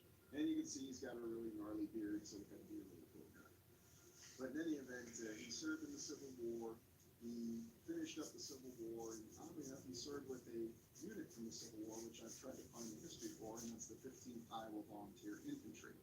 And oddly enough, you'll find that there's virtually no history for the 15th Iowa Infantry Regiment. Now, I'm not saying it doesn't exist, I'm just saying it's very difficult to find anything on it, aside from a couple of commanders, the engagements that it was involved in. But you will find nothing beyond that. You will find no journals. You will find no accounts of who these enlisted men who were killed or died of disease were. You won't even find a list. You'll just find numbers. Now, is that to say that the records weren't lost?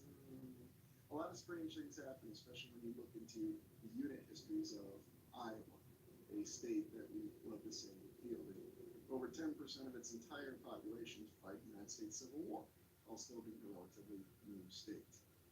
But in any event, back to Mr. Belknap.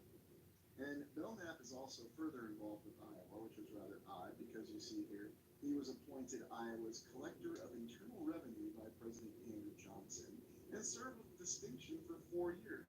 I can imagine he was very popular. Now, I tend not to get political, but something just to be aware of is that Iowa has always considered itself a Republican state. And in the 1860s, that was no different. But this individual, Belknap, was known for being a member of the Democratic Party, even though he would serve on Ulysses S. Grant's cabinet, and Grant was a Republican. Although the other thing that we don't like to talk about with Ulysses S. Grant, we used to, is just how utterly corrupt his administration was. We do have a historical documentation here that indicates that his administration was corrupt. Although who knows exactly what was going on when in the 1800s. You know, this could all just be pie in the sky. But the reason I'm mentioning Belknap is another element of his inquisition, or whatever you want to call it, is impeachment. I always called it inquisition because I always found impeachment such a funny political word that we use.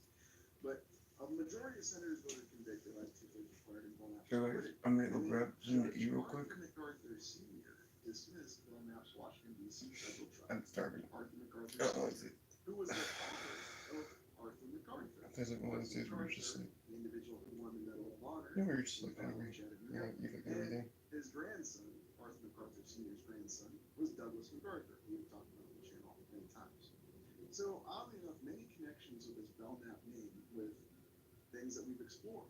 And in fact, a location that we've explored extensively.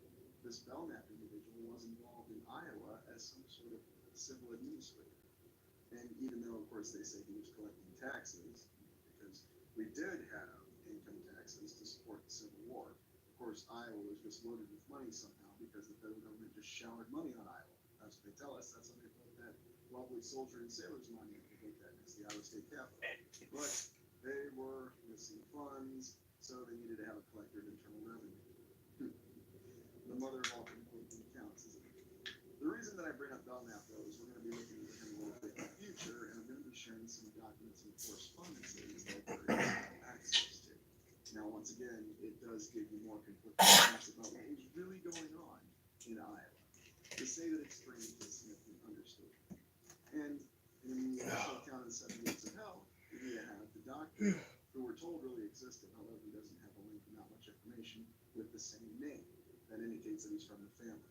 So, I don't know. Coincidence? A lot of coincidences so far in the story.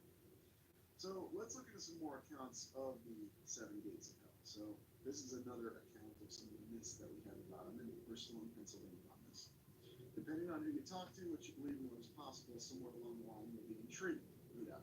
Society in general tries to ignore the darkness and downplay and shoot a million messages to you about how some things just didn't happen. Completely agree with that. Very accurate statement.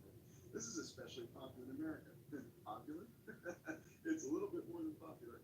Where we spend most of our time hiding and covering up the ugly of our history.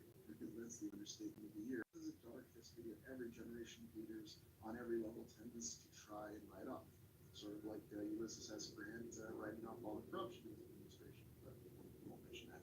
Even tiny Helm Township has gone as far as to publish and try to explain that the name is some sort of misspelling derived from or related to Hallamshire, England. To me, that just doesn't make much sense.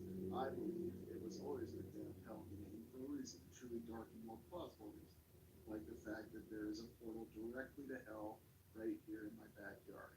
It was rightfully named Helm back in 1739, or whatever was actually going on in 1739. I've been close to the location of the Seven Gates of Hell during the day. There isn't much to see for those who don't want to see. I can feel the depths of hell reaching out at night. I can hear the souls call out just like classic Black Sabbath. Oh no, no, please God, help me. Go with me and I guarantee you will experience things you didn't think you could. I believe there was an insane asylum way back in the early days of America. Many people were put in asylums, beaten, killed, and banished from society because of their ideology, their speech, their looks, and that they may have been self-made outcasts avoiding contact with normals of society. Isn't that interesting? Self-made outcasts avoiding contact with the quote-unquote normals of society. And so really in this particular individual, he actually states a lot of what we think of with disciples. Another element, if you will, of stating that there are people who did not want to integrate into the new normal of society at that time, and they would rather go to asylums, although likely they had very little choice. I could compare the activity to what happened in New England, but I'll save that for another time. Basically, the story goes that there was a fire at the asylum one day, which allowed what I call prisoners to escape and wander about the wooded areas outside the asylum, still fairly wooded today. The guards, servants showed up. As they tracked down the patients, they beat them. If they put up a fight, they would kill them. The ones killed, and when he talks about the souls, became trapped within the gates. Now, what do I think is really going on with this account? Does Lucius Aurelian believe in hell and ghosts and specters and everything directly? In a manner of speaking, yes. But not in the traditional way that we might think of as hell. Okay, what are you talking about? You're talking about this. Well, there's a lot of accounts of the seven gates to hell, and you might be surprised to know that if you actually look this up, you will find there are no shortage of locations across the land, the nation, anywhere you want to look, that has an account of seven gates of hell. Sometimes they're real physical gates, overpasses, gates, and other times they are just listed as portals. Perhaps the most, dare I say, accurate ones, or the most legitimate ones, tend to be affiliated with the asylum and the location of old world buildings there. And why is that? Because we do have an indication, and based on my own experiences and intuition, that there are old world buildings that do have the positive energy with them, and there are old world buildings that have been separated or Okay. actually been built for evil purposes. It's around here too. Now, I know that's a very strong A little word, bit. but I don't know what's so perhaps cold I should today, say guys. for malignant purposes or for corrupted purposes. And is it possible that if they were actually experimenting with portals and gates, that they did actually open a portal to a very nasty place, a place that we would think of as hell, a place that in all literal aspects truly is hell? Yes, it's very possible, especially when we look at overlapping accounts of what happened in the distant past.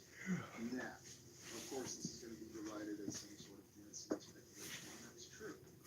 But it's a little hard to ignore the overlapping accounts, the fact that this just doesn't go away. And there's a lot more myth and folklore that's affiliated with this. And you can certainly do your own research and just look up Seven Gates of Hell and just see how many locations actually have the Seven Gates of Hell. And look at the different accounts with it, such as this Castle Bridge, this account in the Seven Gates of Hell, and here we're in Illinois, in Collinsville, Illinois to be specific. And in this account, the Seven Gates of Hell are essentially a series of seven railroads along Lebanon Road in Collinsville, Illinois. These gates were all constructed in the late 1800s, again, as the railroads expanded into the former mining town. Yeah, sure. Despite nothing more than genuine structural beginnings, the gates have evolved or devolved, or they always were, depending on one's point of view, into an area that has become urban legendary for hangings.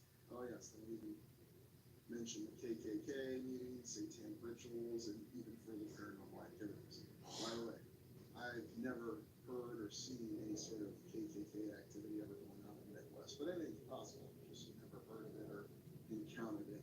It's rather strange to mention that. The gates themselves have all been covered in graffiti and some deterioration can be observed. They're also heavily surrounded by wooded areas.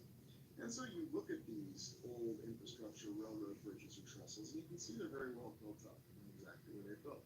That's a good question, because you always get the feeling that these underpasses themselves are older than the roads for many reasons. Or the roads and the overpasses were constructed before the railroads, but who knows for sure. I mean, just imagine the engineering capacity it would take to really do this. Now, could we do something like this presently? Yes. But does it take a lot of effort and a lot of energy and a lot of logistics that was probably lacking in the 1800s? Or, of course, obviously, that roads were built when the railroads were built, we can debate it all night under the sun. But when you look deeper into some of these accounts, there's always more to it, that these locations do have a little bit more fluidity. Indeed, if you get on site and you look at some of the construction of these overpasses or these trestles or whatever name you want to call them today, you'll find that there is a lot of elaborate architecture and material that does seem to give the indication of being stronger Did you material. like this full time? What's going on? Run-of-the-mill cheap concrete that we like to use today. And why is it so covered in graffiti? Why do they have these legends associated with it? Maybe it actually serves the purpose of covering it up. You have these really strange isolated churches that are considered isolated from Illinois. And they tend to be smaller, and yet you recall our company toward that on Iowa. So overall, really dominating with these 7 gates of hell and this concept of silence burning the ground. I believe that some of these structures were actually established on known intersection points for where they had achieved or experimented with portals.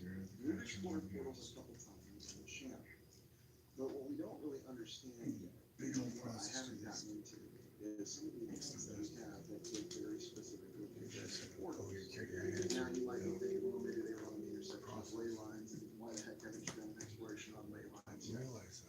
Because I am convinced with many of the things that I've researched and read that ley lines, at least in a geographical function, do not apply to what you dictated. I certainly think they exist, but I think they exist in The a ancestors facet. talking Now, I about could be completely wrong. This is all theoretical. I'm certainly open to other opinions, other impressions, other ideas, so by all means share them in comments. But what interests me about this is that with the most, how should we say, doubt, 7 to 8% portal, going to some other reality, frankly terrible. And we have many indications that that does exist, that there really are nasty places out there. So for all the different cities that you encounter here on this particular on the land that we reside in right now, remember there are worse ones out there. And perhaps there is the very worst one out there. Yes, correct choice of words, I know. But what are your thoughts about this? What are your thoughts about all these indications of these different portals, these different locations of 7 gates? I mean, could it just be people trying to inflame the whole tourism industry and trying to attract people to the local area? Sure, but oftentimes you do have structures like this that are affiliated with these areas. And as we know, that gives a little bit more of a credence to what's really going on. It provides a little bit of legitimacy that there's more than meets the eye.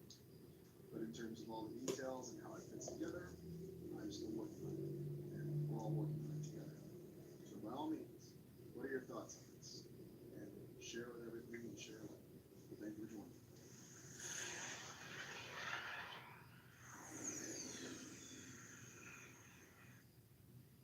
Are you just a dream? Meredith? I believe. Greetings, Prime Explorers, and perhaps you've heard of the Stanford Prison Experiment, Zimbardo's famous study. And for those of you who haven't, we'll cover it in summary here briefly. And I'll explain how this ties back into what we just covered with the channel member exploration concerning violence and variations. Specifically, the game Harvester and the film Murder in the First. So, the Zimbardo Prison Study. The experiment was conducted in '71 by psychologist Philip Zimbardo to Dude. examine situational forces versus Just dispositions. fuck off. Oh my god. He took Jean-Paul Young, psychologist of men, randomly assigned Because them you to guys are pissing off, man. prison environment. Historically, in the early 1970s, there was a lot of concern about horrific violence in prisons. I don't know, maybe that has something to do with having a large amount of the population in prison, but it's me, it is land of the free and the brave. The principal investigator, Zimbardo, was also transformed into a rigid authority figure as the prison superintendent. And right here with this particular detail, you can see some of the issue with this. They also say that they assigned pacifist young men as the guards, and they began behaving sadistically, inflicting humiliation and suffering on the prisoners. They had the guards wear special khaki uniforms and sunglasses, along with billy clubs and the whole 10 yards of being actual guards. And they went in the process of setting up the prison. To study people's roles in prison situations, Zimbardo converted a basement of the Stanford University Psychology Building into a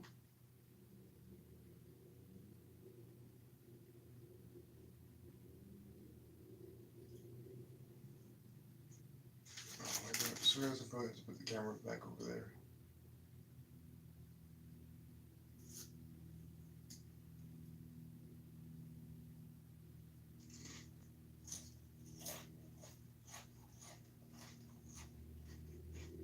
So I want you guys all to see what's going on.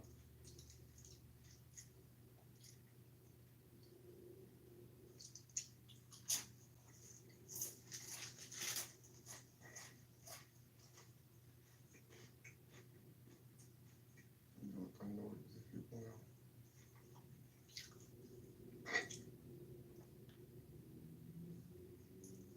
I think I can hear myself too now.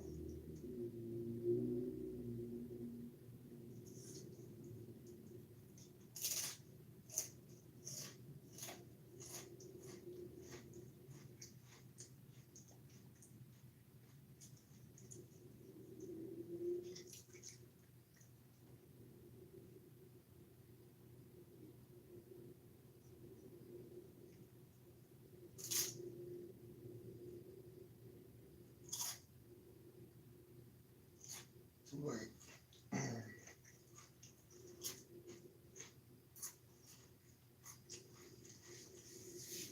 I went in the spine for who, who's spine what? I haven't been able to get any work done, guys. I haven't been able to learn any new medicine, any new tricks. Because people keep fucking spying. I don't know if somebody's spying for my mom. I don't know if it's my mom. All I know is there's more medicine I'm supposed to be learning, and I haven't been able to learn it. It's getting annoying now. But all I'm here to do is help people heal. I'm just gonna go home.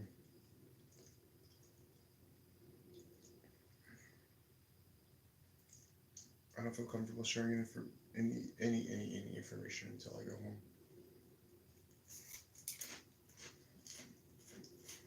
I'm with my downstairs neighbors. I'm gonna teach them some. And my homie Jesse. What else?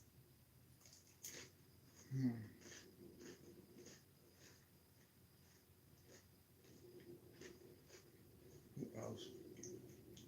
I think that's it for now. My fiance wants to learn how to teach her.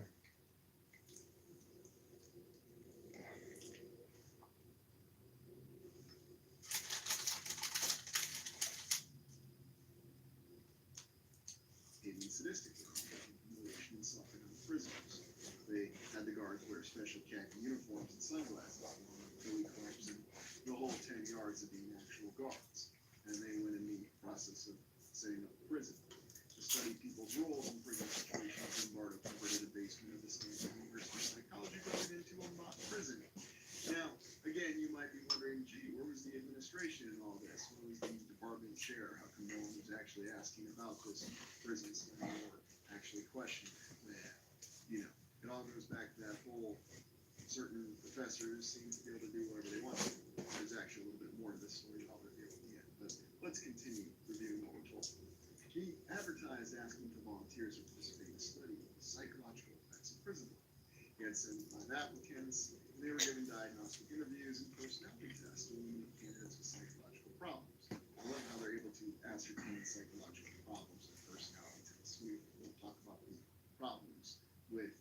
determining psychological problems with personality tests, that's a whole other conversation. But medical disabilities and history of crime and drug abuse, yes, because someone's just kind of disclosed that. 24 men judged to be the most Sad. physically Sometimes, mentally well, stable, majority of the time, most people mature, and don't least involved understand. in antisocial behaviors who chosen to participate. Isn't it ironic that social behaviors often tend to inflict violence? I can't think of it right now. I'm tired. Participants did not know each other. I'm annoyed.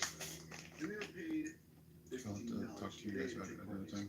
Sincerely sentence that one further back than just so. And they were randomly assigned to their roles, simulated prison environment. There were 2 reserves and What's it one called? dropped out, leaving 10 prisoners and 11 guards. So Who more are than ignorant 1 guard of per prisoner. what they Sounds don't like, some educate active themselves prisons on. that we have. Prisoners were That's what treated I'm like every other criminal, being arrested at their own homes without warning and taken to the local police station, fingerprints and photographed and booked. They were then blindfolded and driven to the psychology department, and that's when they were processed into the prison. Stripped naked, deloused, had all their personal possessions removed and locked away. And so the prison experiment goes on, and here's the findings. Asserting authority within hours of beginning the experiment, some guards began to harass prisoners. At 2:30 a.m., prisoners were awakened from sleep by blasting whistles for the first of many counts. Now, I'm going to share something with you that's probably a little controversial, but this is what you get from me. If you read through the study, you might notice that some of these instances, such as this physical punishment here with the push-ups and guards actually putting their feet on the backs of the prisoners, it actually sounds a lot like many things that I recall witnessing within the ROTC battalion of the university that I was at. Yes, I do recall seeing cadets do that to other cadets, but never mind that. Asserting independence because the first day passed without incident, the guards were surprised and totally unprepared for a rebellion which broke out on the morning of the second day. And then it talks about how the guards put down the rebellion, special privileges, and isolating prisoners, and giving some special food to cooperate with the guards, and so on and so forth. And so what you see is this entire psychological study that talks about how the guards become dehumanized, brutal monsters, and of course the actual findings suggest it's because of the role that they played. It's not because these people had the actual socialization, at least that's what psychologists would say. You know what I think about those terms as well. That would turn them into people that would be very brutal. And of course, Zimbardo himself became this authoritarian figure, and he ended the experiment. It was supposed to run for 2 weeks, but he called it short on the 6th day because he had emotional breakdowns of prisoners and excessive aggression to guards. In other words, it was completely out of his control, or rather, he had created the perfect prison, if you will. And there is even a recent Stanford PhD that interviewed the guards and prisoners, and she objected when she saw the prisoners being abused and so on and so forth. And she was filled with outrage. And then Zimbardo, many years later, noted, it wasn't until much later that I realized how far into my prison role I was at that point. So I was thinking like a prison superintendent rather than a research psychologist. Conclusion, according to Zimbardo and his colleagues, the Stanford Prison Experiment revealed how people will readily conform to the social roles they were expected to play, especially if the roles are as strongly stereotyped as those of the prison guards. Now, you might be thinking, well, if you came to that conclusion, then how come we're not more aware of this? Why is this not part of our society? And here's the rest of the story. So, there are rumors from people who actually participated in this quote-unquote experiment, and others on universities, especially in psychology departments, at least in the 90s, who have a little bit more, should I say, first-hand connection with this.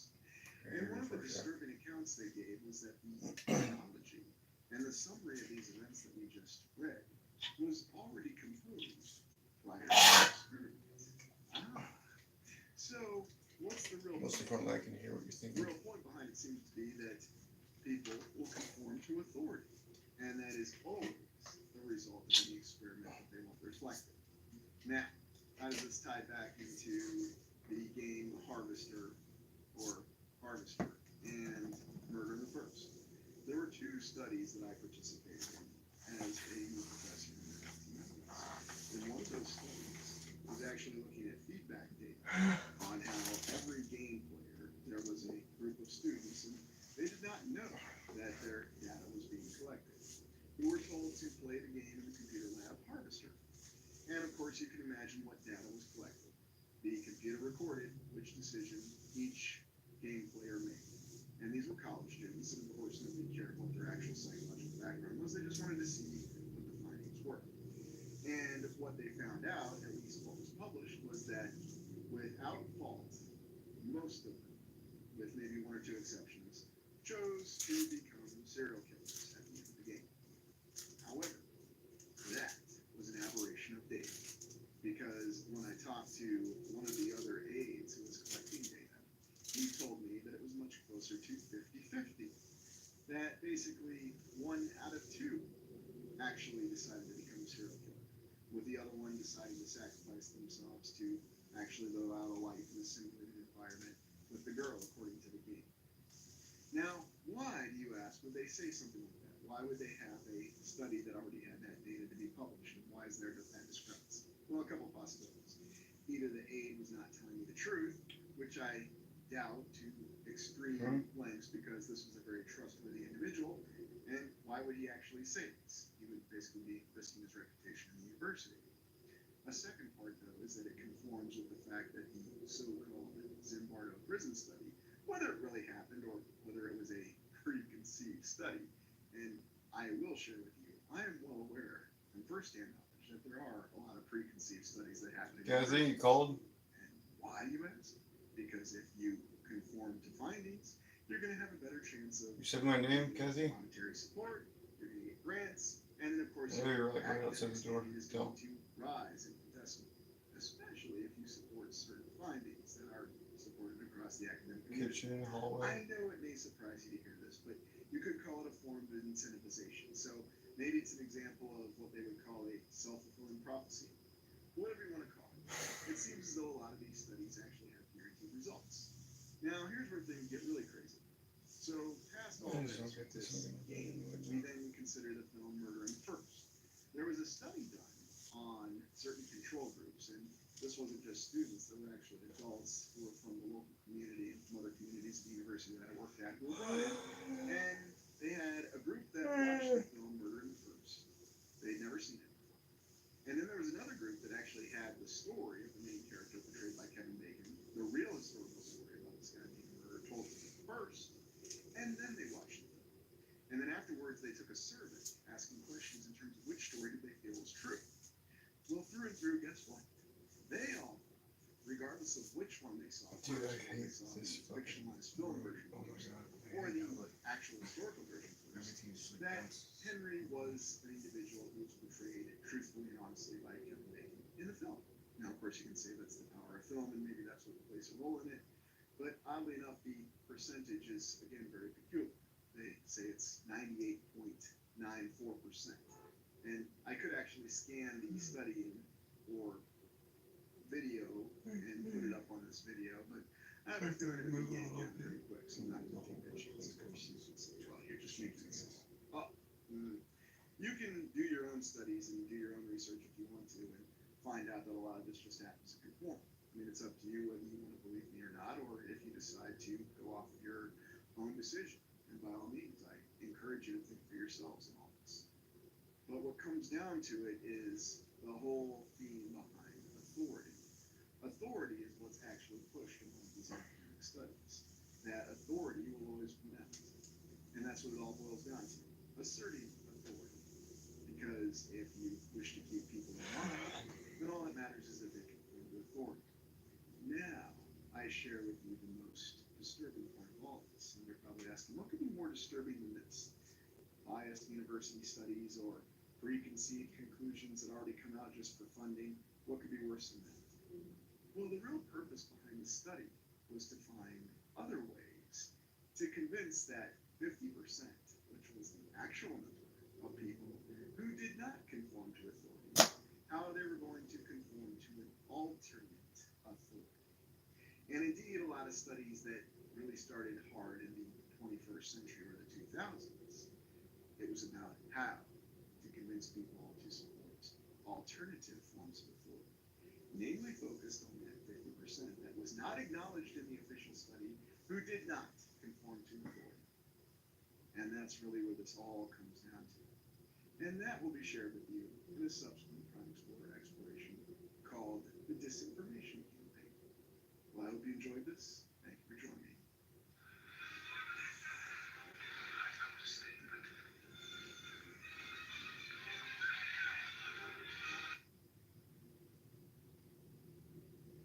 Welcome to the Restituto Orbis channel.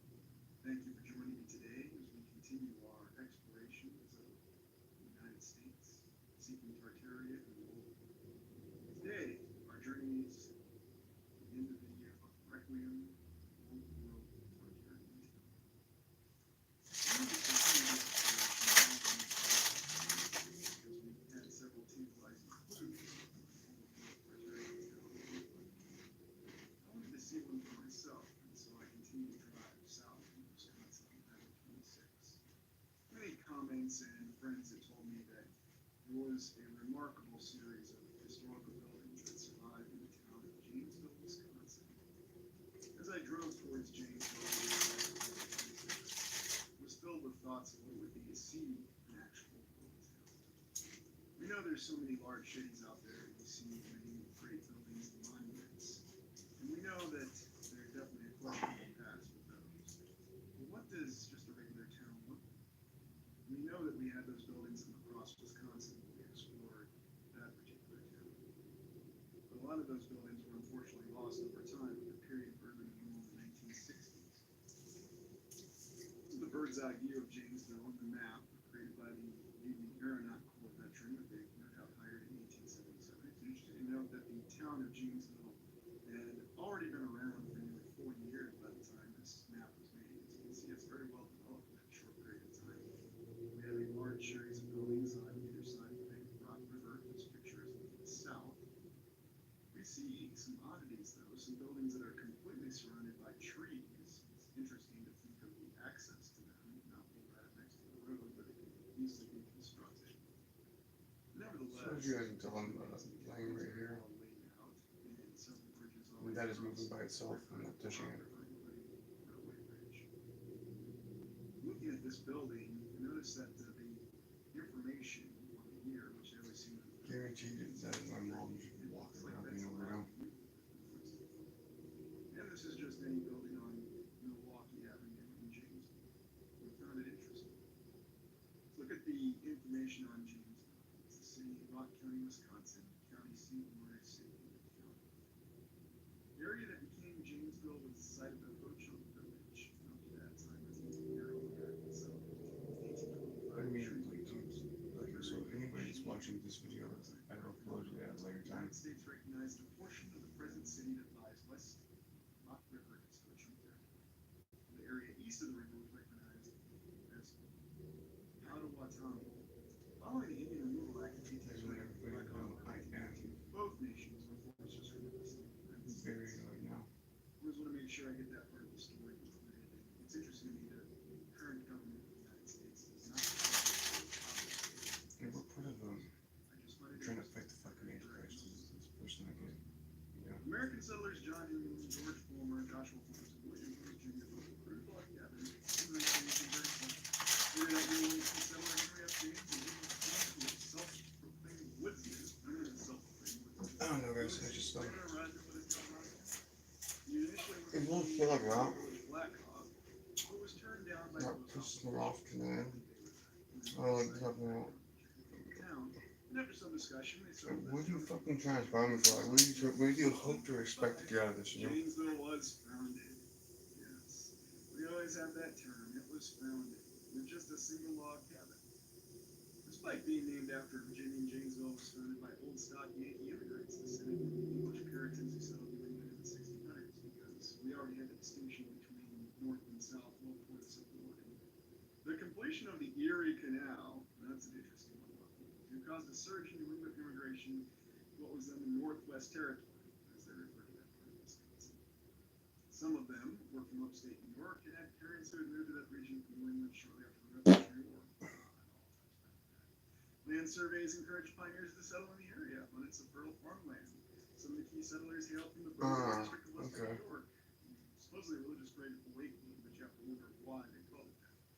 One of the settlers in Janesville was William Tallman, hailed from Rome, New York. Here's a name you see across the country quite a bit, William here, Rome, New York. Tallman came to the area in 1850, large tracts, and he was a prominent supporter of the Republican Party. And he invited an up-and-coming Republican, Abraham Lincoln, to speak in Janesville in 1859. The Tallman House is now a historical landmark. So I am being watched. Best known as the place where Abraham Lincoln slept. The first dam was built in 1844. It was very active during the Civil War. Local farms sold grains to the Union Army and rock quarries in the counties of Wisconsin, Eisenberg, and enlisted workers. It also had a women's rights movement in the 1850s. German immigrants felt welcome there, and it was the site of the first Wisconsin State Fair in 1851. 10,000 attended. What was the population at Janesville? A settlement of less than 300 people in 1840. It grew to 3,000 in 1850, 8,789 in 1870, 13,000 in 1900, 22,000 in 1925.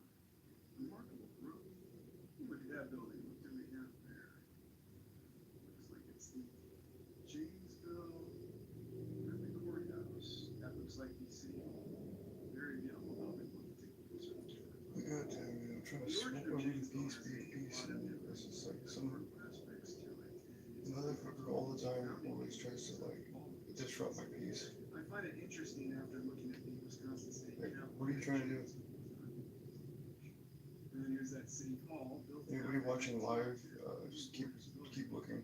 I could have found a picture of it, but this rendering is quite interesting. You can see the block work and the clock tower that was always so popular in buildings that were supposedly constructed then. Nice steps, and of course the archway, very solid construction. Looks like they even had a Cuban out from that. Man, look, they even depicted all the lines. And of course they destroyed this building, as they do with beautiful buildings, replaced it with this beauty. Not even gonna.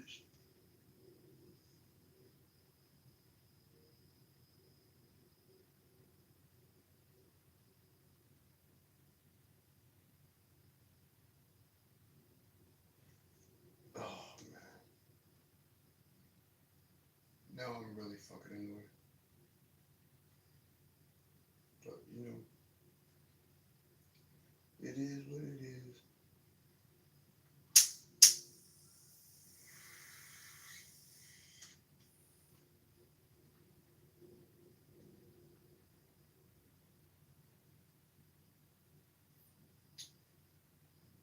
Make sure to load your weed pipe with tobacco also.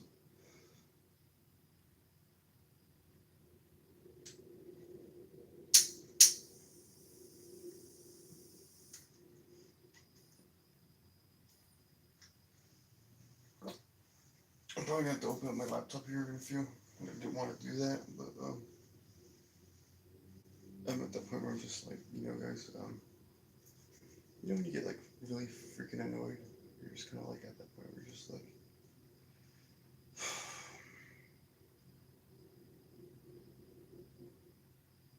just, you know, somebody's fucking with you, and you're just like, dude, quit fucking with me. Like you're about to pop off and be ratchet, you know what I'm saying? Anybody that's listening on YouTube, you just want to like, motherfucker, you know, like, slap you, blah, blah, blah. You know what I mean? I'm just kidding, guys. I'm tired. Anybody that's on the YouTube watching this later, I'm so sorry, I'm tired. But yeah, just keep an eye out, guys. You'll see like weird stuff here and there. I'm beginning to think either it's a small tremor or earthquake, but I know for sure it is definitely a spirit, or it's just my mom and my little cousin that were just fucking with me. Like, yeah, this morning I could tell she was possibly having him spy because he was just acting like you know, it wasn't like, you know, you guys know, when a kid gets caught, they like they do the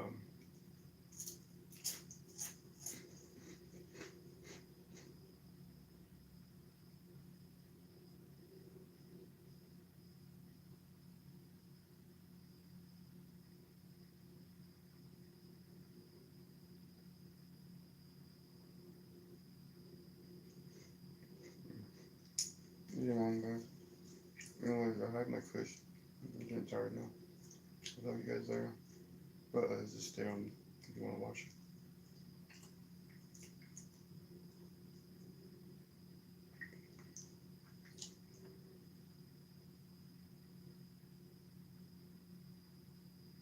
Chair of the year, we'll just say that the current city hall was built after 1960, which would be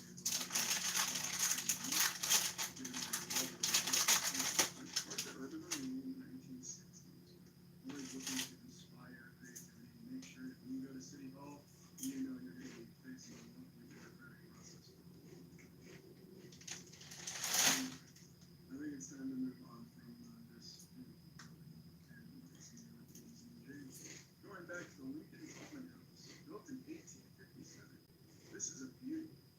Look at all the detail of this house. And imagine if you stayed in this house. And I wonder what Abraham Lincoln thought, since he was told that he grew up in a log cabin. When he stayed in this house, he probably thought this was an amazing luxury.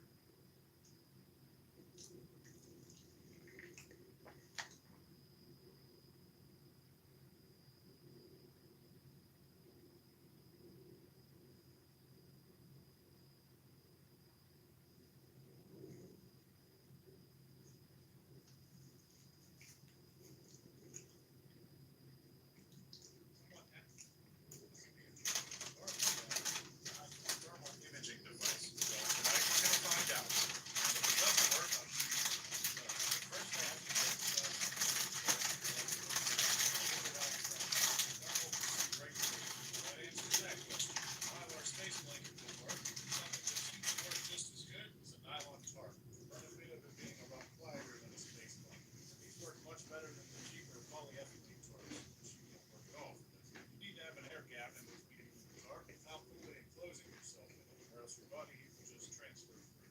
Someone asked me if you can use a garbage bag.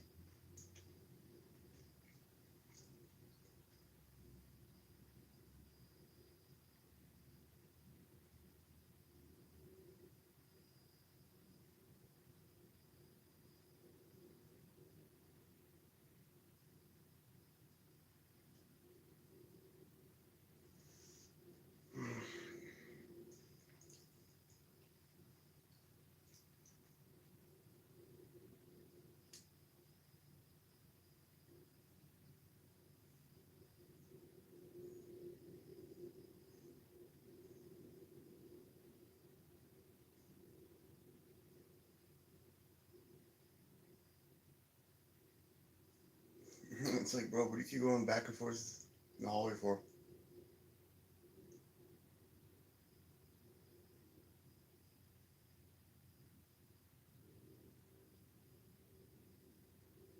Like, were you hoping to like get a photo of something, or like what'd you do?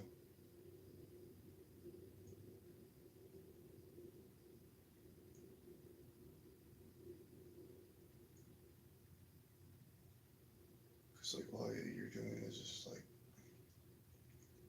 postponing progress.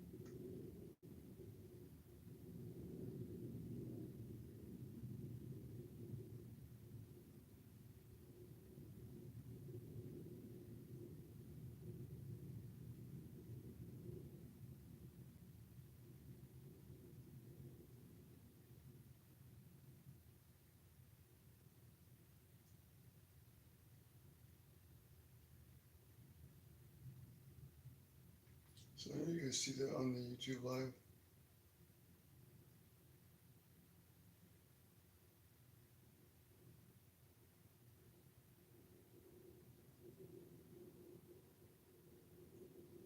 There's literally an evil spirit or my mom may actually be with me, probably actually an evil spirit. Because they've been doing like moving shit around like that for a while, a couple days or whatever. I told my mom, like, dude, you cannot have like negative energy. If you have negative energy, you gotta do a lot of work on yourself, you know.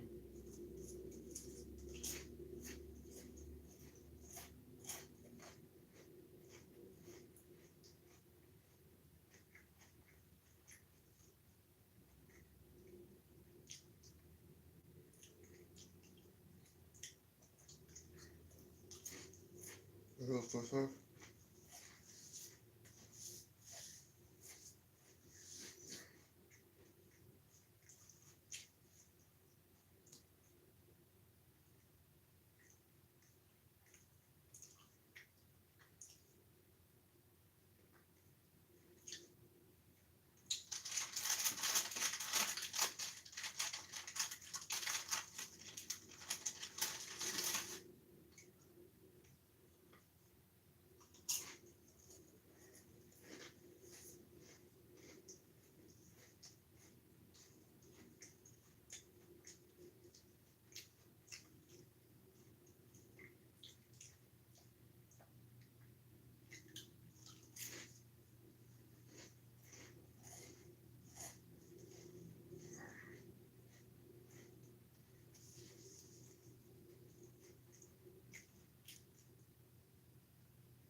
It's so funny, dude.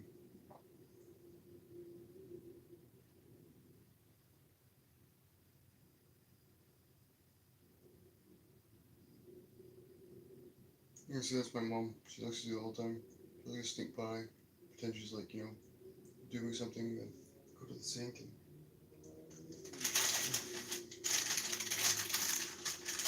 Yeah, so you're here. Or just hold your head. Oh my God.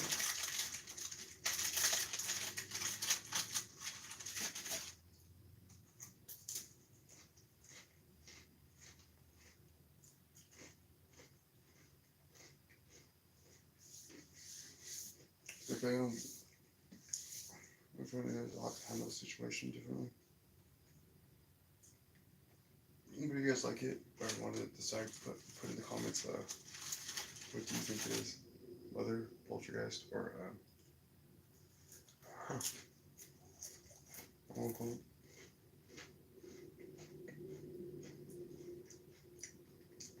NA, I guess, not accounted or whatever.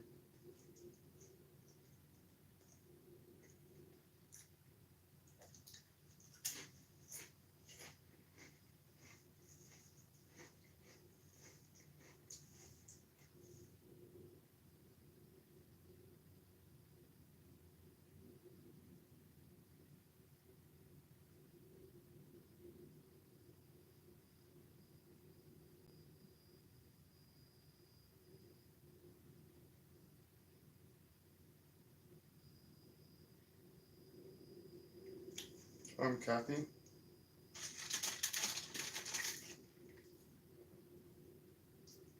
Kathy, there.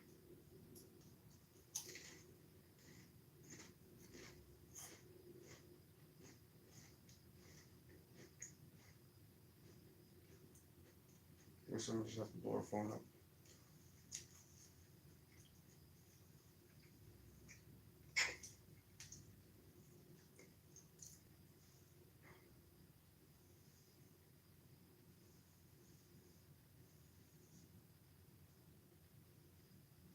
Kathy, I can hear you.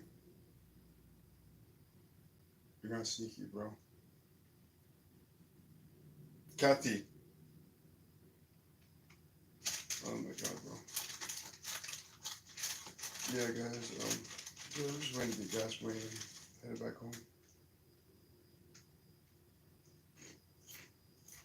I know you guys heard that.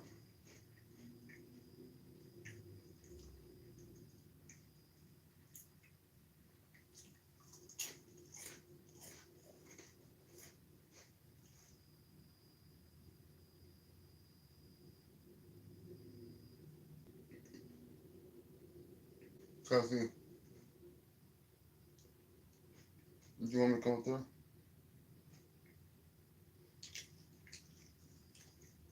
You would think you would have written some accounts about, the market. Working his way up the social ladder. We build houses like that now. Imagine if you stayed in a house like this.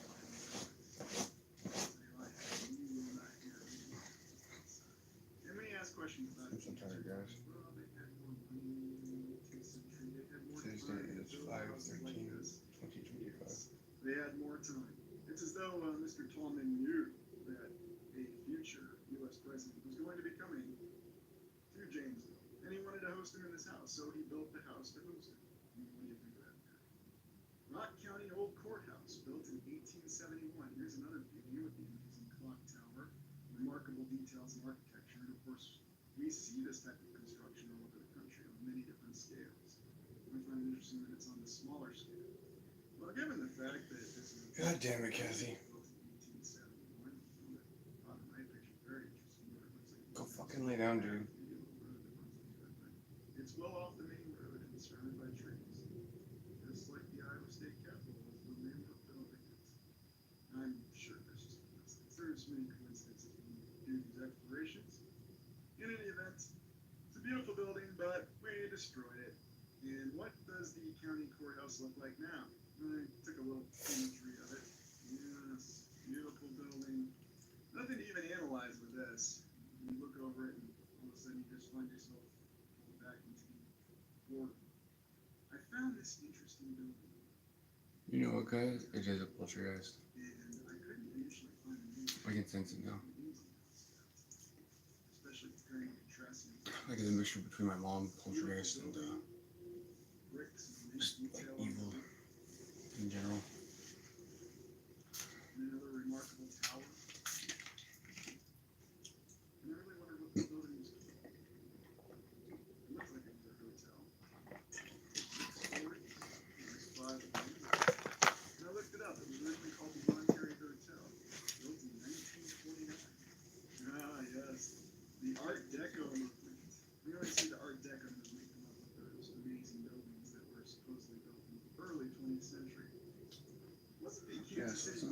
So, dude, there's a poltergeist in here. And definitely have to bless it later. I'll show you guys how to bless stuff later, okay? Because, yeah, there's no way that was moving by itself. And you know what? Obviously, my mom wasn't making that loud of steps, so I for sure know it wasn't her. I mean, Kathy wasn't making that much steps. So I know for a fact that was not her. That's the poltergeist. Yeah, how do I know this? I just saw, what do they call it? You know when you see like something like at the corner of your eye and you're just like, oh, okay, well, I just saw that, but now it's not there. But that's how that situation was right now.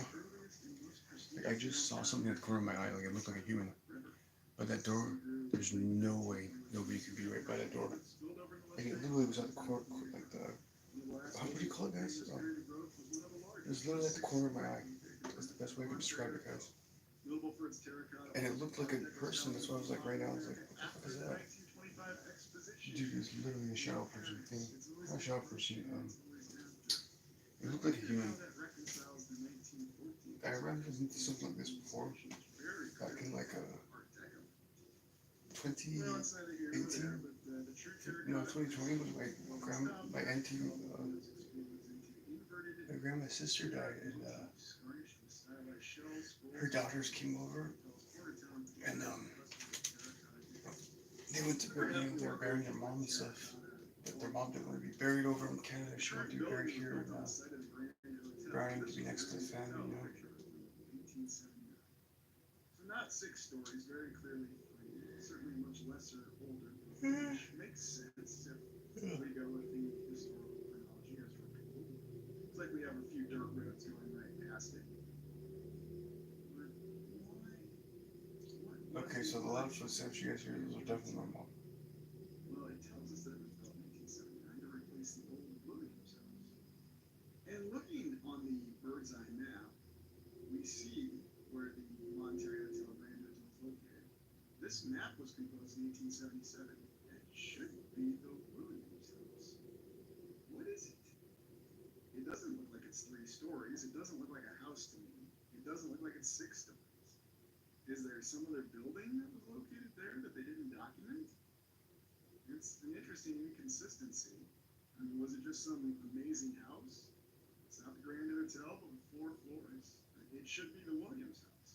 Or were we building houses that looked like buildings back in the 1870s because we just didn't have enough things to limit our time at that time? I'm not sure. It's a fascinating consideration. It's a beautiful building, and it's something that really stands out. It got my attention, and I'm glad I looked into it. And when you look into these details, you'll find these kind of inconsistencies just in a single building. Now imagine doing that with everything. In the downtown of Janesville, unfortunately, the label is potentially schoolable, but apparently they're using it as apartments. Just look at that amazing detail on the building. Brickwork, the arch, the doorway, every single one of the windows. And what's fascinating to me is that typically you see yellow brick in Wisconsin, but here you have a difference in bricks in this building. I don't know what those symbols mean, but they're quite beautiful. And this is just one of those old buildings that stands out. Looking at some of the older houses in Janesville. Now maybe that house there to the right that we just saw, that could have been one of the houses that was depicted in the 1877 aerial. We're trying to reconnect it. What's that up to the left? I would think that at a distance that's a bank because it has that free to the people. Janesville Public Library. Oh, Carnegie. Yes, that explains it. Just how many Carnegie libraries and buildings and donations do we have across the entire United States? I mean, you can really just slap Carnegie. It's not already a bank. Just a very beautiful building. When you look in downtown Janesville, you see a lot of the left. That middle tower, all made of brick. Just incredible. The entire downtown is not disappointing that you are truly looking at the remnants of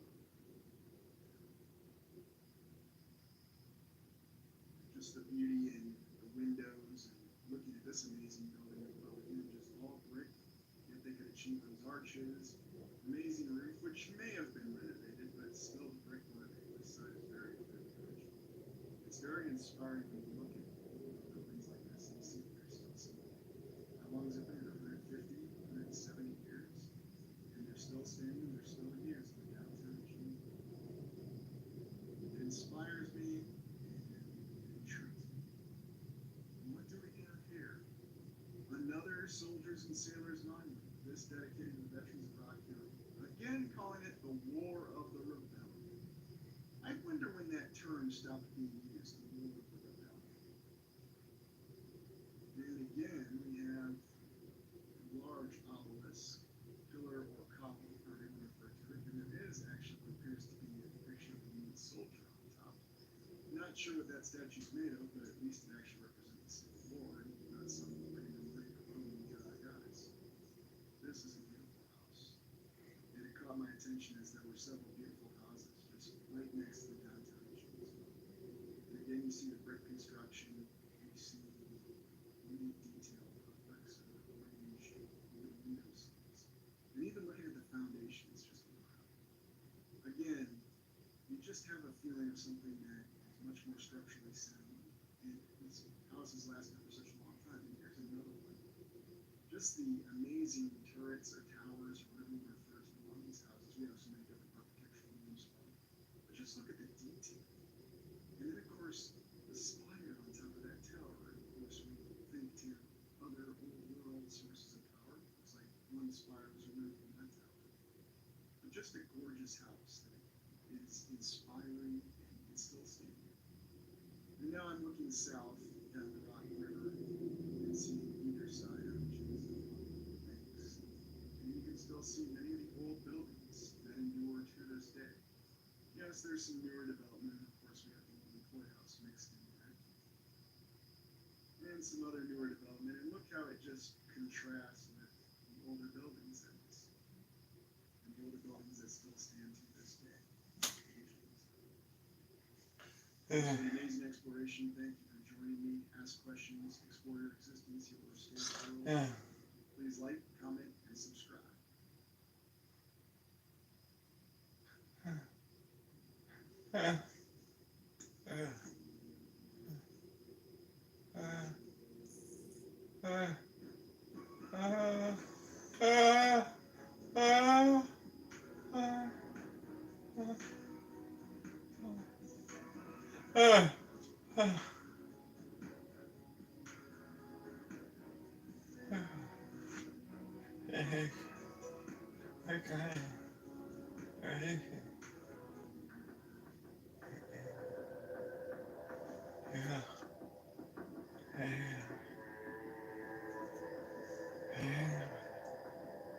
Ended up driving to Seattle to take a look at some of the Pioneer Square area buildings. And while the main purpose of my Seattle visit was to verify a few things pertaining to the sinking ship parking garage, walking the streets made me think about something else. Do we have any evidence of the streets getting buried in accordance with the PTV narrative? Whoa. Holy shit. Here is the Holy narrative. shit. The Seattle Holy shit, dude. is a network of underground passageways That was a crazy dream. downtown Pioneer Square, Seattle. They were at ground level when the city was built in the mid-19th century. After the streets were elevated, these spaces fell into disuse, but have become a tourist attraction in recent decades. After the Great Seattle Fire of June 6, 1889, new construction was required to be of masonry, and the town streets were regraded 1 to 2 stories higher. Pioneer Square had originally been built mostly on filled and tidelands, and often flooded. The new street level also kept sewers draining into Elliott Bay from backing up at high tide. For the regrade, the streets were lined with concrete walls that formed narrow alleyways between the walls and the buildings, on both sides of the street, with a wide alley where the street was. The naturally steep hillsides were used, and through a series of sluices, material was washed into the wide alleys by raising the streets to the desired U level, generally 12 feet higher than before, in some places nearly 30 feet. I think that photographic evidence does not match the buried structures.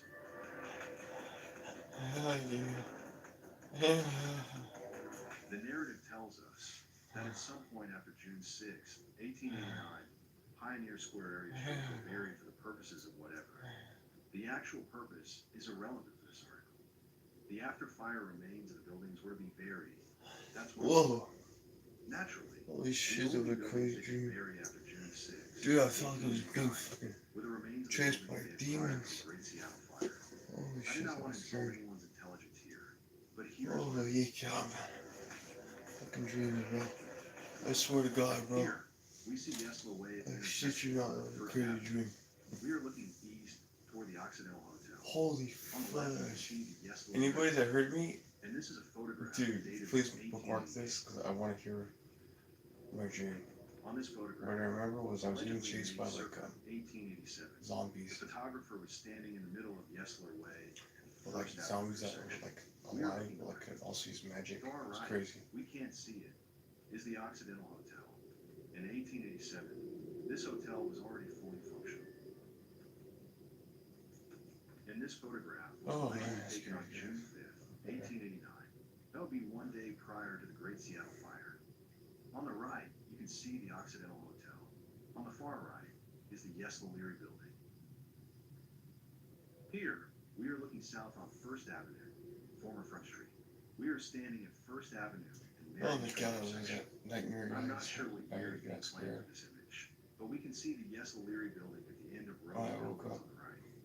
The Yesler Leary building was allegedly built in about Anybody still 1883, watching that? so I'm it's so some sorry time for after that. that. As I far have as I PTSD understand, so once in a while. on one the right is the Fry Opera House building. Dude, it's been a long time since I've done that. Any inspection of the post-fire photographs will confirm that the entire area was more or less annihilated. The destruction was spectacular and can be compared to Hiroshima and Nagasaki. This map is showing the affected area.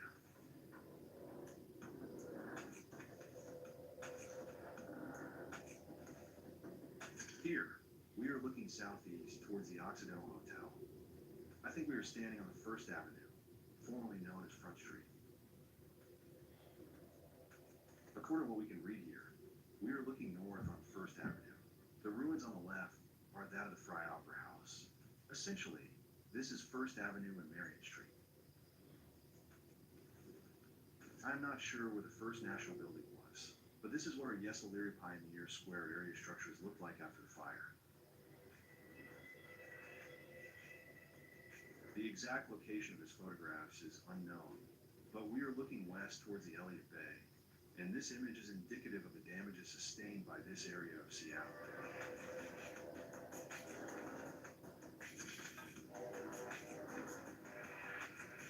Now, it's been a few years since my last underground tour in Seattle. I vaguely remember entrance points to the underground, but this map is more or less what happened during my visit. You go in through the main entrance. Then you enter and exit the underground through entrances indicated by the smaller arrows. I think we got down below through 3 different areas. Essentially, they show you a little bit, but that little bit is rather impressive. Once we get down there, what exactly do we see? Instead of the former above-ground city destroyed by the Great Seattle Fire, we see the following.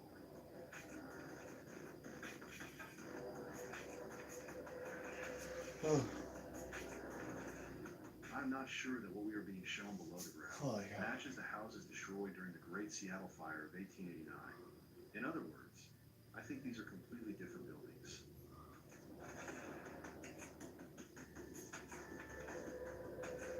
Pavement lights, UK. Vault lights, US. Floor lights or sidewalk prisms are flat-top walk-on skylights, usually set into pavement, sidewalks, or floors to let sunlight into the space below. They often use anidolic lighting prisms to throw the light sideways under the building. They were developed in the 19th century, but declined in popularity with the advent of cheap electric lighting. Older cities and smaller centers around the world have, or have had pavement lights. Most such lights are approximately a century old, although lights are being installed in some new construction. I walked around the downtown a bit, and ended up checking out a few buildings. What's interesting, We have these pavement lights in areas where street-level raising activities make little to no sense. There is no way regular tides can reach that far east. I did take a few pictures, but using Google Maps ended up being easier. Here's where I saw those. 1. Yesla Way and 2nd Avenue. 2. Jefferson Street and an alleyway between 2nd and 3rd Avenues. I start to doubt that buildings we have buried below the Pioneer Square area are the same ones we see on the available Great Seattle Fire photographs. I definitely need to revisit the tour, but I do not recall seeing any definitive fire damage from my previous visits. From the photographs, you know that this specific area was annihilated by the fire. They could only bury the ruins, but buildings below the surface area do not appear to be the ones that the ones we can see on the post-fire photographs. Could it be that buildings we see on the 19th century photographs were built on top of an older and already buried city? What are you talking about, bro? No raising of the I'm gonna fucking stick on people, dude. I was fucking. Is there a single I had a nightmare. street level raising activities at Fuck, dude. James Street and First Avenue? The red squared Are you area kidding me, Kathy? is where the Pioneer Building will stand. If you choose to visit the Seattle, Dude, I'm ground, fucking having a nightmare, find out bro. there are plenty of walkable streets below this place. How is that possible? Can I not have a nightmare in peace? Source is incorrect. We are looking east here. Hmm?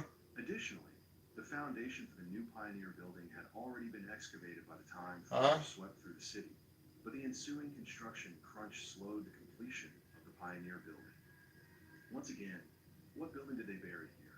We can clearly see that there are no buildings here. Oh my god. Well, I don't see the claimed foundation for the Pioneer Building here either. When did they stop wearing these uniforms, by the way? Were those still around? Bro, what if I'm like trapped in the Matrix? This is a nice looking street light.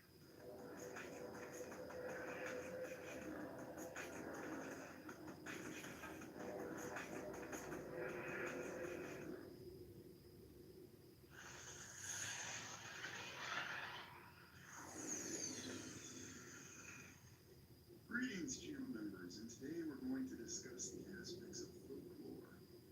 One of the stories that often comes up with folklore that people don't know the origin of concerns the story of the whistle. In the story of the whistle, it involves an elderly woman who's living on her own after her father passed away in an isolated farm. Some people say that this aspect of folklore emanates from Appalachia, South Carolina. It doesn't really matter where. And in the story, she hears a whistle approach.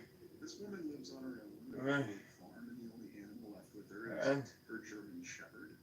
And so she hears the whistle approaching, and she's not exactly sure what it is. She's not sure if it's some sort of animal or if it's children that are. Shit, what I could get nightmares, dude. And the whistle gets closer. Holy shit, bro. And closer. And gradually the tension builds. Suddenly the whistle becomes so Oh my god, bro. she's not even certain what it represents. Anybody watching this? She's not certain Dude, if just it's know wherever this is at, I'm having a nightmare. otherworldly powers. Like, I don't know how long it's been, like the last 20, 30 minutes. And yet the sense of dread and tension continues to increase. That's so long, right? I don't know Now, how I much thought time it's about been. actually relaying this tale to you exactly as it's written down, but I figured I would just talk about folklore first. It's because my mom's like now being a prior to weirdo. actually reading folklore. In fact, what I'd encourage you to do Possibly. is read folklore. If it's not her, because the beauty about it's it the is freaking there's so many poltergeist. different dimensions and dynamics to folklore. Now, you're And I have my mind on the okay, at this poltergeist. point earlier, you started the story and now you're broke off from it. Finish it. Very well. So the story goes on that the whistle. I have to kill the parasite, but so it gets even closer. And in fact, it gets so loud that I it have to becomes kill now the and she suddenly hears the whistle going around the backside of her farmhouse. And so she leaves the German Shepherd out on the back porch. And suddenly she hears a terrifying struggle. Screams and cries, and the dog fighting some unknown entity. Eventually the signs of struggle and the sounds stop, and she goes to sleep, not wanting to check what happened, saying her prayers. And when she wakes up and goes to check her back porch in the morning, just nothing but blood. The entire back porch covered with blood. And no sign of the dog.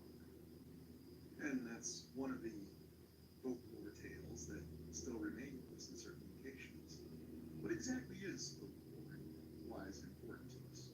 Officially, they define folklore as oral traditions of different peoples and cultures across the land, and they can present different origins and different explanations for why there's certain events that came to be the way that they are. One of the reasons that I put a priority and a focus in studying folklore is I believe there's a lot more, how shall we say, genuine authenticity with many of the accounts. Now you might be asking, well, wait a minute, Aurelian, are you actually saying that you think that some elements of this old woman's story or the story of this old woman in Appalachia or South Carolina or wherever it came from has some truth to it? Absolutely. I believe one of the reasons that these stories do have truth to them, and you might recall that in the recent live stream explorations that we did before my departure, we considered many of the elements of origins of these stories. Indeed, some people would say that the story of the Night King or the Devil's Footprints, as it's been changed to in the latter portion of the 20th century and the early 21st century, that's actually folklore from the United Kingdom, from England. But oddly enough, you can find accounts of folklore from every culture across the land. There's Jewish folklore, there's British folklore, there's Appalachian folklore. There's even the folklore that involves the tale of a star fort falling under siege by some unknown terrifying force. Yes, you've probably never heard this particular folklore. And when you start to step back and pay attention to some of the details of the folklore, you realize there seems to be elements of it that can only make sense if they're talking about an entirely different land or a different form of reality than we can imagine. Now, the mainstream will simply explain this away by saying, once again, that this is merely the product of the wild imaginations of the superstitious people who were not properly educated. Of course, and also tell us that these people were so unbelievably brilliant that they could overcome the limitations of logistics and other challenges at the time, and they were settling in nations such as the United States in the 1800s. But why am I referring to folklore? One of the most interesting aspects of folklore that I've studied is Native American folklore. And indeed, there are a lot of questions that you've probably seen on Why am I having that people needed seem to back think that today? the real stopping point towards any sort of pre-existing unknown civilization revolves around the fact that the Native Americans would be well aware that there was a civilization and they would tell us about it. Well, actually, they do tell us about it. But one of the explanations that I've had, and you probably recall in the Reset War video, is the fact that the Native Americans went through the reset just like everybody else did. And it is a fact to say that every single Native American was confined to the reservation. They all went through the reservation system. And then their children during that time frame went through the education system. And so really, do we have anything more to say about indoctrination?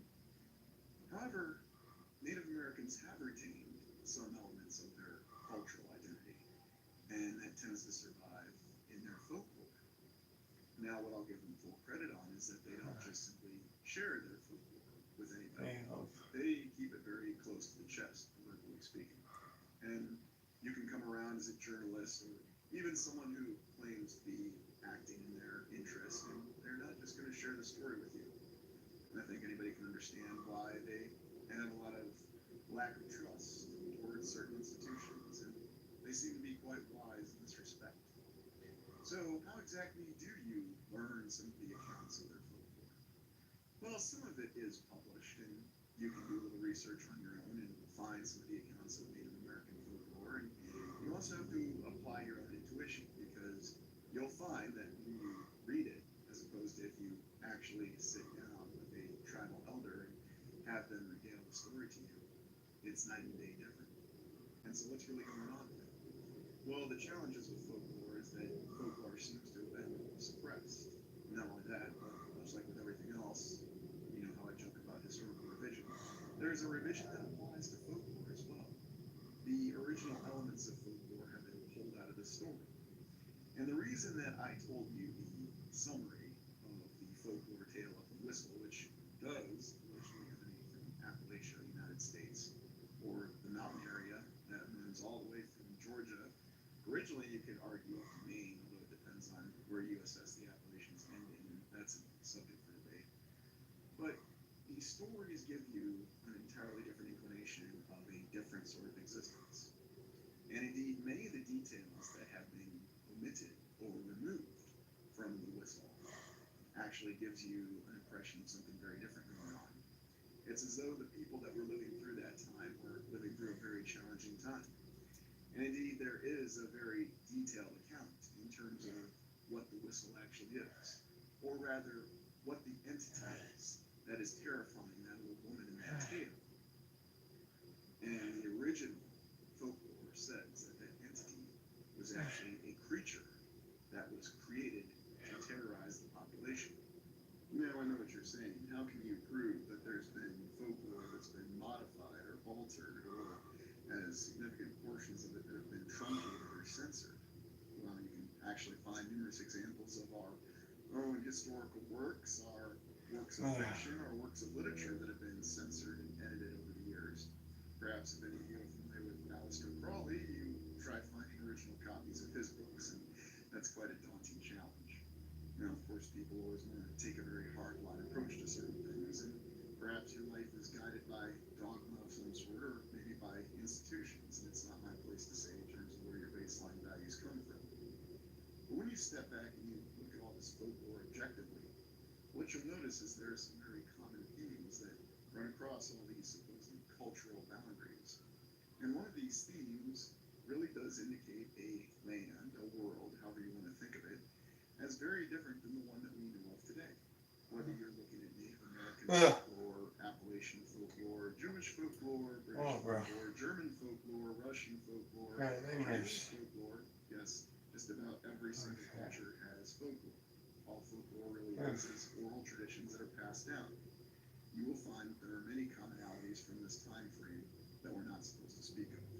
And some of these commonalities include an entire world-altering event. Indeed, everyone always talks about the flood myth that's prevalent across the land, and indeed, the only culture they say that doesn't have a flood myth is Japan. Although, oddly enough, if you look far enough, you will find older oral traditions that have been suppressed from Japan that do indicate there was a flood myth there as well. And so, are these just a common aspect of different cultures that supposedly developed independently of one another, that supposedly independently developed their own languages and indeed their own inflections in speaking those languages? And I always like to comment about the fact that there's 160 known or recognized dialects of English alone. But is that really all there is? It's always interesting when people actually try to use language and the ability to convey meaning as a means of control. And indeed, people do that all the time because that's actually an indoctrination step. And if you're going to control what people talk about, what people think about, and what they share, then you need to focus them on pointless little rules that don't really revolve around what the true intention of language actually is. And what is the true intention of language? It's to communicate meaning. And so that's why I actually find a lot of legitimacy and authenticity in these original oral traditions. This tale that you have, Starfall, that's under siege by this horrific existential terror, creatures that are beyond imagination, is quite a compelling tale. And yet it does actually survive in many different forms of fiction. Perhaps if you're a reader of J.R.R. Tolkien, you might notice that the particular account of a fortress being besieged is regaled in the siege and fall of Gondor. Indeed, this is a tragic tale. But you can find the origins from folklore that's even from before when Tolkien supposedly wrote the story. So what to make of all of it? Well, in this last year, I've found that entertainment has been, how shall I say, not exactly something that I've sought out on my own interest. As those of you who've watched the channel for a while know, I used to work in a video store, and I used to be quite a self-admitted cinephile. I loved going to the movies. In fact, I can recall a time when I would go to the movies every single weekend. And this year, I've only seen one film in theaters. Dune. Not the new Dune, but the original Dune from David Lynch in 1984. A movie that I've admitted to all of you is edited and, quite frankly, almost incomprehensible movie. And yet I'm going to see that because I missed the opportunity to see it in theaters back in 1984. So yes, here I am admitting to you that I went to go see a film that came out 40 years ago, and that's been the only film I've seen in theaters in 2024. So why am I sharing this with you all? Because if you're looking for a different form of not just entertainment, but potentially information, I would strongly recommend reading tales of folklore. And there are recorded tales that you can actually look into, and you can ascertain based on your own intuition, have a lot of elements of truth to them. What I can say about the reported tales of folklore is that they've only had details removed from them, but the basic stories tend to remain the same. Now, you'll probably find if you do a search on your own about the story of the whistle, it's very, very difficult to locate. It used to be much more prevalent and mentioned in many more novels and books in the previous 100 years, although whatever we try to determine the breakdown of time being now, it's very difficult to determine exactly what year it is, as I've said. Indeed, the actual chronology is something that's imposed upon us, much like the rules of language and the rules of dialect. Interesting focus on pronunciations and all these other elements of language that we're supposed to pay so much attention to. Paying excessive attention to details so that we miss the important, larger, grand scale events that you'll find in folklore. Even the edited versions point to events that can give you much greater clues to what may have happened in the past. And as I've said many times on the channel, I put more genuine assessment, believing that a lot of the events in folklore have a lot more truth behind them than we'd like to believe. Imagine if you have this entire society or civilization that's been completely destroyed or has collapsed, and someone's trying to rebuild things, someone's trying to put things back together. When you look at a lot of these tales in folklore, it does give you these origin stories in terms of how the people were trying to rebuild and all the challenges that they faced. And indeed, many of the creatures or existential entities that are referred to in these tales of folklore, they make a lot more sense if you look into concerning where they may have fallen in as being creatures that were unleashed on the previous civilization with the intention of destroying it. Because if you imagine some sort of entity that can emanate a whistle and move silently and quickly through the brush, and yet it can inflict terror on its victims, it's not just about simply killing, it's also about psychological control. And we think about how many elements of psychological control persist in our current civilization to this day. Of course, these are all things that we're not supposed to think about. These are things that we're not supposed to consider outside of the boundaries that we're given. For example, you are told every day exactly what's important, and then you're told every day what you're supposed to think about is important. Every single day, the media tells you that your own individual pursuits are selfish or narcissistic, and so therefore, you should not focus on yourself. You should focus on grander goals of society. Now, that is a noble pursuit, but when they're given to you, when your entire identity is given to you, then what difference does it make? Suddenly you have lost the balance between the individual and the collective, and you've now simply become a tool of the institution, which is not very hard to display or prove is what's going on every single day. Whether you're reading any sort of publications from the media or any sort of official government publications, you might notice they tend to be very convoluted. And that's the whole intention. You can use the simple aspects of fear and confusion, and you'll induce total obedience within the population. And that's exactly the goal behind it. What you can achieve, though, by stepping back and looking into folklore on your own, not only will you find stories that actually have a little bit more of an entertaining aspect to them, but you'll also find possible series of clues that gives you an idea of what the world really looked like between the last reset and this current civilization. It'll give you more clues in terms of what might happen. Now, you can certainly say that I'm just completely off my rocker, I have no idea what I'm talking about, and perhaps I shouldn't be sharing these things with you. And you may be absolutely right. You should come to your own conclusions. But I challenge you to look at a few different articles of folklore. And it doesn't matter what culture you decide to read it from. I just simply suggest that you read many different cultures' folklores and see what sort of commonalities, what sort of themes within the various folklores that you'll get. What are they really saying? What are they really indicating? And why is it so important that what they're saying has so many connections to the alternative research that we do on this channel? And as I've said, the most compelling folklore that I've come across tends to be the folklore of Native Americans. And why is that? Because there seems to have been a very obvious effort to suppress this folklore. And indeed, many of those traditions have been targeted, not just in the past, but you can even make the argument that that targeting is continuing is to understand exactly the kind of tricks, or dare I say, the approaches that are used to control our perceptions. There's a film from the early 1990s called Thunder Hunt, starring Val Kilmer.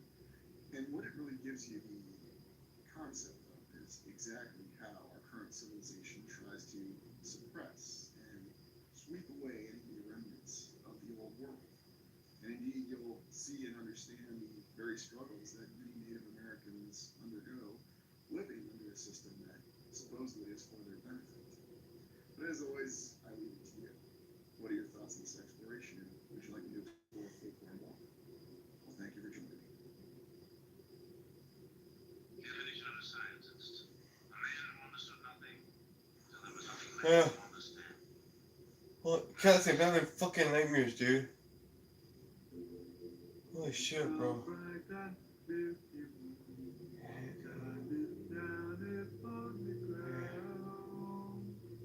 In My Room presents Moon in My Room. See the moon come to life in your own room with brilliant moonlight and authentic detail. Activate it with the remote control and see a different lunar phase each time you touch the button.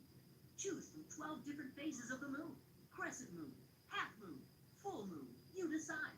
Or choose the automatic function and watch the moon shift through all the lunar phases on its own. Look outside each night to see what type of moon it is. Then match your moon to the one out in the night sky. It's also an amazing nightlight with auto shut off for bedtime. Now, just as you've seen with the moon in my room light, there is no light reflecting off this object. It has its own light, just like the moon has her own light. And she is the same size as the sun. As we look into Enoch here, chapter 72, verse 37, as he rises, so he sets and decreases not, and rests not, but runs day and night, and his light is sevenfold brighter than that of the moon. But as regards size, they are both equal. Let me zoom that in where you can see it. Okay, now let's go over here to chapter 78, verse 3. These are the two great luminaries. Their circumference is like the circumference of the heaven, and the size of the circumference of both is alike. Now, I want you to pay real close attention right here to verse 10. And Uriel showed me another law. The light is transferred to the moon, on which side it is transferred to her by the sun. During all the period during which the moon is growing in her light, she is transferring it to herself when opposite to the sun. During 14 days, her light is accomplished in the heaven. Now, do you understand what that says? She is transferring it to herself. So in the case of the sun and the moon, that would be the transfer of energy. As you can see here, energy transfer. Now, the conversion of one form of energy into another, or the movement of energy from one place to another. Now you need to know what kind of energy transfers to the moon from the sun. Okay, the sun emits energy in the form of short-wave radiation, which is called radiant energy. Now let's see what radiant energy is. Energy that is transferred by electromagnetic radiation, such as light, X-rays, gamma rays, and thermal radiation, which may be described in terms of either discrete packets of energy called photons or continuous electromagnetic waves. Now, if you'll remember, I explained to you in a previous video how the sun excites the photons in the gases of the moon, which create the light. But now science tells you the moon reflects the sun's light. But reflection is the opposite of transfer, as you can see here. Reflection of light and other forms of electromagnetic radiation occurs when the waves encounter a surface or other boundary that does not absorb the energy of the radiation and bounces the waves away from the surface. Now you see, reflection is the total opposite of transfer. Scripture does not say reflects, it says transfers. When light is transferred to the moon, on which side it is transferred, to her by the sun. During all the period during which the moon is growing in her life, she is transferring it to herself, which means she has her own life, and it is being transferred to her by the radiant energy of the sun through the photons of the gases that she's made of, just as I explained to you in the solar eclipse video that I did. Now, the moon is also made up of these noble gases. As you can see right here, the moon is transparent, which explains why you can see through one side of it, as you see here. Remembering what I taught you before, the electromagnetic field of the sun is pulling on the fields of the earth as it passes over the earth, just as it pulls on the magnetic field of the moon as it passes it. Just like the Earth's light is transparent, but when you concentrate and intensify the discharge of photons, it becomes impossible to see through. As you can see here, the sun on one side of the moon is intensifying the discharge of photons, but you've been taught that it's reflecting the sun's light. It's the electromagnetic field of the sun lighting up the photons being discharged from the moon gases, making it impossible to see through like you can on the right side of it. And therefore, now you know how you get your moon phases. As you can see here, the sun is making its circuit around the right side of the moon now, and it's eventually going to be in front of it. Now, when it's directly in front of it, that's when you have your full moon. And as it works its way around its circuit, it will be passing on the left side of the moon, which will give you your third and fourth phase of the moon. So just like the gases in the sky, or just like the gases in the moon, you can't see them until the sun intensifies them and discharges their photons. Which means Professor Armand R. Foster was right when he stated that the moon was made of plasma in 1965. Now, one thing, you have a theory about the moon, and that we expect to be able to get observable facts about the moon fairly soon. What is your theory? Well, it is by now rather more than a theory. 10 or 11 years ago, I stated to various scientists that the moon is not a piece of rock, but it is a plasma phenomena, cosmic plasma. What will be the result if you are proved to be correct in your theory? The result will be profound and decisive, because it will give proof that a complete reinvestigation of the laws of nature is necessary. Because if the moon is a plasma, no man will ever land on it. The soft landing attempts will all fail. That means that the mass of the moon is less, far less, than is currently assumed. It's in a different state of energy, and it has far less mass. The moon is, as I said, the plasma describes it. So it comes again to the age of concept.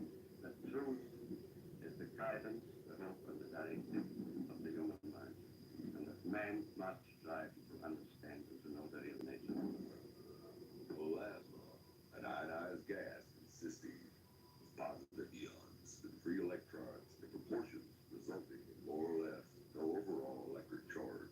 So, as you can see, like I said, the professor was right. Now, the last thing I want to cover in this video is a lunar eclipse, the subject that seems to be a stumbling block for most flat earthers, and globe earthers tend to try to use it as an upper hand in proving the earth is a globe, because scientists say it is an astronomical event that occurs when the moon moves into the Earth's shadow, causing the moon to be darkened. And that, just like the globe Earth, is a bunch of bullcrap. Now let me show you how a lunar eclipse truly takes place.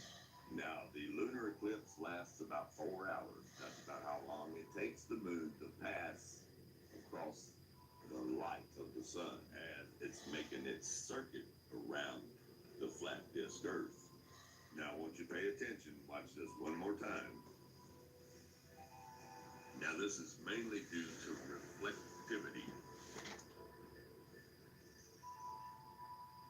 Okay, now here we have the full moon, which, as you all know on the flat Earth, it makes its circuit clockwise, just as the sun does.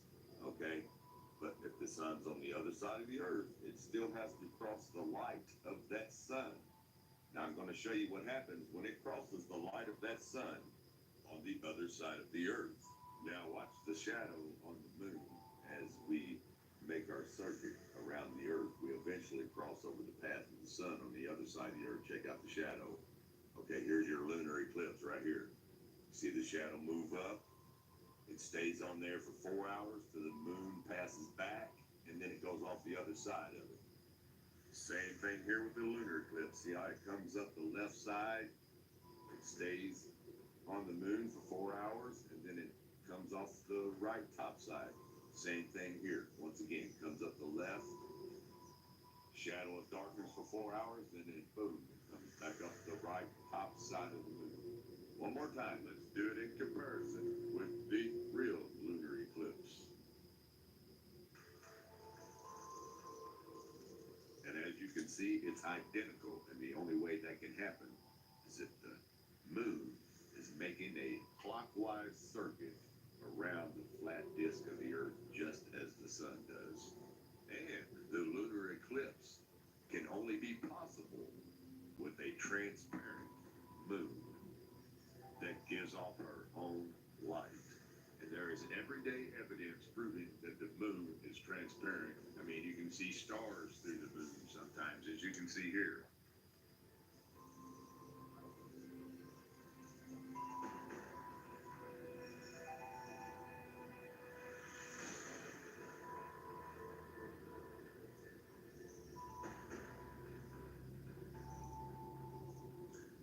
This right here would be impossible if the moon was a solid rock that you could land on. Remembering that you believe it's a solid rock that you could land on because they show you this bullcrap here, which has been proven time and time again that it's nothing but a hoax. And the only time that science can duplicate a lunar eclipse is by giving you a computer-generated video of how one ball moves in front of another ball to form a shadow on that ball. And you've never seen any of this with your own eyes. You've seen it on TV, or you read it in a book, or you heard it from NASA. And therefore, disregarding your inner wisdom, your common sense, your basic instinct that tells you when you look up at the moon, you see a transparent moon. You see the sky through the moon because it's a transparent moon. So you can choose to believe the solid rock sun reflection bullcrap because that's what they told you, or you can believe your inner wisdom, your common sense, and your basic instinct, which is what you see with your own eyes. But in the end, the only difference between globe earthers and flat earthers is flat earthers take it upon faith that the men who wrote the Bible are telling the truth. Globe earthers take it upon faith that the men who wrote the science books are telling the truth. So if you find yourself in the comment section of the Flat Earth video and you have all these globers in there saying, oh, trust the science, and explaining the science to you and giving you all the numbers and all that, doesn't mean they're smart. I mean, well, yeah, it does. It means they're smarter at believing the lie than you are. That's all that means. When they try to act like they're educated and all that, it just means they're smarter at believing the lie than you do. Everyone, thanks for watching, and God bless.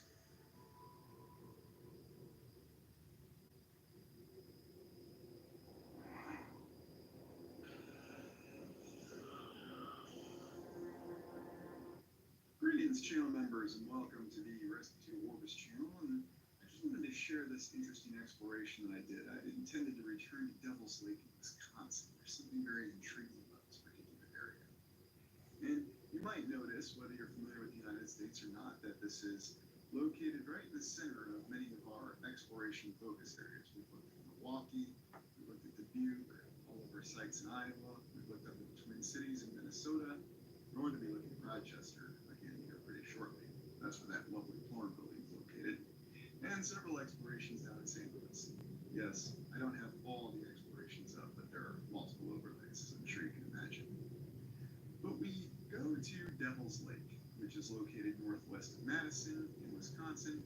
It's just south of Wisconsin Dells, which is a popular tourist spot now. And you may recall that one of the very early explorations in the channel occurred around Camp Douglas. When we looked, oh, I even still have it there, the original rock face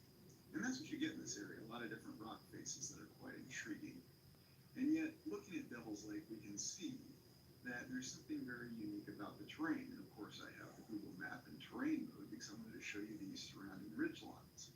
And we'll take a close look, and I got on site there today, and I wanted to share that with you. What's really going on at Devil's Lake? And what does the mainstream tell us about it? And why is it so unique? Well, the name in and of itself, Devil's Lake, of course, they attribute it to a translation error from the original Ho-Chunk tribe and the tribal accounts that were transmitted to us via oral tradition. But oddly enough, when you look at this incredible lake, and it is a very beautiful sight, you can see that it gives the impression that perhaps once it was a river valley or a basin. That's what the mainstream will tell us. But when you actually look at this terrain and these bluffs, you'll find something a little bit more elaborate. For example, we'll just zoom in on this Cleopatra's Needle. No, once again, I'm not making this up. This is what they actually call it. And you can look at some of these images, and this just gives you an idea of what this terrain looks like. And don't worry, I've got plenty of on-site footage I'm going to share with you. But you can see that in this series of rock outcroppings that are on these incredible ridge lines, once again, they show the signs of a lot more symmetry and many more precise cuts than we'd expect nature to provide. Now, am I suggesting that this is an artificial structure? No, but I can't help but think it does have some artificial structure qualities to it. And I didn't actually go and look at Cleopatra's Needle. I looked at something else that I found even more extraordinary. But maybe if you were out there and you did the exploration, you would prefer to focus on Cleopatra's Needle. But for whatever reason, it kind of reminded me of the other Castle Rock exploration that we did, and that was way in the early days of the channel. But I find these things very intriguing because I have to ask the question, what exactly is going on here at Devil's Lake? What's really the story with all this rock? And there is a lot of rubble to be seen. It's quite interesting. And you'll find no shortage of images of people exploring it, and I'll share my own footage momentarily. But before we do that, let's take a look at a brief human history of Devil's Lake State Park. And here we have it. I mean, they say Ho-Chunk, and people have inhabited the land surrounding Devil's Lake for tens of thousands of years. The mainstream account here. Archaeologists, my favorite, have discovered evidence of human activity as far back as 15,000 years ago. Don't ask how they verified it. When the most recent ice age receded. Ah, the ice age. Gotta love those glaciers. However, Ho-Chunk oral tradition goes much further. And I'm of the mindset that Ho-Chunk oral tradition has a lot more credibility. But that's just me. Come to your own conclusions, and I'll try to restrain my sarcasm. Suggesting that the Ho-Chungra people, whose lands range throughout the Great Lakes states, may have lived here through the last 3 ice ages, over 350,000 years ago. As the Ho-Chunk say, they have always been here, living in reciprocity with the land and developing a rich culture. No doubt about that. And then, of course, they show us these very impressive maps that show how these glaciers, here they have them named lobes, or is it all just one glacier? I'm not really concerned about it because I never found the whole glacier theory, and yes, I think it's a theory, very credible. But the mainstream attributes it to the fact that these lobes, this glacier, so I guess these lobes were part of this glacier, moved in and they very precisely cut this Devil's Lake. Although it's interesting is there are no waterways that feed into Devil's Lake. They suspect that there are waterways under Devil's Lake. But this glacier is what cut this very impressive terrain feature out. And that's how they explain it. Okay, so be it. In post-glacial years, native peoples visited Devil's Lake regularly. Archaeological evidence again? Though there is no evidence of a long-term settlement there. Is there? While Ho-Chunk peoples, formerly known as the Winnebago, visited the tribe most regularly and had the largest influence on the land and the local culture. Other tribes also passed through the area. So, were they nomadic or not? The mainstream goes back and forth in terms of how they regard the Native Americans. What do Native people call the lake? And they called it the Sacred Lake, the Ho-Chunk that is. And then other tribes called it the Spirit Lake. White historians, here we go again, have debated what Native people called Devil's Lake before European settlers arrived, perhaps because there were few written records, not very few, and a variety of people had relationships with the area. None of the tribes had negative associations with the lake, despite numerous accounts that some tribes, the place was haunted by people's spirits. So wait a minute, none of the tribes had negative associations, But there were numerous accounts that some tribes, the place was haunted by evil spirits. Yes, once again, another conflicting account in this write-up. Europeans visit Sacred Lake and permanent development begins. And here's where things start to get very intriguing. So they talk about the arrival of the railroad and tourist culture. So the railroad came through. After years of encouragement by the state legislature and business, the Chicago and Northwest Railroad finally completed a line along Devil's Lake East Shore Line in 1873, which I just walked on today.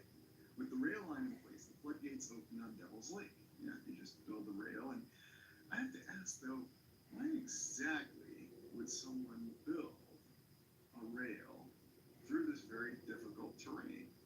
Because the railway actually comes in right here, and then you can see right where it runs. Now here, let me change this to our imagery now. But this is actually the railway right here. So, not exactly the easiest terrain to build this through and run this right through here, but that's what they did, and you'll see what this terrain looks like in a moment. So once again, doing the most difficult thing possible because it made the most sense apparently. And it was the 1800s, there were no logistical limitations, so why wouldn't you do it? Of course, if you actually look at the images, let's see if I can zoom in on this one, it gives you the impression that the tracks were there, maybe a little longer, I don't know. But this is on the East Bluff because that's right where the tracks run to this day. And then of course the rocks look very much the same. It's rather intriguing, isn't it? This whole Devil's Lake account that we have. But what is it really? And why do we have these very peculiar looking rock formations? Well, let's take a look at the footage that I acquired when I went on site today. I started out on site just to give you an idea of what this looks like from the ground. So this is from the lake position, and here you can see the tremendous bluffs and all the rocks on them, which appear very small from a distance. Let me assure you, these are not small rocks. They are very large boulders. They just look small. And in the terrain and the bluffs, you can see some of the detail of the rock outcroppings. And indeed, if you look at the map of this, you'll get an idea of how they mapped it. But here a little closer, you can get an idea for all of this rock debris. Now, I'm doing this series of member explorations a little differently. We're going to do a series of different episodes on Devil's Lake. And really want to see if we can come to a conclusion or a theory between all of us in terms of what this is. Is this some remnant quarry from an earlier era of civilization? Or is this actually the remnants of a great structure, potentially from an earlier era? Because it's very odd with the accounts of this, and we do have this in Wisconsin in numerous locations, such as the aforementioned Castle Rock. And here we're actually on the rail track that you can still walk on to this day, and here again, you see more of these rocks, these boulders that are just everywhere. So did something happen? Was there some sort of calamity that caused the destruction of great structures? Or was this a quarry? Or did something else happen? And of course, I'll throw it out on the table. Is the mainstream correct? Here's balanced rock. They actually say that natural forces cause this rock to be balanced up here like this. And when you hike up on these rocky outcroppings, you get the impression that they're not quite as natural as they might like you to think. Even the rail track has some very old build-up to it. So it's hard to really say with the infrastructure. How old is the track originally? When was it actually established? Was it in accordance with the dates that we were given? Yet, once again, it has its own impressive infrastructure. So how difficult was this to do in the 1880s? Well, apparently it was very easy because remember in Dubuque, Iowa, they could move very large amounts of limestone that we can't even do to this day. But of course, it's all very well documented, so don't question it. I was just always very intrigued by this area, very intrigued by the fact that these rocks are so incredibly large. And of course, there's a well-documented history of the Spring Conservation Corps being out here. It developed into a tourist area. Yet no massive or amazing hotels like we have with the railroad coming in the area. And here you can actually see the overall site, how it looks from a higher elevation on one of the rocky outcroppings no less. Yes, it was fun to hike up here, especially with shoes that didn't have a very good tread, so once again, I learned my lesson. But this is our initial opening to this, and I want you to give me your impressions. What do you think is going on here at Devil's Lake in Wisconsin? Is it a quarry? Is it an old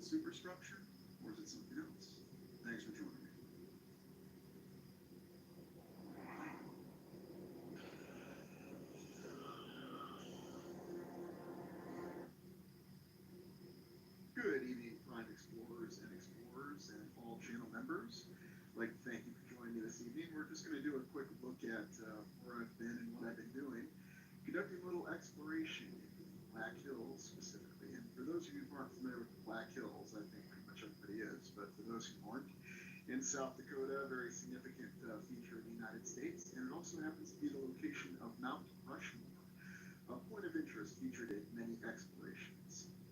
So zooming in, I'll show you exactly where I was.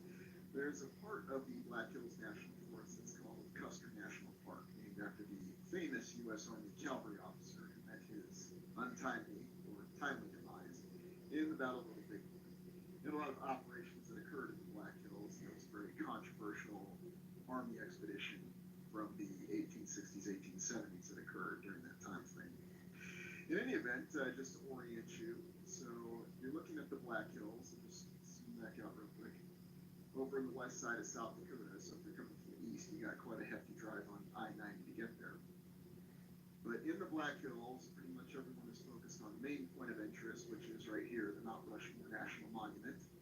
And that's been the subject of many explorations. John Levi does a great video on it where he talks about the greatest conspiracy. And there's a lot of different aspects of the legends that are associated with the Black Hills, namely the fact that many Native Lakota, they believe that the Black Hills is essentially where all life on the planet came from, or all life in the lands. In any event, you can see why when you're actually there. I wasn't at Mount Rushmore though. I was hiking to Black Elk Peak, and I started down here at Sylvan Lake Lodge and then hiked up to Black Elk Peak. And let me give you some views from the ground. I just sent you the one picture of myself, but let's transition over to our aerial footage. Now, the terrain in the Black Hills and in Custer National Park is very intriguing. And the reason for that is there's a lot of granite peaks out there. And the interesting thing is from the aerial imagery that you see on Google, of course, you can't see it very well. But if you get a little closer, you can see the peak I had to ascend to get up here. This gives you a really good idea of what kind of terrain you have out there. It's very intriguing with all the granite rocks and the way that it points up, and it's almost as though you're looking at some sort of older, potentially very old buildings, or they could be the remnants of trees, or some sort of megaflora or megafauna. I'm not really sure, although right now I mean in the building area, it could be either or. The interesting thing when you're up on this granite is you see that it has many components to it. And I think I'm just going to go ahead and credit the granite for magically healing my knee because I felt much better. Here on Black Elk Peak, they put up this little tower, and it seems to go well with the John Levi video with the good old WPA because supposedly they built it, although who knows what the reality is. The other interesting thing is you see a lot of symmetrical cuts in this kind of rock, and so that's always very intriguing in and of itself. And of course, next to the tower, you have these very symmetrical, almost looks like it's cut rock. We'll be told that this is natural erosion and it's a process over many years, but as always, come to your own conclusions. And let me know what you think in the comments. What's the real explanation behind this? You got the carved steps that go into it, and the way they built up the tower. Very beautiful view, though. You can see for many, many miles as you look out over the terrain. And it was a very pleasant hike to get up there, even with a slightly sore knee, something I would gladly do again. I won't be featuring an exploration though on this until sometime in the future because the way I like to do my explorations is I like to wait a little bit, just do an assessment and step back from things because right now I'm a little bit, dare I say, emotionally compromised. And I certainly don't want to do an exploration unless I'm as objective as possible. So just give you a little idea into the way that I operate.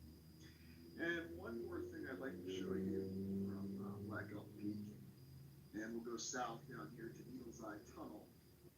And you can see this terrain a little bit better down here. So Needles Eye Tunnel, it's obviously a tunnel that goes through the granite. But let's go down here and just look at some of this granite terrain here. Just these towers and the way they're formed. Now they call these the needles, and they'll tell you that these are natural formations. Well, again, I leave it to you. What do you think? Do these look natural? I mean, maybe they are. But it's very interesting the way the granite forms up. And you can see it right here as well. And then the approach, you go through many of these needles, and it's just very beautiful terrain, and it's certainly something I can recommend visiting. A lot of people don't see Custer Park, though, because they get focused on Mount Rushmore, and then they get focused on all the tourist aspects of Rapid City, which I find quite fascinating. Let me see if I can get you a little closer there to the actual tunnel. There you go, perfect. So that's the tunnel. You're not getting a large truck through there or pickup. And for my viewers who aren't from the United States, this is some of the most, dare I say, beautiful terrain you'll see in the United States. There's lots of beautiful terrain all around, but a lot of people just don't know about this part of the Black Hills because they're always focused on Mount Rushmore. So if you're in the United States and if you have the means, I highly recommend it. It's a great place to go. And there's not really a lot of people here. You'll see some hikers if you go hike Black Elk Peak or any of the other numerous trails out here. There's horse trails too, if that's your kind of thing. Like you got the Black Peak Trailhead or Black Elk Peak Trailhead here. Sylvan Lake is beautiful with some lodges around there. It's just a gorgeous area, and it's one of those areas that really makes you feel like you're more in touch with the land, with some of the original aspects of what was going on, you know, whatever our true history may have been. So just wanted to share that with you, what I've been up to this weekend, and always on the trail for explorations, and definitely some very beautiful terrain here. And you know, is it artificial? Is it natural? Hard to say. I can see it being either way. When you look at it from a different perspective, well, can these really be buildings? Well, on the ground they kind of look like buildings, but when you look at them from above, maybe not. Maybe they're some sort of large tree or organic life form from the distant past. And we have all that legacy of the very large trees and its many myths, and we're really not that far from Devil's Tower here. So just pull out a little bit. Devil's Tower is just a little bit to the northwest of here. So just a very, very beautiful area and something I can highly recommend. All right, so something else I wanted to show you while I've got you. If you're looking for the old world in your immediate neighborhood and you want to see some old world houses, at least in the United States, now I'll see if I can find equivalent sites in the United Kingdom, Australia, you know, if members have any other nations they want me to look up to see if there's some kind of listing like this, I'll be more than happy to do it. But oldhouses.com is very efficient to find the old world potentially in your neighborhood. Now, I'll just go to a state that I'm in and through a lot. We'll just start with Iowa here because you know, that's where the exploration started. And what this will do is this will pull up all essentially the old world homes. Now they call it old houses, but you know, for us it's the old world in the state of Iowa. And you can look at it. For example, here in Osceola, Iowa, which is down in southern Iowa, you have an 1880 Victorian Queen Anne. Ah, yes, I love the terms.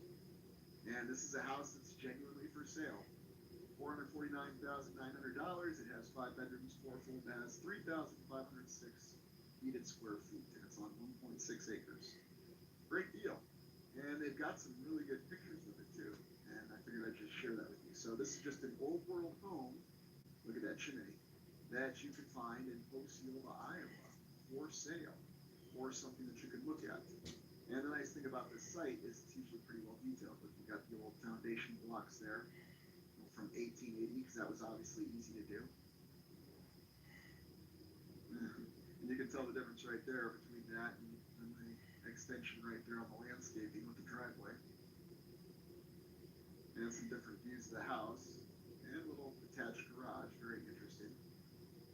I know I'm flipping through it fast, but I wanted to show you the interior. And you can see the interior. They usually get really good pictures of the interior. I mean, look at how wide that door is. Nice wooden floor. Yes, this is old, but you can tell that there is a very great difference in quality. Look at how wide the door is. Than we typically see in our newer homes. And looks like they've got a classic stove there. That's pretty. I even like the brickwork back there. And then of course you see the doorways. Now this is more of a woodwork home, but oh yeah, nice better picture of the stove there. But it's just very pretty and something that you might see potentially operated as a bed and breakfast. It looks like it's been modernized a little bit, but it still has a lot of that charm in it. Look at how gorgeous that is. And what you don't always realize about these homes is just how well constructed they are, how thick the walls are, and the fact that you can't really hear any kind of noises outside when I've been in these homes. Oh, that's gorgeous right there. Got the old radiator. But this is a home that could potentially be in your backyard that you could look at. So that's one for Iowa. But why don't we take a look at one other state that I'm in a lot, which is Wisconsin. And we got a real doozy for Wisconsin here. An 1891 Victorian in Milwaukee. And this Isn't this beautiful? Now, granted, this is a mansion, so a little bit higher on the price range, almost $2 million, 8 bedrooms, 8 bathrooms, 9,300 square feet. But again, this is something that still survives in Wisconsin from 1891. Very much an old world home. And let's look at some of the pictures of this beauty. And when you look at this, you see the same things. You see the 2 turrets. Look at the detail in that. Just gorgeous. Beautiful. And of course, the foundation stones. I like what they're doing right there with the squares. It's very pretty. But you can take a look. Look at what this looks like on the interior. Yeah, mansion that's almost 130 years, or excuse me, it is 130 years old, but just look how beautiful it is. Just gorgeous with that year and the woodwork. And so these are places that you can look at that are still standing today, and you can find them in your home state if you're in the United States. And again, for viewers in other nations, I'll see if there's a comparable site. Look at the fireplace. So there are examples of these homes still standing. This being in Milwaukee, while we lost the plank into the state, some of these homes still survive, and they're just very gorgeous. And, you know, if you don't have any intention of buying a home or seeing a home, at least you can look at these and see that there are old world homes that are in your neighborhood. And look at that. We got the really, really wide door again. Very interesting. I'd like to get in there and see how wide that door really is. Beautiful sitting room there. And there's a gorgeous dining room with a pretty chandelier. And again, just look at all the detail in this. Just gorgeous. And yet another fireplace, of course. So anyways, I just wanted to share this with you and just give you an idea of a place that you could look at so you could find old homes in your own area, or if you're just interested in looking at old homes that we don't necessarily explore on the channel, this site is a good resource, www.oldhouses.com. I highly recommend it. Well, that's it for the evening. I'll look to get an update posted along with this video. I hope you enjoy it, and we'll see you in the next video. As always, ask questions, explore yourself, and you restore the world. Thank you for joining me. Up to the present time, the largest part, which is not actually what it should be, should it? And the 7th page, outlook on the end of the world and the last judgment. Ah, yes, there was included. Now, is that really what it is? Is that really what it was referring to? Maybe. Maybe that's exactly what they call it. You know, there's different perspectives on things, and I'm not going to come to a final conclusion on this exploration. Simply that this is a very interesting work, and how fitting. They do include the full cutout of Florence, and you can see there's the beautiful Florence Cathedral there. Yes, because they didn't need a Renaissance to build that. Florence, Italy, they were just that good at that time. Why did anybody need a Renaissance? Why did we need an Industrial Revolution? Why would the Romans have needed an Industrial Revolution? They could do anything they needed to, right? In any event, just more anomalies. But if you have the means, I strongly suggest looking into this Nuremberg Chronicle. And if you can find some good online links, I'll see what I can find in my own research, and I'll share it with you. I had a couple, but oddly enough, to my surprise tonight, those links no longer work. No, not that's amazing. In any event, so by all means, explore it, look at some of the images, and what is available and what is shared is quite mysterious. But consider that there might be a lot more to this incredible chronicle that we haven't been able to read, or that no eyes have even seen. At least, no eyes that we can converse with. Well, let's go to the last part. So our last portion of this numbers exploration takes us back into the southern edge of the quote-unquote hemisphere, or the outer edge of the land, or rim border, however you want to think of it, just depends on the day, right? And we're not too far from Easter Island, but we're actually in Peru, near Lima, on the Great Rocks of Maracaibo. Now, oddly enough, there is some rather peculiar rock formations, which of course you're not going to see on here. And when you switch over to your satellite view on Google Maps, you'll notice it does seem to give you the indication that there's some rather peculiar rock formations here, but it doesn't really show you much more than that. There's actually some incredible mysteries here. To include a particular structure, which has actually been called the Monument of Humanity, a rock facing, that some have suggested was carved by a very ancient civilization. And there's a lot of very peculiar rock formations if you go walking around this particular area. Very intriguing, and I certainly invite you to explore this on your own.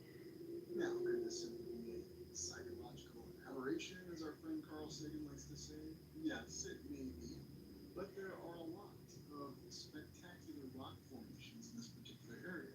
that just happen to resemble certain things. Now, could they resemble large organisms, large flora or fauna, plants or animals, or are they actually the remnants of colossal structures? Who knows? It could be both. It could be neither. They could literally just be rocks. But when you actually get on the ground and you look around at some of these formations and the way some of these rocks are aligned, they do give you the impression that this area has been subjected to some tremendous forces in the distant past. So it's really hard to say exactly what's going on, but it is a very beautiful and a very interesting area. And there's lots of unique rock formations. So what really to make of it? Well, you can look at the monument of humanity and come to your own conclusions if you really think that's the remnant of some sort of humanoid space or if it's just merely the product of imagination. But when you look at some of these images and you see some of these rocks, there are some very peculiar formations in them, certainly similar to other rock structures that we've seen across the planet. And this is just simply the latest one. Although it should be noted that for some reason this particular site has drawn a lot of attention, perhaps from some of the, how shall we say, alternative researchers that tend to walk a little bit close to the mainstream line. Now, I'm not castigating them for that, merely stating that this area has been addressed multiple times. So I suppose I leave it up to you to come to your own conclusions, as always, in terms of what these are. But I strongly suggest that if you really want to explore this area, the way to do it is to really look at the imagery from the ground. And you'll find there's some very, very unique images. Indeed, it gives you the impression that there was something perhaps a little bit more artificial in nature about some of these rocks. Now, again, it could always be a coincidence, but you know what my thoughts are about coincidences. I'm not going to try to bias you one way or the other about these rocks. I leave it to you to do your own research and come to your own conclusions on it. It is a very interesting area. And if you have the means or if you're looking to travel into South America, I can certainly recommend this part of Peru. I mean, it's a very pretty area. And I'm sure there's somebody out there that'll try to say it's not exactly the nicest city. They pretty much say that about every city that I've been to, so I don't know. Maybe I just have a habit of not being in great cities. But this area is interesting just because of what you can see in it and because of the attention that it seems to have warranted from mainstream researchers and alternative researchers. And I do believe our good friend Graham Hancock had something to say about this particular area, although it's not coming to mind right now, so it must have not been that profound. I think he tends to focus more on Lake Titicaca. Maybe it's just because it's a fun name to say. I don't know. But in any event, what are your thoughts on this particular area, on this monument of monument, or is it just some rocks that have been shapen by natural erosion? It is an interesting series of rock formations. By all means, glance at the images on your own and let me know what you think. Well, thank you for joining me. It's good to be back, and like I said, we'll be going back to a full public release schedule this week, and the Prime Explorer video will be out in the next 24 to 48 hours. Thank you for joining me.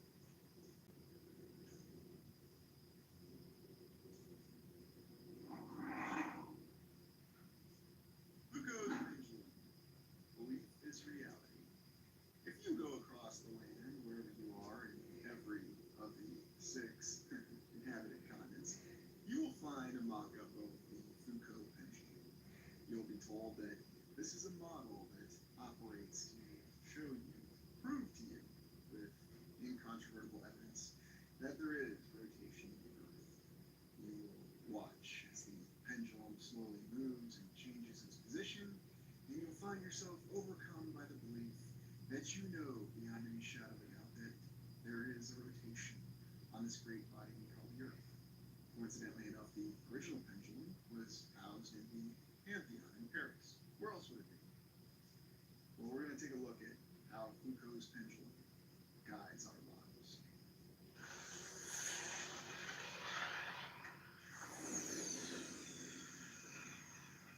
The original device being established in the Pantheon in Paris, invented by French physicist Léon Foucault.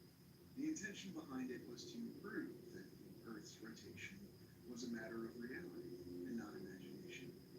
Soon, this device, with its very convincing proof, was seen across the world.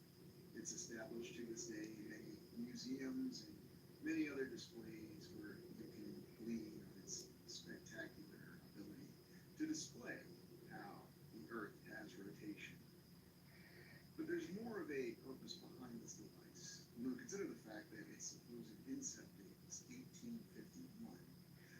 suspicious date in and of itself. We also have to consider the fact that we have accounts that many people in the 19th century didn't even believe that the Earth was a sphere or spheroid or an oblate spheroid or whatever, but that many people believe that the lands were flat, which they do in fact physically appear. Now, I've stated I don't know what the exact shape of the realm is, but it's an intriguing consideration when we look at the factor of belief with what this object is really designed to induce. And how does it work? Well, you'll watch, and supposedly wherever you are in the lands, you'll see over time that the pendulum, which it requires an electromagnetic device to operate, will change, and this proves beyond any shadow of a doubt the actual rotation of the Earth. Does it? Well, you're certainly more than welcome to go take a look at the UAP channel, and using his wonderful reasoning and logic, he shows that this device doesn't in fact really prove anything. You really don't even need to go there though, because if you analyze it yourself, you can find that a Foucault pendulum is really just that, a display, a device that has it already has its own forces acting on it, and it indicates that it's supposed to be the power of belief. The power of belief that what you're told by your authority figures is incontrovertibly true. And there was clearly a movement at that time within the lands to ensure that everybody believed that they were flying around in a spinning ball in space. And you'll ask, well, why do we need such a device today? We have wonderful and very convincing shots that show us the Earth is a sphere and the Moon is a sphere. And we certainly don't see any issues with many of the photos that we have, despite unique contrast in scale. Although I always wondered, why does the moon not appear larger in our sky? Because some of the official photos that we have from Voyager and other space probes and cameras seem to give us a very differing perspective of the actual distance of the moon from the Earth. And of course, we'll be told that this is a different camera perspective. There are gravitational forces, even though we have fixed points of reference, such as comparing and contrasting the photo from the moon's surface and this other photo from behind the moon. Yet in this official photo, it looks like the Earth is much larger. So what exactly is going on? Well, I'm not going to tell you what to think. Now let's go on to Michel Foucault, considered the father of postmodernism, and it's no coincidence that he has the exact same last name as the French physicist who innovated the Foucault pendulum. Michel Foucault came up with many different theories, and here's what I was going to say. Schools serve the same social functions as prisons and mental institutions to define, classify, and control people. And the very aspect of postmodernism, altering relatively self-esteem, we certainly define postmodernism. What was Michel Foucault really saying? Did he have some sensibility to his arguments? There was actually a lot of sensibility to his arguments when he talked about how power, knowledge, free will, ethics, discourse, all work together to give us the full concept of societal control. And that's what Michel Foucault's principles revolved around, is how institutions use power and knowledge to control people. He had some very wondrous theories, and yet at the same time he's a very controversial individual. He had a very controversial political affiliation with the Communist Party, and he had an even more controversial view, supposedly, about the age of consent in homosexual relations. You can do your own research and take a look at this individual. And I always find it fascinating that whenever there's an individual who seems to say some very striking things, there's always some sort of controversial legacy that's associated. In other words, you're just supposed to see the controversial legacy and not look at the truth that they say. Does knowledge really equal power? Well, knowledge alone does not necessarily equal power, because what Michel Foucault didn't actually look into was how the individual plays in this role. He talks about how modern prisons operate. People carefully supervise, organize this in an effective manner. Punishment is not about crushing, dismembering, and overpowering the body. It's about training, exercise, and supervision. In other words, a repeated routine. And there are many people who enjoy their routines, people who need to have a scheduled routine within their lives. However, what he's not looking at, though, is what role does the individual play within this in their true self-determination, self-discipline, and self-power. It's always a kind of power that they don't talk about because, well, if people realize that they actually have a lot more free will, and indeed one of Foucault's supposed inspirations was Friedrich Nietzsche. And we know who else supposedly read Friedrich Nietzsche and was very well inspired by him, that infamous guy in Germany with that very short little mustache. But regardless, Michel Foucault proposed his theories, and he was supposedly the father of postmodernism. Yet the interesting thing about postmodernism is everything applies except for what they say doesn't apply. But is there a reality within that towards government institutions and what we have? I think the argument can be made that there is. And Michel Foucault and what he stated and promulgated was very much in alignment with what institutions try to use as their own basis for, dare I say, influencing people. Because where does power really come from? Is there just an objective power, or is power really belief? And if we think about how the Foucault pendulum and the theories espoused by Mr. Michel Foucault operate together, that you have a basic idea, truth is produced by power, each society has its own truth discourse. So in other words, nothing means anything except for what society you're in. And it should be noted that how much of a fervent supporter of the Communist Party was Michel Foucault. Well, that's not the debate. It stated that he abandoned the Communist Party, but was still involved in many left-wing politics. It really doesn't matter, though, at the end of the day, what his political views were, because a lot of what he said had a lot of sense to it. In other words, what's the difference between domination and open game liberties, and how government falls in them? And this is probably the best summation of this theory. He doesn't agree with society. People do not have a real identity within themselves. That's just a way of talking about the person, the discourse. An identity is communicated to others in your interactions. He said that people do not have power unreservedly. Instead, power is a technique or action which individuals can engage in. It's not possessed. Now, what do you think is my view on Foucault's theory? Well, I think you see how I end every video. And you might realize and see that Foucault's theory is the exact antithesis of everything that I push on the channel. Because how much power does one individual truly have over another? Well, it goes back to Game of Thrones, and I said it very clearly. Power is a trick. A small person can cast a big shadow. And there is truth in that. If you let them, but you don't have to let them. And that's what I want you to forget. And now we go to Umberto Eco's novel, Foucault's Pendulum. And this novel is cited, especially by many people within, how should we say, sponsored circles by certain large institutions, agencies, and entities, as being stated as this is a novel that warns about our obsession with conspiracy theories, or even just simple mysteries. Oftentimes we're told by our esteemed powers that be that we shouldn't be poking into conspiracy theories or mysteries, that it's a waste of time. And you can read the comments section on all the videos, and you'll find there's no shortage of individuals who are constantly trying to detract from even the exploration into mysteries. The novel revolves around three friends who find themselves bored with their lives and decide to innovate a theory, a conspiracy theory that they call plan or reference about the Knights Templar allegedly possessing a vast solution of wealth with its hidden away somewhere. Well, in the course of the novel, the three friends find out that there really are secret organizations that are after them and really do want to find the actual root of the Knights Templar. And in the course of the novel, one of the friends contracts cancer and dies. Another one is murdered when he is hanged, quite ironically, from a Foucault pendulum. And then the last friend comes to the great realization of the novel. The great realization being that the individual does have power.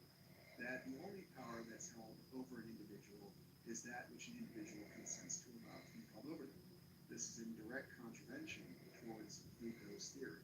And one thing I'll say about Umberto Eco, while they try to say that he was an individual who was definitely with the mainstream, that he wrote novels that supposedly supported the mainstream ideals, I don't believe that's true.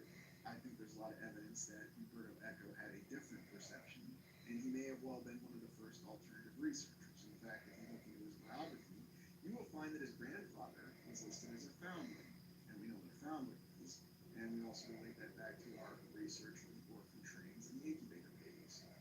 So what's it all mean at the end of the day? What this means is that Umberto Eco was trying to warn both in the novel Demon of the Rose and Foucault's Pendulum about the power of the individual. The real function of institutions and certain individuals is they want to deprive you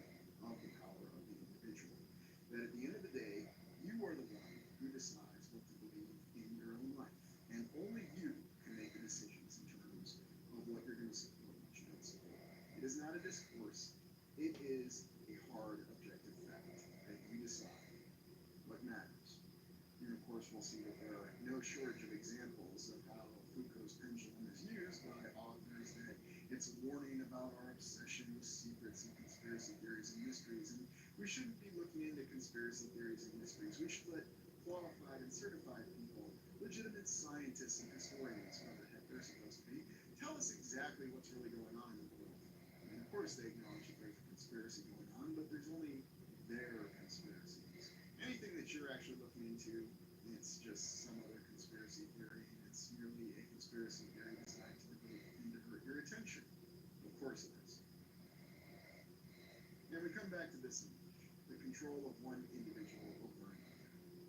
And the very facet of conspiracy theories is used and quite frankly enjoyed by individuals, institutions, and power, because the concept of the conspiracy and the conspiracy theory can be used to control individuals.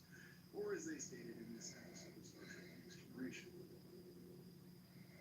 You know conspiracies. Not merely enough listeners. So that's the charming thing about them, isn't it? When a machination is real, no one knows about it.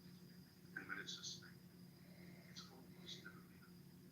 Except, of course, in paranoid definitions for those who believe. Sorry to interrupt. Dinner is served.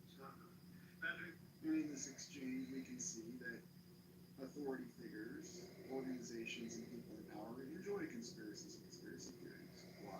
Because, as is stated here, they define exactly what they are. And it should be noted that this original episode was supposed to be about a legitimate conspiracy within Starfleet Command. It was not about admirals who had parasites that infected them, which turned out to be the truth of the episode, and was in fact a conspiracy. Still, it contains some great ideas. And perhaps the best way to respond to someone trying to impose power over you is this great scene from the film Gladiator, when the Emperor threatens Maximus, the great Roman general who is now Gladiator, and tries to provoke a response out of him by explaining to him the terrible fate that his family lived. And Maximus responds in this way.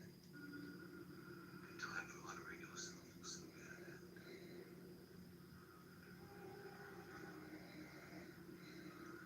Highness. He really doesn't comment on whenever he's using that. That is how he approaches. You want to decide how you're going to respond, and you want to dictate the actions. Or as the Stoic philosophy says, if someone is inflicting injury upon you, what's the best way to respond? And the best way to gain revenge is by not doing what they want you to do and not being with them. And that is why the ending of every single video on this channel concludes with this. Ask questions, explore yourself, explore resistance, make your own way. You'll restore the world. Restoring the world is really simply from your own perspective. Be your own individual.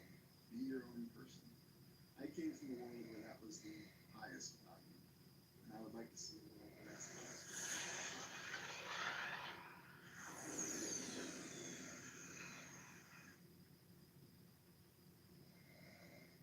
In the impenetrable and ever mysterious North Korea, a country where the flow of information is strictly controlled, every aspect of daily life is meticulously regulated by the state. Over time, countless stories have been woven around the Kim dynasty and the rigid government apparatus that rules the nation. However, beyond the political matters that have drawn international attention, there are aspects of North Korean life that remain shrouded in darkness, hidden behind the state's impenetrable veil of secrecy. In a country where contact with the outside world is minimal and access to independent information is virtually non-existent, obtaining reliable details about everyday life is an almost impossible task. And yet, on rare occasions, individuals willing to push the boundaries of strict state-imposed restrictions have managed to gather fragments of information that slip through the cracks of government control. For the most part, these are tourists who have visited the country under constant surveillance, yet with discretion and boldness. They have captured fleeting glimpses of a reality seldom seen by the outside world. Subjected to rigidly orchestrated itineraries and watched at all times by official guides, these visitors have nonetheless found ways to uncover details that go beyond the carefully curated narrative, documenting aspects of life that would otherwise remain unknown.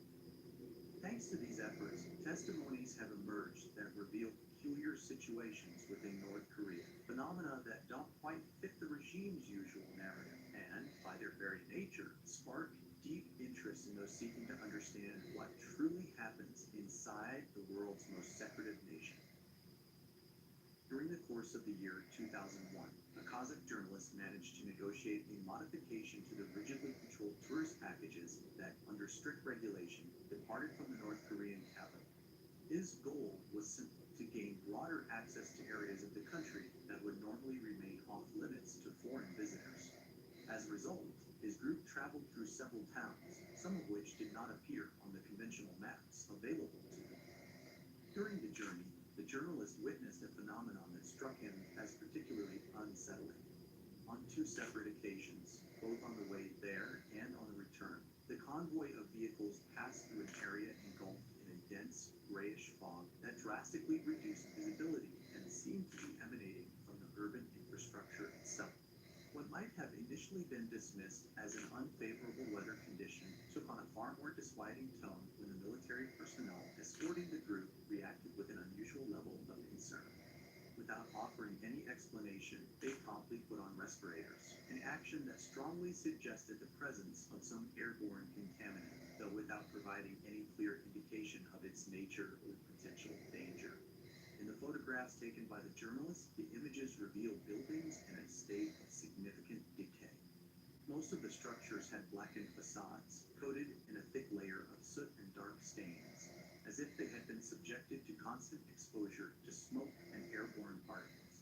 Through the windows and openings of several buildings, a flickering reddish glow was visible, resembling the reflection of a fire burning inside, seemingly without end. Yet despite these intense signs, there were no visible flames nor any indication of efforts to extinguish what might have been an ongoing blaze. The journalist attempted to gather information from the tour guides and the military personnel overseeing the route, but none of them provided any response regarding what they were witnessing. Instead, they remained tight-lipped, carefully avoiding any interaction that could lead to questions or speculation. In an effort to gain a clearer understanding of the situation, the journalist relied on his limited knowledge of Korean and managed to catch fragments of conversation among the bus escorts. From these scattered pieces of information, he formulated a hypothesis. The group had taken an unplanned detour along the route, which could explain both the confusion and the lack of explanations from the tour staff. The most recent images could be considered consistent with a set of photographs taken during the 1990s, which were included in a collection of U.S. intelligence documents compiled as part of an espionage operation. These files depicted a series of buildings reduced to rubble, their structures showing clear signs of extreme destruction. In several of the images, the constructions appear to have been exposed to temperatures high enough to char their outer surfaces, while their interiors emitted a reddish glow, suggesting the presence of materials still incandescent or undergoing slow combustion. One of the most striking aspects of this photographic record was the sequences showing vast pits dug into the ground, within which remnants of material subjected to intense heat could still be seen, glowing in a way that indicated elevated temperatures even long after the apparent catastrophe. In many of these captures, the arrangement of elements within the scene did not align with a typical structural fire or a conventional demolition, leading analysts to consider alternative explanations for the nature of the observed destruction. From the moment these documents were examined by intelligence agencies, one hypothesis began to gain traction: the possibility that North Korea's then emerging scientific community during the 1990s had been conducting experimental weapons tests in controlled environments. These tests were allegedly carried out in settlements built specifically for this purpose, artificial towns designed to assess the effects of devices whose exact nature was never officially identified.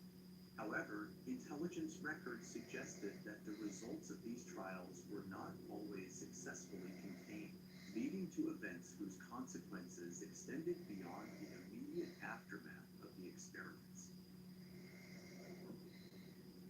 The image in question captures a figure of an unclear and difficult to define appearance, seen through one of the windows of the towering hotels reserved exclusively for tourists in North Korea's capital.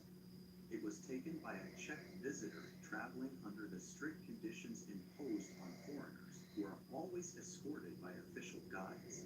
After sharing his photograph with a few independent media outlets in Europe, the image began circulating in alternative discussion spaces, though no additional details emerged to confirm the exact context of the sighting. According to the tourist's own account, the incident took place during a moment of apparent calm, when he took advantage of a brief lapse in surveillance to snap a few photos of the surroundings. However, upon reviewing the images later, he noticed the presence of an anomalous pale figure on the other side of the glass. It did not appear to move, yet exhibited subtle pulsations, like the rhythm of an irregular breath.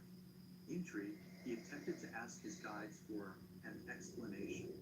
His inquiry, however, was met with an unexpectedly hostile reaction. The supervisors grew visibly irritated and insisted that he refrain from making comments about things that did not exist. Fully aware of the delicate situation he might find himself in if he pressed the matter further, the tourist chose to follow instructions and avoid any confrontation with local authorities. Still, the experience left him with a lingering unease, an unsettling sense that he had witnessed something that was not meant to be officially acknowledged. In the year 2009, a group of European tourists participated in a nighttime tour organized in the capital. As is customary with these excursions, the route and activities were strictly regulated by government-appointed guides who ensured that visitors had access only to controlled and closely supervised areas. However, despite the meticulous oversight of these itineraries, certain events unfold unexpectedly. That evening, just as dust settled over the city, the tourists encountered a group of individuals whose presence was both startling and unsettling. Unlike the usual residents seen in the designated areas of the city, these people displayed an alarming physical condition. Their faces bore clear signs of severe malnutrition, their bodies were emaciated to a sickly degree, and their movements reflected profound weakness and exhaustion. Some exhibited what appeared to be advanced skin lesions, abnormal swellings, or symptoms of serious illnesses, similar to those seen in untreated infections or late-stage cancer patients. The most unsettling aspect of this encounter was its blatant contradiction to the official narrative of the country. According to government statements and the assertions of the tour guides themselves, homelessness should not exist in the North Korean capital. It is well known that authorities harshly punish poverty, and those who fail to sustain themselves within the prescribed system are typically sent to labor camps. As a result, the city is designed to be a carefully curated showcase, a controlled environment meant to display only the most polished image of the nation, inhabited solely by the regime's elites and politically reliable citizens. That these individuals had appeared along a tourist route in such a heavily monitored environment and under circumstances that defied official policies left the witnesses deeply unsettled. The tour guides reacted immediately, urging visitors to continue their walk without stopping or engaging with the afflicted individuals. No detailed explanations were provided, but it was evident that their presence was something the organizers did not want tourists to scrutinize. Mount Paektu is one of the most iconic mountains on the Korean peninsula, not only for its geological significance as an active volcano on the border between China and North Korea, but also for the historical and symbolic weight it carries in North Korean ideology. According to the official narrative, this place is considered the birthplace of the Korean nation and a site of great importance in the country's revolutionary history. Given its significance within the state's discourse, Mount Paektu is one of the few places open to international tourism in North Korea. Special tours have been developed to take visitors to various points that are part of the country's revolutionary narrative, including monuments, historical camps, and the supposed birthplace cabin of Kim Jong-il. However, despite the partial opening to tourism, visits to this area are strictly regulated. One of the most important rules is the prohibition of photographing both military personnel and certain specific locations.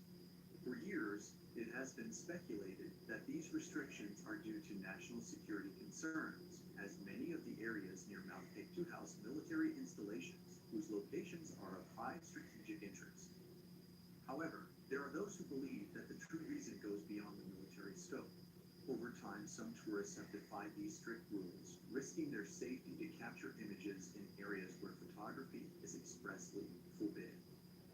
One of the most striking cases occurred in 2025 when a group of Canadian tourists managed to access areas that the guides and military seemed to guard with The photographs taken by these visitors showed elements that didn't align with the traditional iconography of the regime or the official narrative about the region's history. Among the images were sculptures of humanoid heads with grotesque features and an aesthetic difficult to associate with the known artistic expressions in the area. These figures did not correspond to the conventional styles of Buddhist, Taoist, or shamanic iconography found in other parts of the peninsula. Their bizarre and unsettling appearance made it hard to link them to any recognized cult or spiritual movement in the region. Unlike the official monuments erected to exalt the figure of the regime's leaders, these sculptures appear to belong to an unknown past or a tradition foreign to the narrative imposed by the North Korean government. The exact nature of these objects, their origin, and their purpose remain a mystery, and as is often the case with these photographs taken in North Korean territory, it is up to each observer to interpret their meaning. This could be an interesting topic for a future video. Let me know in the comments if you'd like me to conduct an investigation into these figures, their origin, and their significance to the North Korean regime.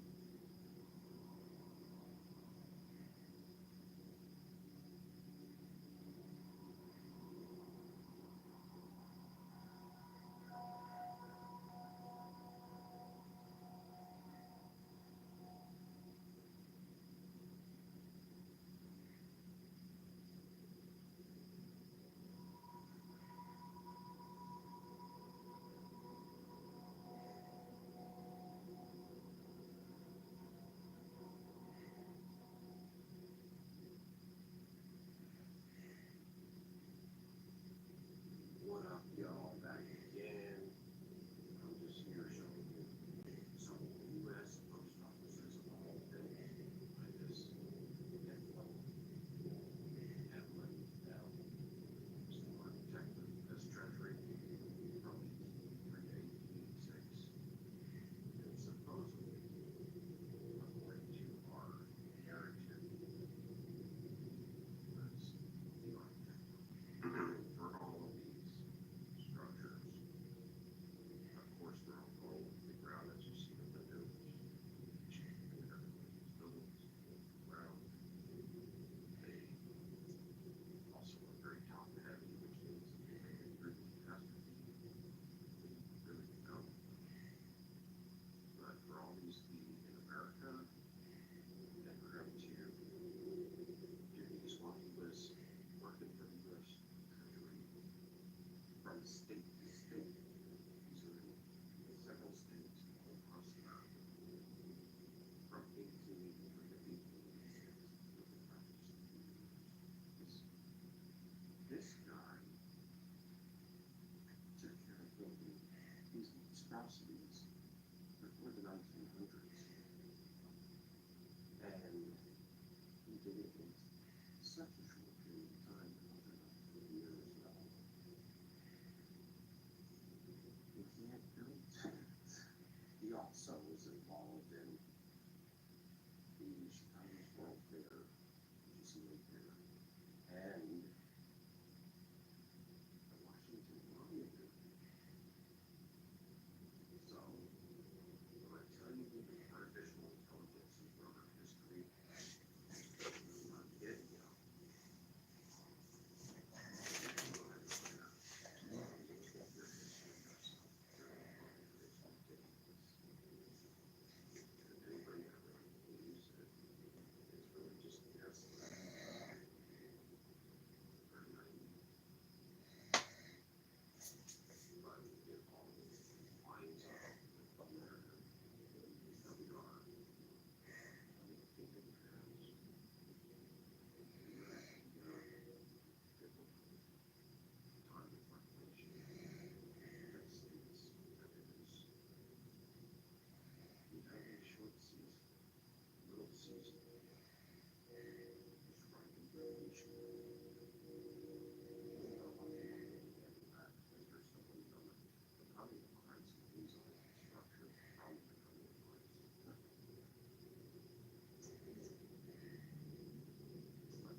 saying he was truly talking about generations, us, he said it to the people that he was speaking to in that crowd.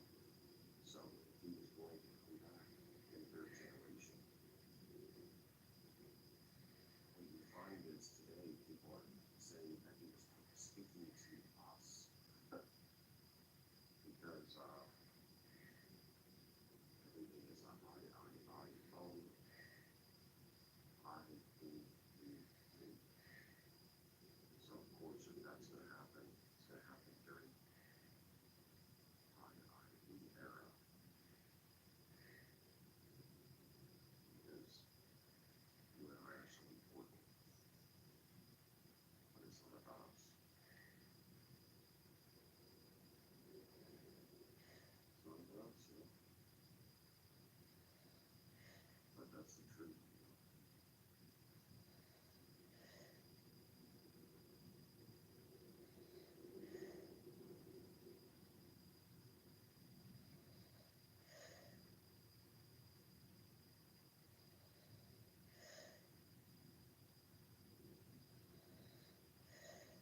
These are all American post offices. Come on, y'all. Mail letters.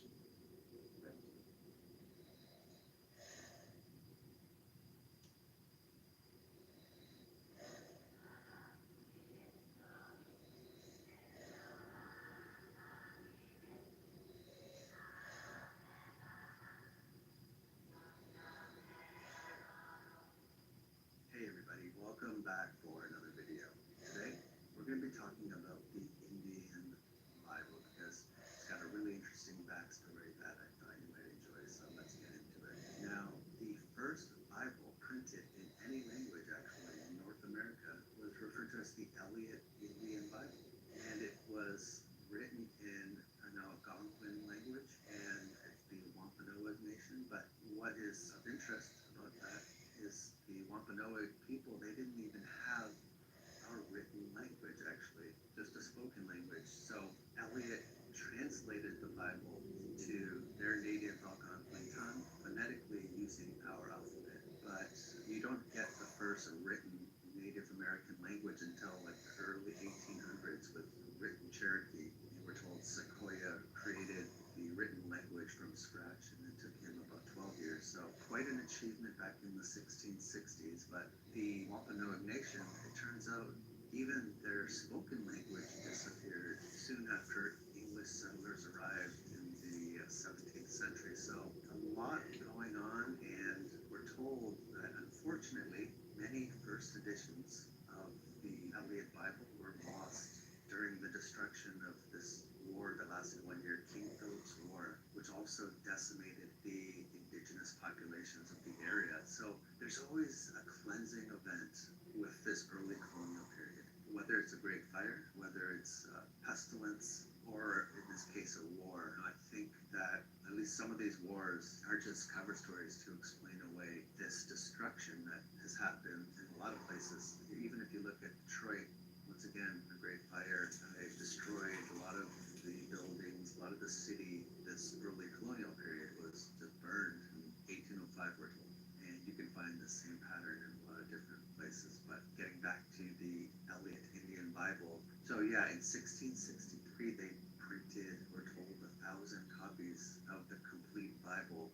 And unfortunately, as mentioned, a lot of them were destroyed during this war, the King Philip's War. But out of the 1,000 plus copies that were printed in 1663, there are estimated to be only 39 copies in existence. So I guess my speculation here is that some of these Bibles actually existed before this major destruction that is not in our history. But this was no small feat because even the paper, there was not even an official paper mill in North America. The first paper mill in America was not even established until 1690, so after the production of these Bibles. So all of the paper had to be imported from England, including even the ink, I believe, was imported. So a massive effort went into getting the Bibles printed, and unfortunately only 30 to 40 remain. But there was even some interesting details hidden in some of these Bibles, but it wasn't until I believe the 1700s that you actually get the first complete English Bible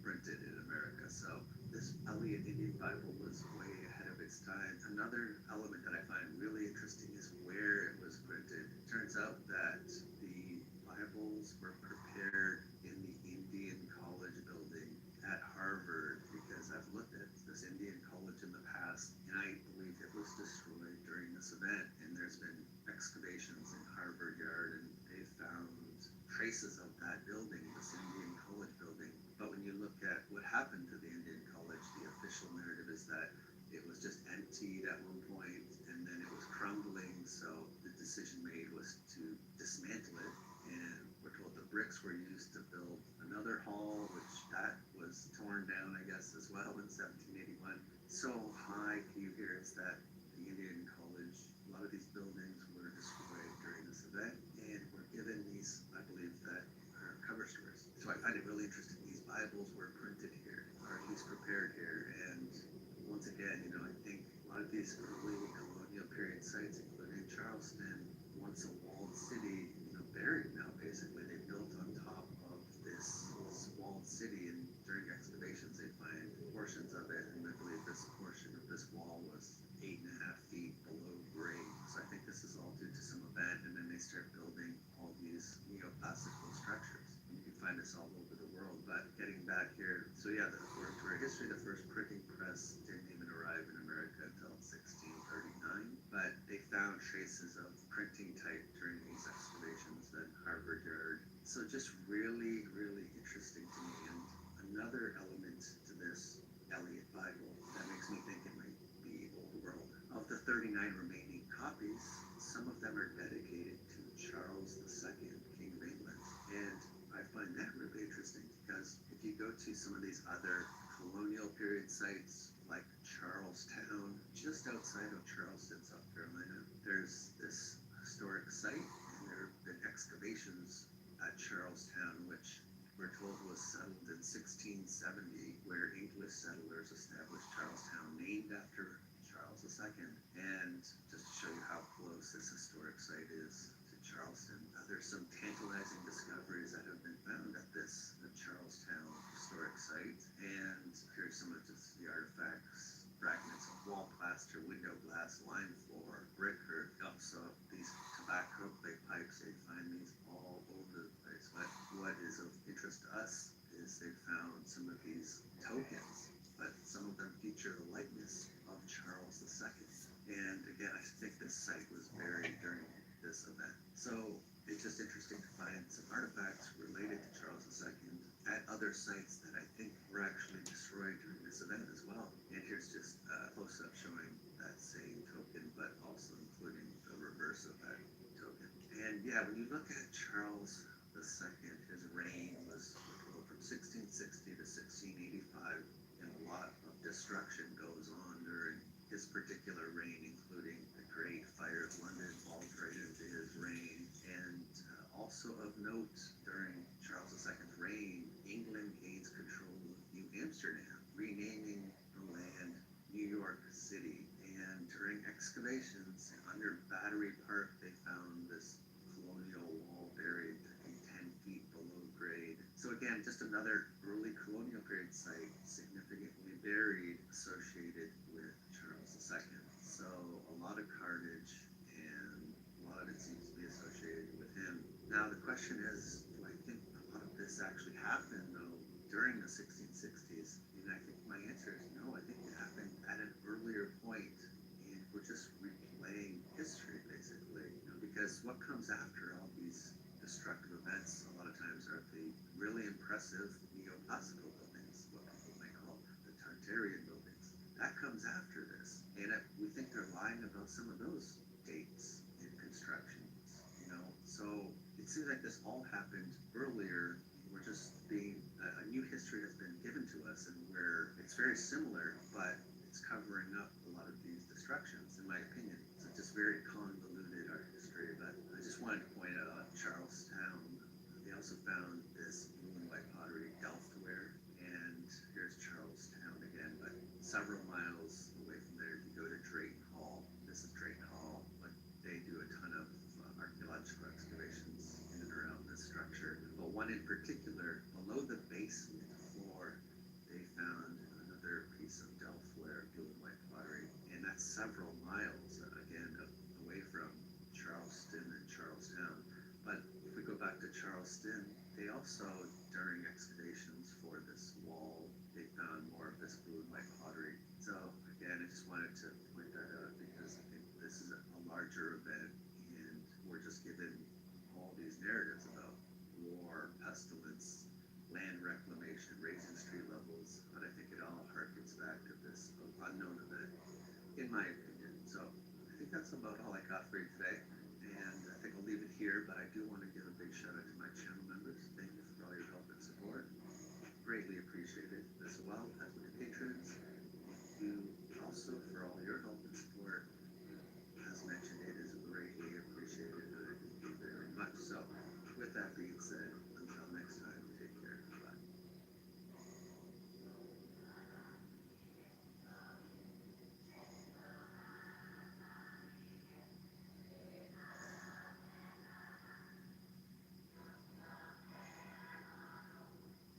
Hello, everybody, and welcome back to our video.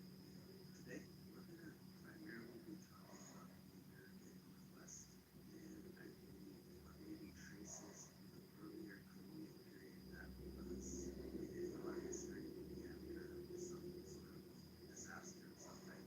So let's get started now. This is just one of these interesting maps from like 1650 showing California as an island, but it also shows the Pacific Northwest. And I guess it's one of, if not the first printed map to show all five of the Great Lakes. I'm sure a lot of you have seen a lot of this, and I guess it's not until 1741 that Russians land in Alaska, and then from there to Oregon's Cape Blanco coast will remain uncharted until the Spanish and English expeditions of the 1770s. Now, more recently, there have been a lot of interesting finds, particularly Spanish, and all the way up in southern British Columbia. And for centuries, there was the question of why the Spaniards didn't decide to try to conquer further north. In this article, just mentioned how artifacts from the 1500s, 1600s, 1700s bring a new light to this. So in this particular region, the Okanagan region of British Columbia, which can be accessed by the Okanagan River, you have potentially conquistadors, and they have made their way to this region. And I think that this may speak to earlier trading between the Spanish and the indigenous people in these areas, as well as potentially the Chinese. And I believe this sword is one of these artifacts that was found in this region of British Columbia. Old Spanish shipwrecks suggest an early presence in the Okanagan region. Just one more photo of one of these swords. Spain has no record of any lost expeditions in Canada, but an old sword shipwreck suggests this earlier presence. Okay, well, let's get back to the American Northwest, the northern coast of Oregon. You have this particular part of the coast referred to as the graveyard of the Pacific, and you have somewhere between 2,000 and 3,000 shipwrecks in this particular area. And I think there's this one ship in particular, which dates to 1693, a Spanish galleon, a missing ship that was shipwrecked. Supposedly was the inspiration for Steven Spielberg's Billions, but it was found in, I believe, 2022. And in Oregon, this particular Spanish galleon was going from Manila, so they tell us. And then when it came along to the coast of California, it would head south of Puerto and turn back to the Philippines. But for some reason, it was blown off course. And this ship was transporting, amongst other things, beeswax, as well as a lot of Chinese porcelain. So all along the Oregon coast, they find a lot of these artifacts. But as I'm going to show you in a few slides a bit later here, they find a lot of these artifacts that are European and Chinese. They find them well inland as well. And I think this speaks to this earlier missing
materials found at these Native American sites. Sometimes archaeologists have not even record these historic materials. So these European artifacts, the Chinese artifacts, sometimes they're not even recording these materials because they don't know where to place them in the official timeline.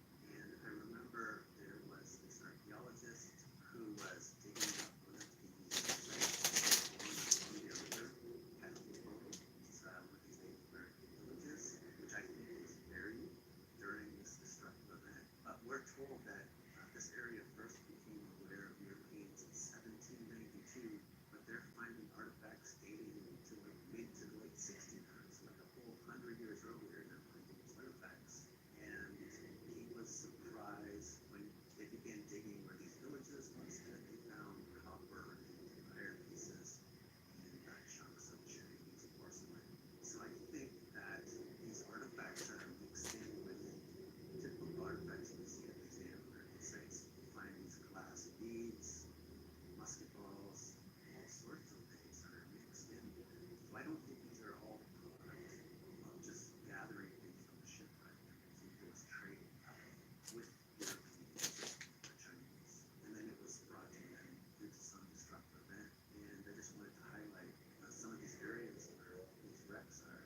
And this one village in particular, Takapoto, and we're talking well over 15 miles as the crow flies. So I think there's something else going on with all of this. And this one village, Takapoto, many of these houses had these cellars, and you find things like metal swords buried, in these cellars, and they believe it was deliberate, even though no one knows why, as well as a bunch of other things you find buried.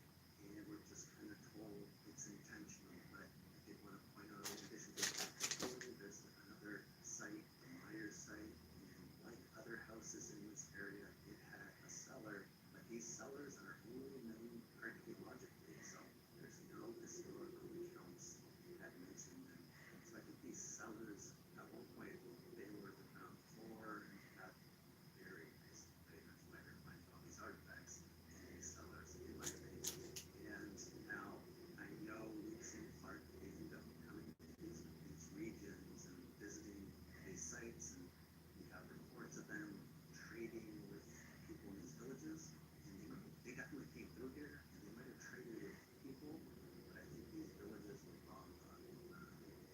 Been buried well before Lewis and Clark got there in the 1800s. And we're told that in the 1830s these sites were abandoned, but I think they were buried a long time before that. And finding all sorts of interesting things, even in Utah, the history of the Spanish coins that predate Christopher Columbus 200 years. I think this was in Glen Canyon Park in Utah, and there's some old dates for some of these artifacts and these coins they're finding. So, yeah, I just kind of wanted to really touch on these artifacts that they're finding in these Native American sites. And I think they're not there because they were gathered from some shipwreck, in my opinion. They were from this earlier trading with European powers, Chinese explorers coming over there. And then there was this event, but I think it was larger in scope, and for some reason it's been hidden from us. We're given a completely different version of history, in my opinion. So when you look from the 1600s and you look forward, it seems like we've been given like a false overlay, hiding whatever truly happened, so it seems false to me. Then when you go to the 1800s and you say, San Francisco, when you look in the 1800s and look back, the narratives, they also seem false. We've also probably seen the panorama, Edward Midbridge, 1870, San Francisco is really just getting started in the 1850s, and so 70 years later, we're looking at pretty well-built city, stone brick structures, 3-4-story structures, hotels, banks, all this, and churches that are fairly impressive. And I believe there was even panoramas from the mid-1850s, which seemed to also indicate hundreds, if not thousands, of buildings.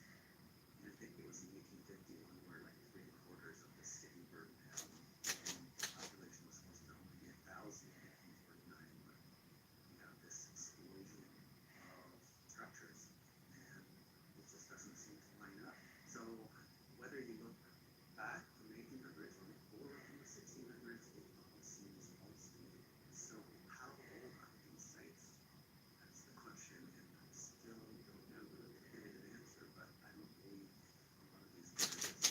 One person shared out with you guys, and I'll leave it here, but I do want to give a big shout out to my channel members. Thank you for all your support, as well as my patrons. Really do appreciate all of the support, so thank you very much. And that being said, until next time.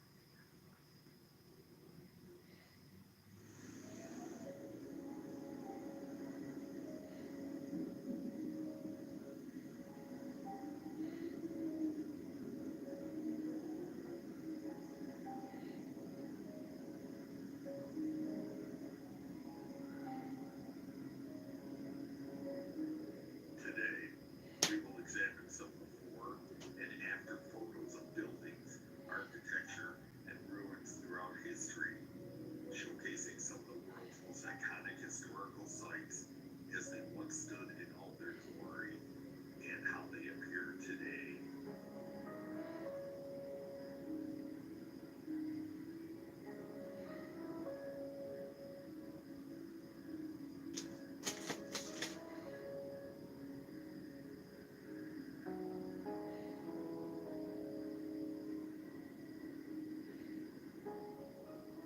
From majestic old world structures to ancient temples swallowed by time to buildings scarred by war, see how much the world has changed between yesterday and today.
Long ago, a Korean legend spread across the fields and villages of the peninsula, long before the land was divided into two nations. It spoke of a belief that certain individuals could never find absolute rest after death. According to this tradition, not all who passed away achieved a final transition to the afterlife. Some remained trapped in an in-between state, a kind of limbo, where their souls lingered until unresolved matters from their earthly existence were settled.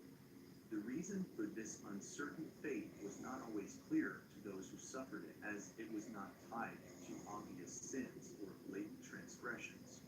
Instead, it was said that these spirits were condemned by specific events in their lives, many of which had never been fully understood at the time. The passage between life and death was neither automatic nor guaranteed. Living a life deemed just or virtuous by human standards was not enough. Even the smallest missteps could shape the soul's destiny. These missteps were not always deliberate or even conscious, but arose naturally from a person's inevitable interactions with the world. Thus, no one was assured of eternal rest. The rules governing this process were unchanging, completely unknown to the living, and only revealed when it was already too late to set things right. Over the years, this belief shaped numerous cultural practices and rituals meant to ensure a death free from spiritual unrest. It is said that in ancient times, when oracles or seers sensed that a person's death was near, an old rite of atonement would be performed. This ritual involved recording every action that, in some way, had disturbed the balance of nature or disrupted the harmony of others. The list was not limited to obvious crimes or moral transgressions. Even seemingly insignificant moments when someone, without intent, had interfered with the natural order of the world were taken into account. The belief held that by making the unseen visible, by putting into words the unknown sins, one could lessen the chance of being trapped in that in-between state. This act of acknowledgement and confession, though not always sufficient, was seen as a final attempt to influence the soul's fate before it crossed the ultimate threshold. It is said that those who, upon crossing that liminal space between earthly existence and ultimate transcendence, failed to acknowledge their own faults, faced a fate far more terrifying. Their inability to do so not only denied them the chance to move forward, but also exposed them to entities whose purpose was not redemption, but eternal condemnation. These beings, described in countless accounts as relentless sentinels of that domain, show no mercy and permit no escape. Their existence seems bound to the vigilant watch over those who cross that threshold, ensuring that only the worthy may continue their journey. As for the rest, those who remain ensnared in the refusal to recognize their own transgressions, they are subjected to a fate from which there is no release. They are devoured, though not in any physical sense a human mind can fathom, but in a process that extends beyond time and matter itself. It is an eternity in which these creatures drain and tear at the very essence of those they ensnare, stripping them of all vitality, until nothing remains but the faint shadow of what they once were. They do not merely feed on their energy. Over the course of this damnation, they deform their bodies, plunging them into an ever-deepening state of corruption. The identity of these souls, already shattered by their inability to atone, warps beyond recognition. Their individuality dissolves, and in the end, they become part of that vast network of forces that governs the passage between realms. They are reduced to mere fragments of a greater mechanism, pieces of a machinery whose purpose eludes all human comprehension. No longer victims, they become an immutable cog in a system they never chose, one from which they will never break free.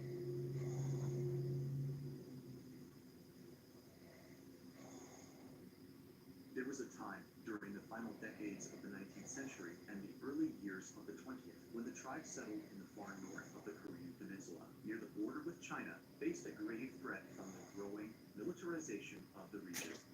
Militias advanced into rural territories, imposing their rule and stripping local communities of their autonomy.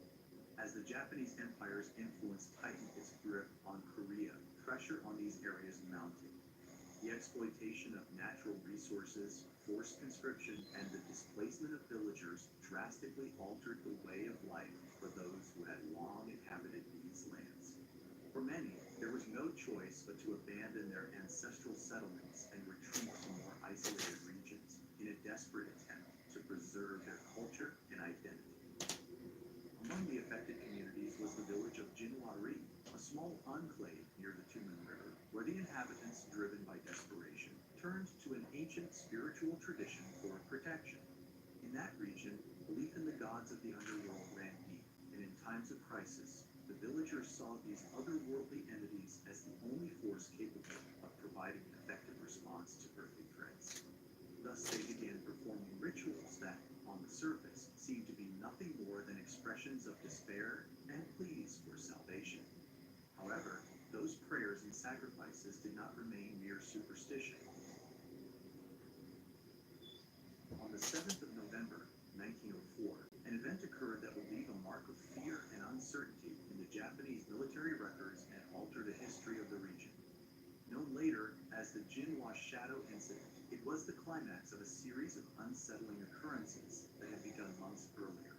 Unexplained disappearances and reports of strange figures prowling the villages in the dead of night.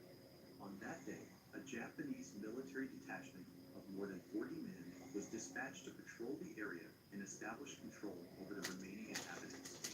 They never returned. Days later, when an expedition was organized to uncover what had happened, they found only scattered remnants of what had once been uniforms and weapons. There were no signs of a conventional battle, no recognizable bodies. The few traces left behind pointed to an act of unprecedented brutality, with evidence of what seemed like an outright massacre. Survivors from the village spoke of a darkness that moved like a living entity, of voices that did not belong to men, and of a presence that rose from the very earth itself. Those who managed to escape Jinwari claimed that the gods of the underworld had answered their call, but not as benevolent protectors. They had emerged as unleashed forces, unable to distinguish between friend and foe. After the disappearance of the Japanese military detachment in Jinwari, the Imperial High Command, unsettled by the lack of answers, ordered an official investigation. A new contingent of soldiers was dispatched with the mission of uncovering the truth and reestablishing control over the local population. However, upon arrival, the officers encountered a village gripped by fear and hostility. The villagers, far from displaying submission, warned them that their insistence on defiling those lands would seal their fate. They swore that the perpetrators of the massacre were neither the people of Jinwari nor insurgent groups, but the Mwak Segui and the Jang Sandio, beings from the underworld, awakened by the community's desperate rituals. If the Japanese did not withdraw immediately, they too would be devoured by these creatures, just as their predecessors had been. At first, the military investigators dismissed the warnings as nothing more than rural superstition. But it didn't take long for them to notice something unsettling in the surrounding area. Scattered among the vegetation and along the mountain slopes, partially buried in the earth or covered in moss, were strange stone sculptures. They had distorted humanoid forms, with featureless faces and limbs twisted into unnatural positions, as if they had been frozen mid-motion. The most disturbing detail was that no one could recall carving or placing them there. Some appeared to have been partially extracted from the very rock itself, as if they had been trapped within the mountain for centuries. Despite their eerie presence, the soldiers paid them little mind and continued their mission, disregarding the villagers' advice to mark their homes and arms with protective seals. That night, the investigation came to an abrupt and definitive end. By dawn, there was no trace of the Imperial envoys. Their watch posts remained untouched. Their weapons lay exactly where they had left them, but the men had vanished without a single sign of struggle or escape. Only the villagers knew what had happened. Under certain supernatural conditions, the sculptures were not mere inert figures, but manifestations of the Moksegui and the Jangsanbi, beings capable of coming to life and eliminating anyone who lacked the sacred seals.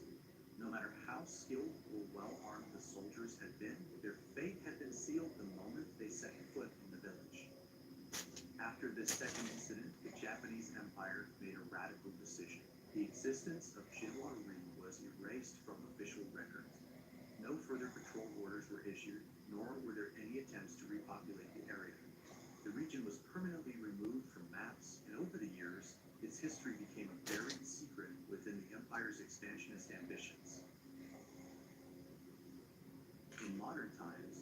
seems to have taken on a new status under the North Korean regime. Reports suggest that the stone figures have either been relocated or are now safeguarded near Mount Paekju, the sacred mountain of the Korean people and a site of great symbolic significance for the government. Some accounts from farmers who managed to escape to Russia claim that in the early years of the Communist Revolution, military groups attempted to harness these entities as weapons, trying to replicate the rituals that had seemingly awakened them in the past. However, all efforts failed. Not a single figure responded to the invocations.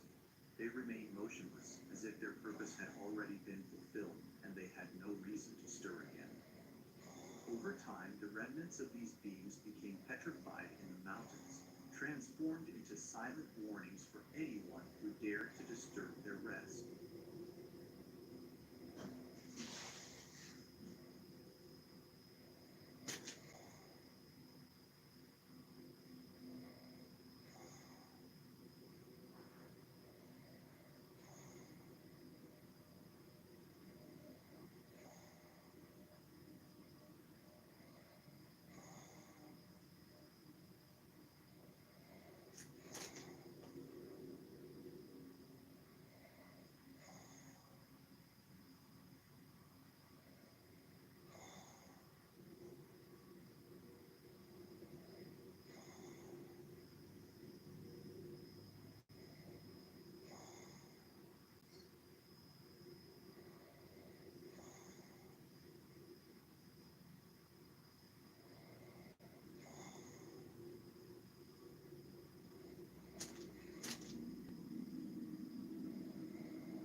Lacan a présenté en 1966 l'un de ses schémas les plus audacieux pour comprendre la relation de l'enchevêtrement des trois registres, le schéma.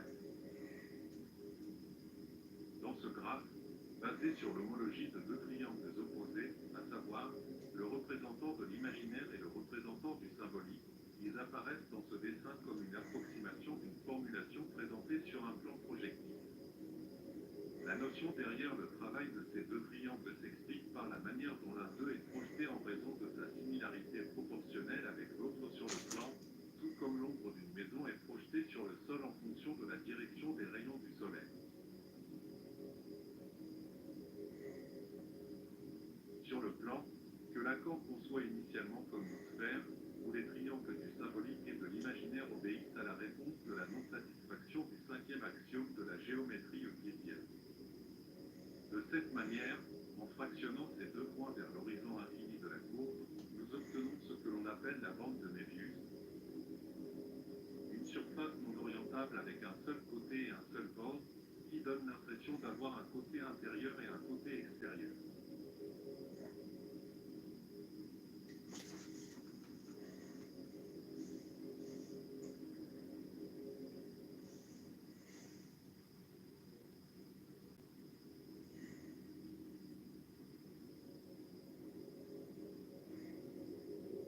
Il s'agit de la bande du réel dans le schéma. En fait, le graphe suit vraiment la forme d'un proscape. Ainsi, dans un premier temps, l'enfant reçoit le symbolique à travers le langage, les normes sociales, la construction humaine de la réalité et tout ce qui préexiste.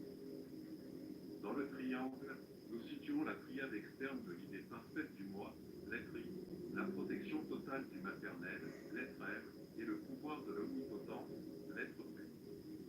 Tous sont médiatisés par le discours de l'autre, l'être A, c'est-à-dire la symbolisation même de la construction sociale. Cependant, l'enfant est encore trop rudimentaire et se perçoit lui-même et le monde à partir de sa pleine potentialité biologique par rapport à ses seuls besoins fondamentaux, l'alimentation et l'évacuation. Il ne se reflète que dans le registre du réel, et le monde lui est présenté tel qu'il est, à partir du vide horrifiant de l'existence dépourvue de sens. L'enfant ne voit pas les gens, il ne voit que la brutalité de la nature.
commencer l'expérience. Lucia. Dis-moi si tu es prêt.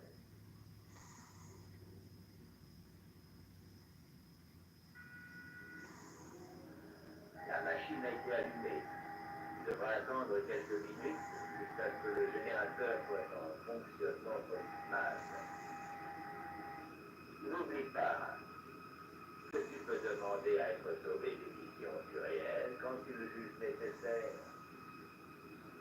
C'est d'accord.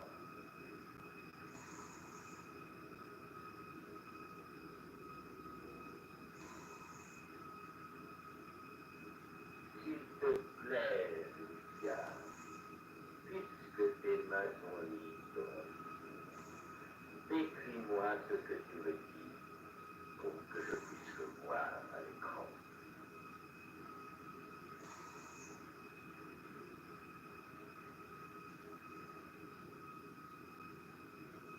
Prends ton temps. Prends-le calmement.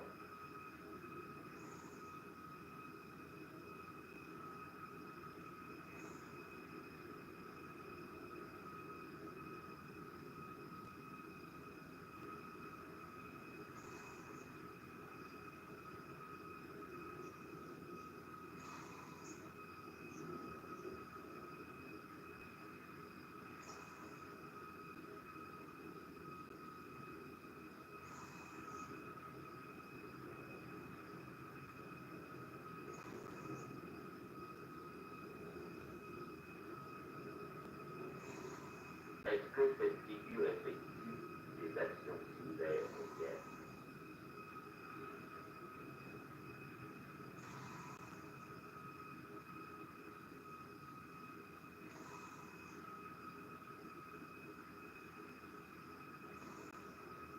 Parfait. Raconte-moi la suite.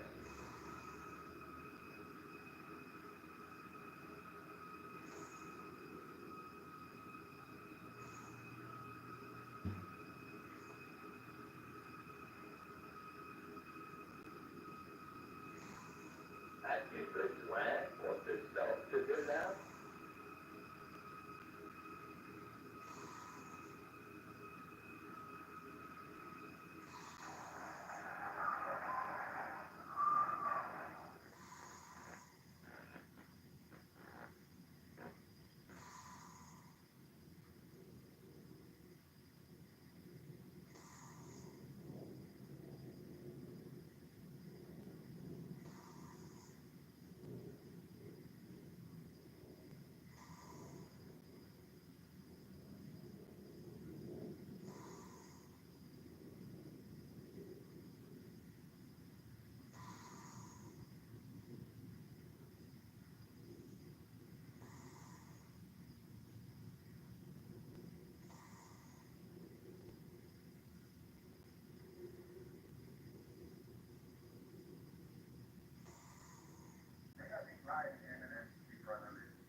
will now provide some details is that of a 4-year-old boy who, due to the poverty of his vocabulary and intellectual development, was at the level of a 15 or 18-month-old child. He lacked almost completely the adaptation to reality and emotional relationships with his environment. This child, Carl, lacked affection and was indifferent to the presence or absence of the mother. From the beginning, he had rarely shown distress, and even in an abnormally reduced degree, except for a certain special interest, which I will address shortly. He had almost no interest, did not play, and had no contact with his surroundings. Generally, he articulated unintelligible sounds. He constantly repeated certain words. When he spoke, he used his limited vocabulary incorrectly. But not only was he unable to make himself understood, he also had no desire to, showing no interest in social communication. Furthermore, the mother sometimes truly noticed in Carl a strongly negative attitude, expressed in that he often did precisely the opposite of what was expected of him. For example, if the mother managed to make him repeat some words along with her, Carl often completely altered them. Additionally, he would sometimes correctly repeat the words, but continue to repeat them incessantly and mechanically until everyone was fed up. Both forms of behavior differ from that of a child considered average in development. When a child within normal development shows opposition in the form of rebellion, and when he shows obedience, even accompanied by an excess of distress, he does so with some understanding and some reference to the person involved. But in Carl's opposition and obedience, there was no affection or understanding at all. Moreover, when he hurt himself, he showed great insensitivity to pain and did not experience the universal desire of young children to be comforted and pampered. His fixation on aggression toward his own eyes was curious.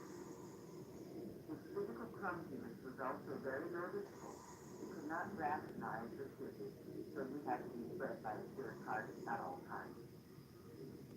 The impression I got from his first visit was that his behavior was very different from what we observe in children with expected development. He allowed his mother to leave without showing any emotion, and he followed me to the office with absolute indifference.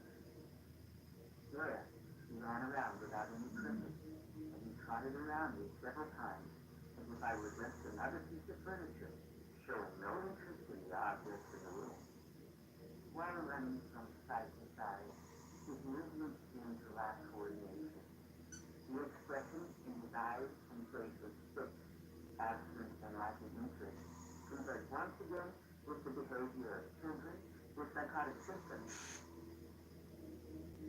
I recall children who, without having true anxiety attacks, during their first visit would timidly and obstinately retreat to a corner, or sit without moving at the table with toys, or without playing, without one object or another, only to use their music.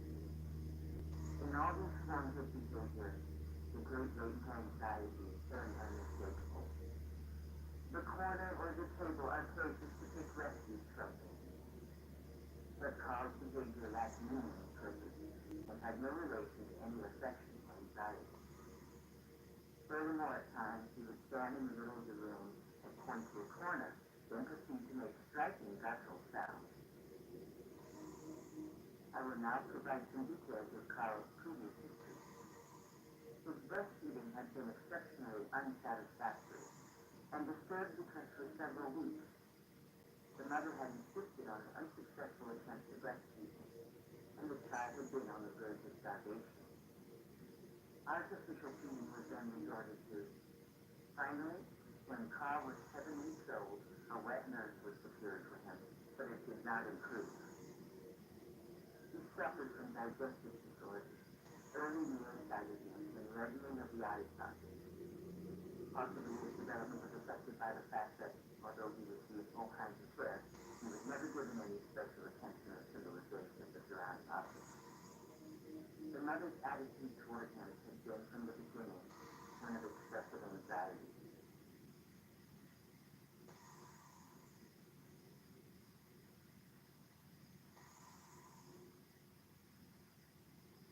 In 1994, Professor Miller presented in his conference some captures from night vision cameras stationed in Innsbruck, Austria, the same city where Melanie Klein treated Carl before he fled after the fifth evaluation session. In this presentation, the analyses of three images, possibly of the boy who may have been living outside the city for 60 years, were revealed. The figure identified with the same name, Carl shows an elongated body, devoid of all those characteristics of a human torso. There is an absence and or flattening of the chest and ribs. The arms and limbs are disproportionate, and the neck is very thin, impossible to maintain in position if it were an ordinary human being. A closer capture indicates that he may have lost a large part of his body fat. This, according to the latest studies by Jacques Lasson, extensively developed by Professor Miller, would indicate that Jewish dogs would have consumed other areas of the body instead of the eye socket. In this way, the absence of hair, genitals, and muscle development would be explained. The veal would have infiltrated his entire body in order to survive within him, taking him as some kind of puppet. Knowing that all infants affected by this condition never manage to civilize in the world or communicate properly, his body itself would have dispensed with a logical development for social contact. From the same case, it can be concluded that both his eyes and mouth were not affected as expected. Despite his humanoid appearance, they maintain, albeit deformed, the basic characteristics of a human being. At this point, Professor Miller noticed that Carl was constantly smiling. This is consistent with a very basic capacity for socialization, and what Dr. René Schmidt conceptualized within the first phase of life, culminating in the development of what is called social smiling around 3 months of age. In this phase, the infant can only partially recognize the mother's face as a shadow moving, but recognizes it as close and trustworthy. Probably Carl, in his over 60 years of existence, has slowly advanced in developing a smile that responded precariously to the world. And thus, despite all the difficulties, he managed to limit the jouissance that should have completely consumed him at death during late adolescence.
Guys, I'm going back.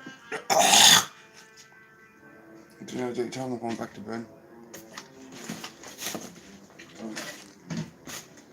I had a crazy dream last night about some stuff. It helped me kind of like put my mind in correctly.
Yeah, guys, I'm just a little tired. I'm gonna knock back out. I'll get back to you guys soon, okay? Peace.